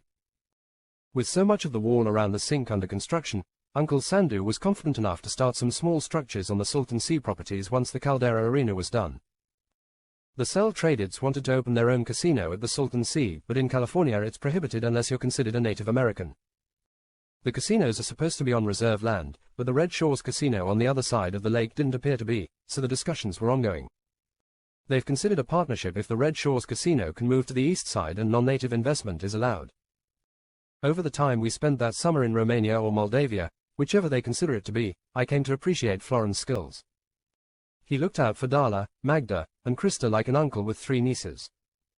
Marius recanted a story of a time Krista was dating a young fellow from the village. He fancied himself a count, as did many of the want-to-be aristocratic types in the area, so addressed himself as Count Grigor Balantic. Florin though him to be a pompous ass and a dandy. Krista had invited Grigor to the Sunday meal, and they decided to take a walk in the forest for some alone time before the meal and the family inquisition. They stopped by a door at the rear of the castle to pick up their boots, walking sticks and topcoats. Unknown to them, they were being observed by Florin, Marius, and Marion from the roof as they left the building and entered the forest. Their path led down the hill to a secluded glade overlooking a stream where they sat on the side of the hill, talking, and looking over the vista. The boys could see from their vantage point that something was moving down the path they had used to get to the clearing. It was a skunk. He sniffed the air and followed in the footsteps of Count Grigor almost exactly. A second skunk appeared following in exactly the same line as the first one. Neither Krista nor Grigor were aware of their visitors yet, but Thief was becoming agitated. We could see multiple skunks coming out of their dens in search of Count Grigor because Florin had coated the bottom of his boots and coat with skunk pheromones. We couldn't smell the pheromones, but the skunks certainly could. Florin was a whiz at extracting one thing out of another and then pumping it up to mega potency. Marius said, beginning to laugh. Thief started squawking, which alerted Krista. She turned and saw half a dozen skunks approaching their position. Her startled yell alerted Grigor, who jumped up and moved behind Krista. She got pissed at him and ran off back to the castle. But by this time, Marius was laughing too hard to continue. Sorry, he said as he composed himself long enough to continue. When Grigor tried to follow her, all of the skunks started following him. Several appeared in his tracks before him, so he had to change direction. We saw him head into the forest and then lost him for about a half an hour. When he did emerge from the forest, he was skulking through the back parking lot trying to get to his motorcycle and escape. Needless to say, he didn't stay for dinner or in fact, ever return. What did Krista say? I asked and Marius said, oh yeah, she was pissed and knew exactly what had happened. When that many skunks appeared at once she knew Florin was involved. I don't think she talked to him for a month, but ultimately she realized Grigor Berlantic was a douchebag, so she forgave Florin. In another conversation with Marion, I learned a bit more about Florin's origin. I thought he was about the same age as Sandy and Uncle Sandu, but was never quite sure. Florin was born in Romania and grew up under the regime of Nicolae Ceausescu, as I already knew. His parents were married in the 1960s before Ceausescu came to power, but the fellow who preceded him, Gheorghiu Dej, was certainly no better. When Ceausescu came to power, the population of Romania was lagging behind other countries due to issues like infant mortality and low birth rate. There was a huge push to force people to have children and boost the available workforce. Abortion and contraception were outlawed in Ceausescu's Romania and women were required to have routine pregnancy tests. People who did not have children were taxed and it was completely legal to discriminate against childless people. These policies resulted in the deaths of over 9,000 women due to illegal abortions. Large numbers of children were put into Romanian orphanages or out on the street when orphanages were closed, or families could not feed them. Marion continued, Florin has told me stories of his parents and his life in that world, but I wouldn't take the liberty of repeating them to you. If you come to know Florin, he may open up and reveal some of those to you. You and I have grown up in privileged environments, so it's nearly impossible for us to imagine what it would be like growing up in Romania under Ceausescu year after year. Sure, you can image one or two events spelled out in great detail, but living the life is quite another thing, I think. Uncle Sandu told me, the other side of the Ceausescu coin was the secret police, the Securitate.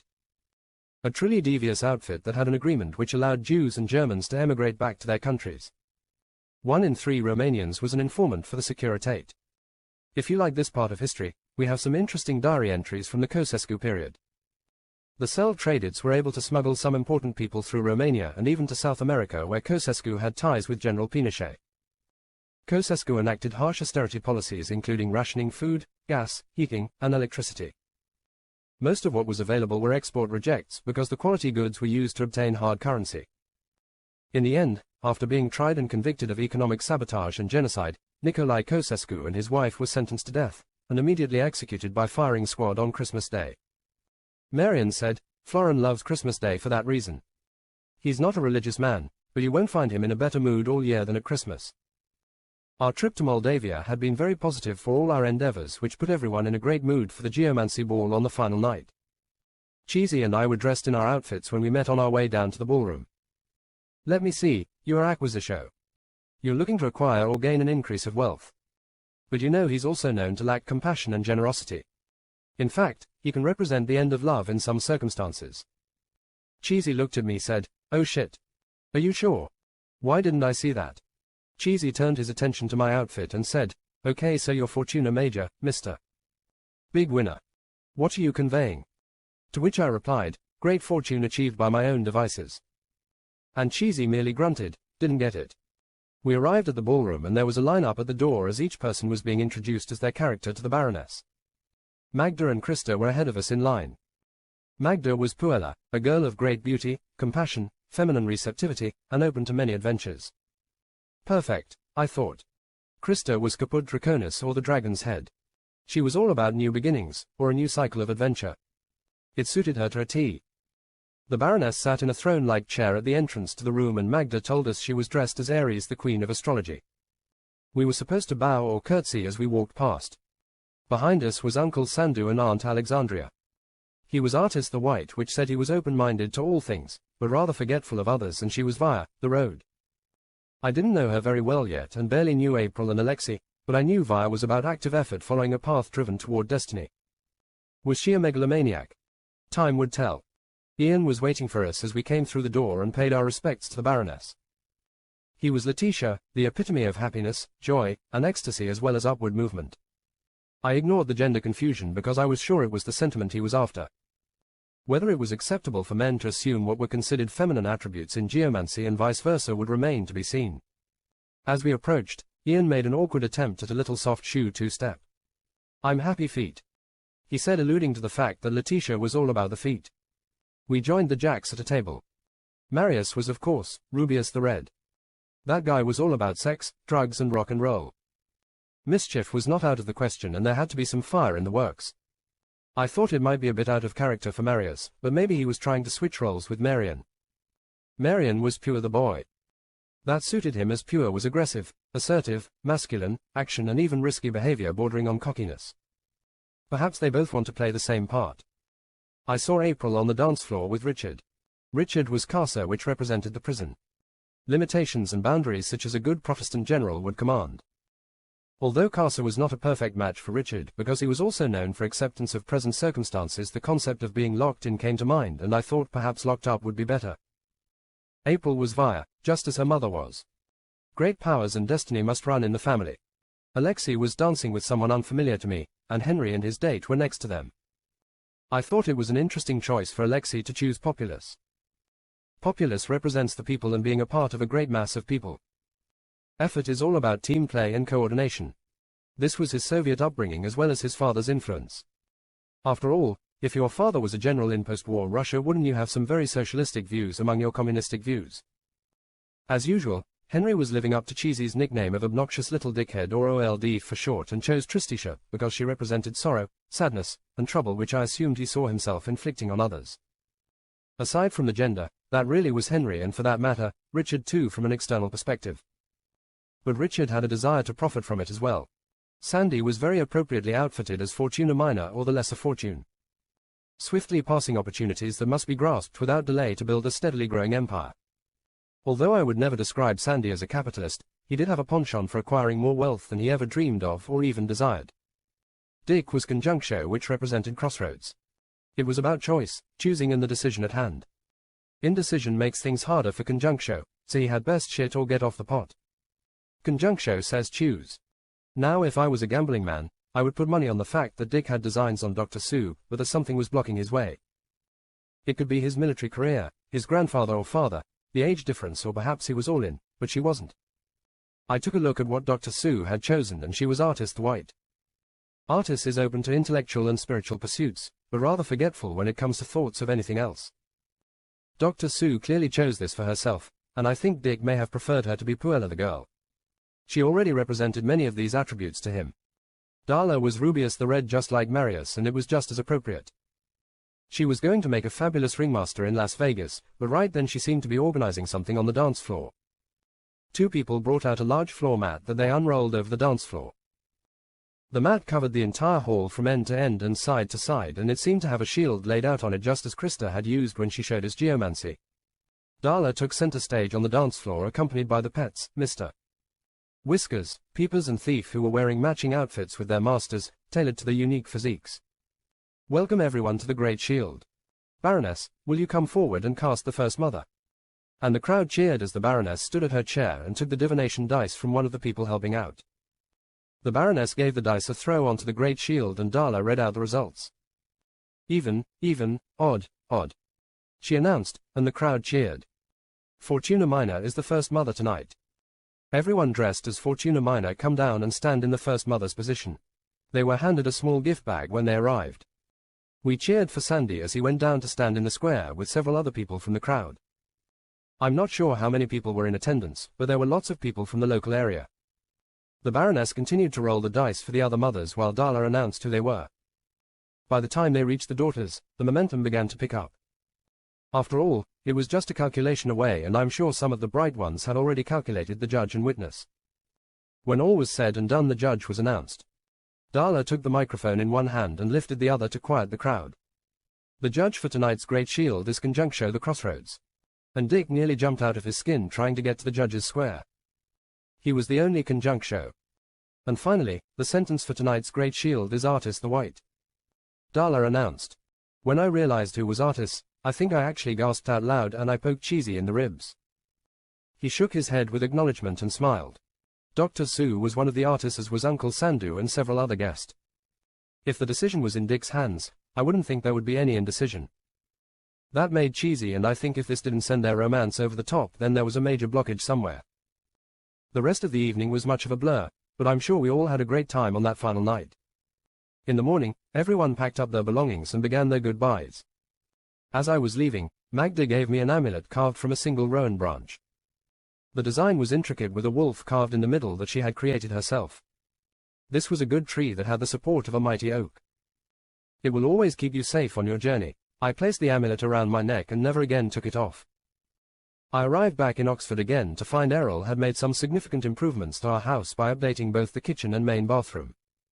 According to Errol, those were the two places in a house that improved the resale value of the property the most. I'd never really thought about improving the house, just living in it and then selling it when we were finished, but Errol had a different opinion. After my father died, my mother and I lived with Uncle Artis. We didn't have a lot of money, but if my mother didn't have dreams for me, we probably wouldn't have needed more than we had. She made a promise to my father that she would see that I got an education and would be a man who was respected for his intelligence. Uncle Artis, on the other hand, wanted me to be a man who was respected for his work ethic and integrity. They both took it upon themselves to fulfill those commitments. My mother worked 2 jobs, the cannery and the bar. Uncle Artis worked at the cannery and worked on improving every house we lived in. I think we moved 6 times before I finished high school. Each time they sold a property, Uncle Artis was ready to jump on the next property and plan a whole new set of renovations to flip it. In high school, I didn't join any teams or clubs because I was working on renovations with Uncle Artis when I wasn't studying or playing the occasional D&D session. My mother was a taskmaster when it came to academic pursuits. She was so much smarter than her education gave her credit for. That's how I was able to attend Oxford, and that's also why failure is not an option. A crucial year lay ahead for both of us. Although we had achieved our bachelor's degrees, we were now working to achieve our M.Bio or master's degrees. Whether or not that would be the end of our education was still up in the air for both of us. I think the most difficult decision students of higher education face is the decision of when to jump off the education train and begin their practical knowledge journey. To say their practical knowledge journey wasn't academic would be wrong. How many of those journeys have led to changing the academic knowledge taught? Maybe academic knowledge isn't as SMRT as academics think it is. Time will tell. Not to say that cashing in on their education didn't hold some appeal for many would be a lie. My personal lack of family connections and my financial independence didn't present me with that problem. Errol and I did lose some good friends along the way that couldn't manage financially or struggled with the course material on an intellectual or focus level. Their journey hopefully was enriched by their time here, and they may rejoin our paths in the future. Reflecting back on the first 3 years Errol and I spent at Oxford made me realize how far I had personally traveled since boarding this academic train ride in Switzerland. At Oxford, Errol and I studied organic chemistry together and learned the structure, properties and reactions of all organic compounds that contain carbon. I can hear Errol reciting before a test while brushing his teeth. Carbon has 4 electrons in its outer shell that can form, spit, rinse, 4 covalent bonds with other atoms or molecules. Spit, rinse, this is a chemical bond that involves the sharing of electron pairs, spit, rinse, between atoms in a stable balance of attractive and repulsive forces. Spit, rinse. It seemed to me that carbon had to have its electron pendulums in equilibrium, scratch, fart. But that was a key concept for us at the time because the bonding patterns of carbon, with its valence of 4, allowed it to form single, double, and triple bonds. Organic compounds form the basis of all earthly life and constitute the majority of known chemicals. That sounds like a good starting point for life's pursuit to me. Methane has 4 hydrogen atoms bound to a single carbon atom, the simplest organic carbon molecule known to humans, at least for now. The array of organic compounds is structurally diverse and includes pharmaceuticals, petrochemicals, agri-chemicals, as well as all the products made from them. Lectures were generally low-key and somewhat boring if you knew the material ahead of time. Occasionally a comedian would spice things up a bit, and those were the days you wanted to be in attendance. A fellow in my class, Norbert Storkow, asked, "What are polymers, sir?" And the professor replied, "They're an important property of carbon, Mr. Storkow. They represent its ability to readily form chains, or networks through carbon-carbon bonds called polymerization. You might keep polymerization in mind, Mr. Storko, should you ever consider hacking into the computers of any school labs? To which Norbert shrugged and replied, I'm just a simple monomer, sir. Norbert was a real character. On one of his late night, I need a place to crash visits, he told Errol and I that his girlfriend asked him, what are the basic reaction types? Thinking she was quizzing him for an upcoming, unknown test, he replied, the basic reaction types are addition reactions, elimination reactions, substitution reactions, perusal-click reactions, rearrangement reactions and redox reactions. And he looked very proud of himself. She screamed, wrong asshole. The reaction to me finding out what you did with my Tammy last night.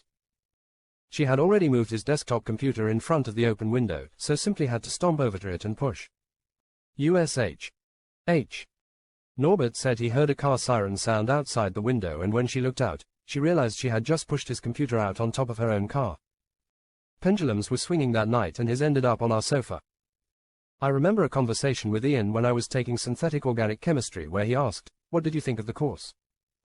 And I replied, it seems more like engineering with the design and construction of organics for practical human purposes. It sounds like the plot from an anime film where a corporation is creating and enslaving a sentient subspecies that goes rabid. Ian did love his anime and I knew he would love that analogy. Both Errol and I enjoy biomolecular chemistry with its complex multifunctional group molecules that are again, such important components of all living organisms. I say enjoy rather than enjoyed because this is an area we'll continue to carry on our journey forward. These molecules include long-chain biopolymers like peptides, DNA, RNA, and the polysaccharides like starches in animals and celluloses in plants. All the keys to the puzzles of the future. Included are amino acids, the monomer building blocks of peptides and proteins, carbohydrates which include the polysaccharides, the nucleic acids including DNA and RNA as polymers, and the lipids. My heart races just thinking about the starting lineup. Errol focused on animal biochemistry as well. He studied small molecule intermediates that assist in energy production through the Krebs cycle. They produce isoprene, the most common hydrocarbon in animals. Isoprenes in animals form the important steroid structural cholesterol and steroid hormone compounds. In plants, isoprenes form terpenes, terpenoids, alkaloids, and a class of hydrocarbons called biopolymer polyisoprenoids present in the latex of various species, which is the basis for making rubber. Cell biology was a pretty basic course that many of our friends had to get through. These friends included a group of people we played Dungeons and Dragons with. An eclectic collection of acquaintances, schoolmates, neighbors and workmates often inhabited our basement for a 3-day D&D session. Pizza and chicken boxes had to be bulldozed out the double doors along with a mountain of sleeping bags, blankets, and pillows. It was an ill wind that blew through our neighborhood on those mornings. Several stuffed animals still remain in our lost and found. It really wasn't that difficult to find these people at Oxford or in Edinburgh in general. If you walk around on a sunny day and observe the people under trees reading books or hiding behind poles acting like they're trying to look indiscreet, then you have the foundation of your group. Our group included a girl by the name of Shelley. That wasn't her real name, but the name of her current persona, which was to live in Shelley's world. She dressed in a Victorian modern kind of way that was unique to her. Shelley was the perfect dungeon master because with her knowledge of the game as well as her knowledge of cell biology only she could create this session. In cell biology, we studied the structure, function and behavior of cells, including both prokaryotic and eukaryotic cells. Prokaryotic cells do not have a cell nucleus or other membrane-bound organelle. They are the smallest form of life and include bacteria and archaea, which both reproduce through binary fission. Eukaryotic cells can either be unicellular or multicellular and include animals, plants, fungi, and protozoa. The test we all had to pass was based on the components of the eukaryotic cell. Shelley devised a D&D session to help us remember those components. Normally people who didn't have to pass the test could care less about this information. In D&D, if you get to play a character, you're part of it. Everyone got to play at least one character from the cast of the nucleus, the nucleolus, the endoplasmic reticulum aka Miss Mitochondria, the Golgi apparatus, the lysosome, the cytoskeleton, the cell membrane, centrioles. The nucleus was played by Simone Westerlake, a student in our year but not in many of our classes. The only other connection with her was when she dated Norbert about a year ago. The nucleus was the lead role and stores the genome and genetic information for the cell, containing all the DNA organized in the form of chromosomes. Then the journey begins. Its armor is a nuclear envelope that has nuclear pores to allow the transport of proteins inside and outside of the nucleus. This is key to passing changes. The replication of DNA as well as the transcription of DNA to RNA must happen here, and this is the first hurdle in the dungeon quest. Afterwards, the RNA is modified and transported out to the cytosol to be translated to protein. The nucleolus was also played by Simone Westerlake by holding out her arms. The nucleolus is inside the nucleus and is dense and spherical in shape. It deals with ribosomal RNA, rRNA, synthesis required for ribosomal assembly. The endoplasmic reticulum was played by Wild Bill Chronoluck. Wild Bill earned his name many times over, mostly through his bar exploits, but he was always a great guy to run into at any bar. He could bring most nerds out of their shells and get them in more trouble than they've ever been in. This character suited Wild Bill's personality to a T. Commonly known as this structure is a network of membranes found throughout the cell and connected to the nucleus. A real hanger-on type that likes to deal in information. The membranes are slightly different from cell to cell, and a cell's function determines the size and structure of the A very adaptable guy, perhaps even malleable. Synthesizes, stores, and secretes proteins, then deals them off to the Golgi apparatus. Several missions and major quests had to be executed to build a network with the Golgi. Tricky buggers, the Golgi. Miss Mitochondria was played by Nadine Patterson, the current saddle partner of Wild Bill, but Nadine was also in our course, and that's how Wild Bill met her. Miss Mitochondria produces energy in the form of ATP within the cell. Her homeland hosts the Krebs cycle or TCA cycle were dedicated to the production of NADH and FADH. Those products are used within the electron transport chain, etc., are non-player character, and oxidative phosphorylation for the final production of ATP. The Golgi apparatus was played brilliantly by Errol. The Golgi functions to process, package, and secrete the proteins to their destination. Protection is necessary. The proteins contain a signal sequence which allows the Golgi apparatus wise guys to recognize and direct it to the right place. Errol played this role brilliantly in an Al Capone personae. I played the lysosome less brilliantly, but hopefully a competent performance. The lysosome functions to degrade material brought in from the outside of the cell or old organelles. This contains many acid hydrolases, proteases, nucleases, and lipases, which break down the various molecules. As they attacked me in various quests, I was able to fight them off with acids and other vile liquids and gases. My specialty was autophagy, which is the process of degradation that occurs when a vesicle buds off from the and engulfs the material. Then it attaches and fuses with the lysosome to allow the material to be degraded. It's a head-to-head match against Wild Bill, and he called me horribly insulting names. The ribosomes were played by Raj Kanwar, a friend of Wild Bill's. The ribosomes translate RNA to protein. It serves as a site of protein synthesis. This is a quest that must be made when Raj shows up over the timeline of the D&D session. Let's just say Raj moved on his own timeline. The cytoskeleton was performed adequately by our neighbor Sonia Swan. Sonia was an accountant at a local company and had recently purchased the house next door. Errol was helping her get settled in and invited her to join us. She had never participated in anything like this before and was skeptical, but we had a role that needed filling. I'm sure she had it in the back of her mind that we were some kind of cult. Sonia was cytoskeleton, a structure that maintains the shape and general organization of cytoplasm. She must also anchor organelles within the cells, creating structure and stability. Cytoskeleton is composed of three principal types of protein filaments or henchmen known as actin filaments, intermediate filaments, and microtubules. They're held together and linked to subcellular organelles and the plasma membrane by a variety of accessory proteins, which is one of the most difficult quests on Shelley's journey. In retrospect, a more familiar player would have been better in this spot, but in reality, Errol also played this part through Sonia. Cell membrane was played by Sonia's boarder Dominic Balagumba, a medical student. The cell membrane can be described as a phospholipid bilayer which consists of lipids and proteins. Because the inside of the bilayer is hydrophobic, and in order for molecules to participate in reactions within the cell, they need to be able to cross this membrane layer. Spells for this character include osmotic pressure, diffusion, concentration gradients, and membrane channels. Awesome. Dominic played this part well, and as a medical student knew his material well. Centrioles was played by Dominic's friend Igor Ruzmoinets. Igor worked in a tattoo and piercing shop near the school that was quite popular with the first-year students. Cheesy would have called Igor a nip and scrow guy. The centriole's function was to produce spindle fibers which are required to separate chromosomes during cell division. Eukaryotic cells may also be composed of chromatin to make up chromosomes and a mixture of DNA with various proteins as well as cilia to propel substances or for sensory purposes. I don't think Igor was a student, but I didn't ask either. He did say to Dominic at one point, "I thought you were talking about cells with bars on them or something." That was the most memorable D&D session I was ever a part of. Great job by Shelley. I also liked structural biology, where we learned about the molecular structure of biological macromolecules such as proteins, made up of amino acids, RNA or DNA, made up of nucleotides, and membranes, made up of lipids. Evolutionary biology had cliché discussions on natural selection, common descent, and speciation, all the fun topics, but with such an array of amazing topics to choose from it was hard to spend a lot of time philosophizing. We touched on molecular genetics, where researchers were looking for mutations in a gene or to induce mutations in a gene to link a gene sequence to a specific phenotype. This is powerful methodology for linking mutations to genetic conditions for treatments or cures for various genetic diseases in the future.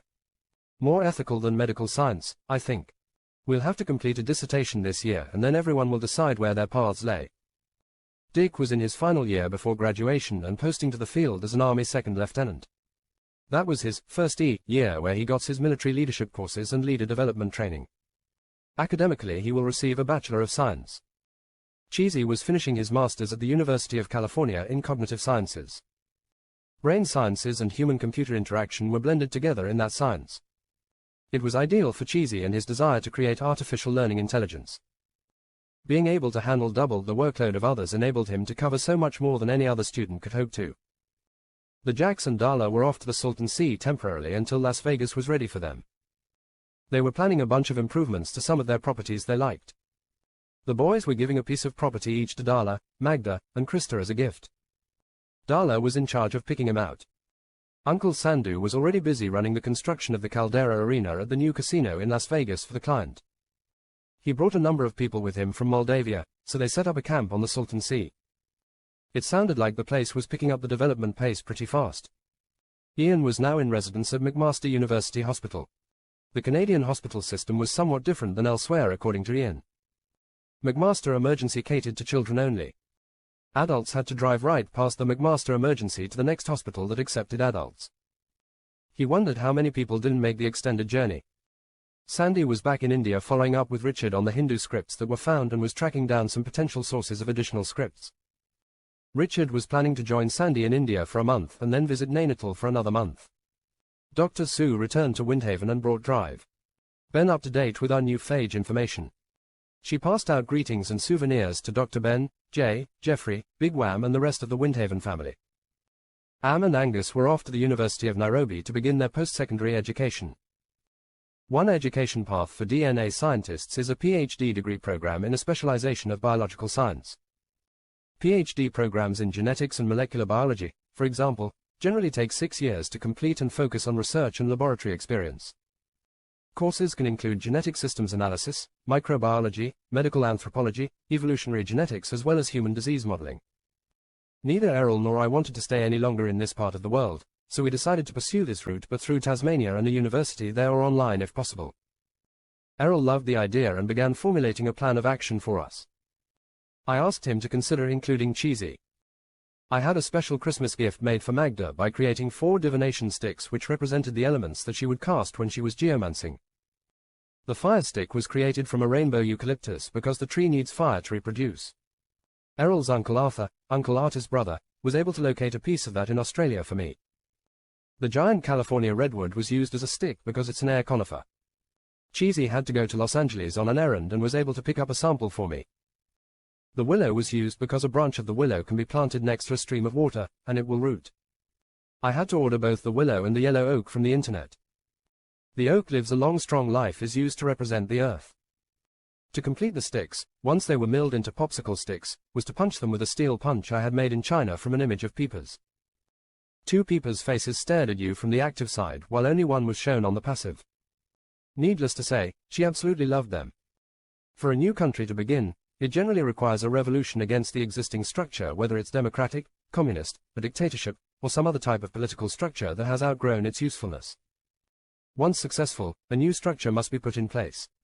If you were in charge of choosing, which would you choose? If you're going to go communist, it seems you must pick an iconic leader like Mao Zedong, Kim Jong-il or Joseph Stalin. Any good bully will do actually. If you're going to be a dictatorship, then you probably have your own leader ready to go. Some type of mock government structure may be required as a disguise. A fake election is always a popular choice. If you're going to be democratic, you must round up all of your potential politicians and have a fair and honest election. The potential politicians begin to sell themselves to one of the parties that are going to fight it out during the next election. It's not good to be on the losing side if you're a politician, so it's in their best interest to find a seat on the winning bus. A good team can carry a weak politician. That may require a few modifications to their belief structure, but nothing they can't live with. Democracy can be achieved with as little as 35% of the popular vote, even with only 2 parties. If the politician is successful in their battle against their opposition, they become a member of the government structure. They have promised to fight for their constituents and carry their banner forward to the national level. To achieve the opportunity to be one of the privileged few with a portfolio may require a few modifications to their belief structure, but nothing they can't live with. Just nudge the pendulum a bit. Now that they've acquired a government portfolio, they must lead this important area of the country into the future, negotiate contracts with labor groups, and most importantly, they must get re-elected to carry on this profitable work. That may require a few modifications to their belief structure, but nothing they can't live with. Just nudge the pendulum a bit. If they are truly exceptional politicians, better than any other in their party at maximizing their self-interest, they become the leader.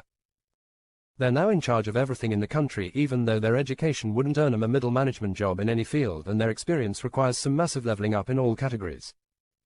Just nudge the pendulum past the tipping point.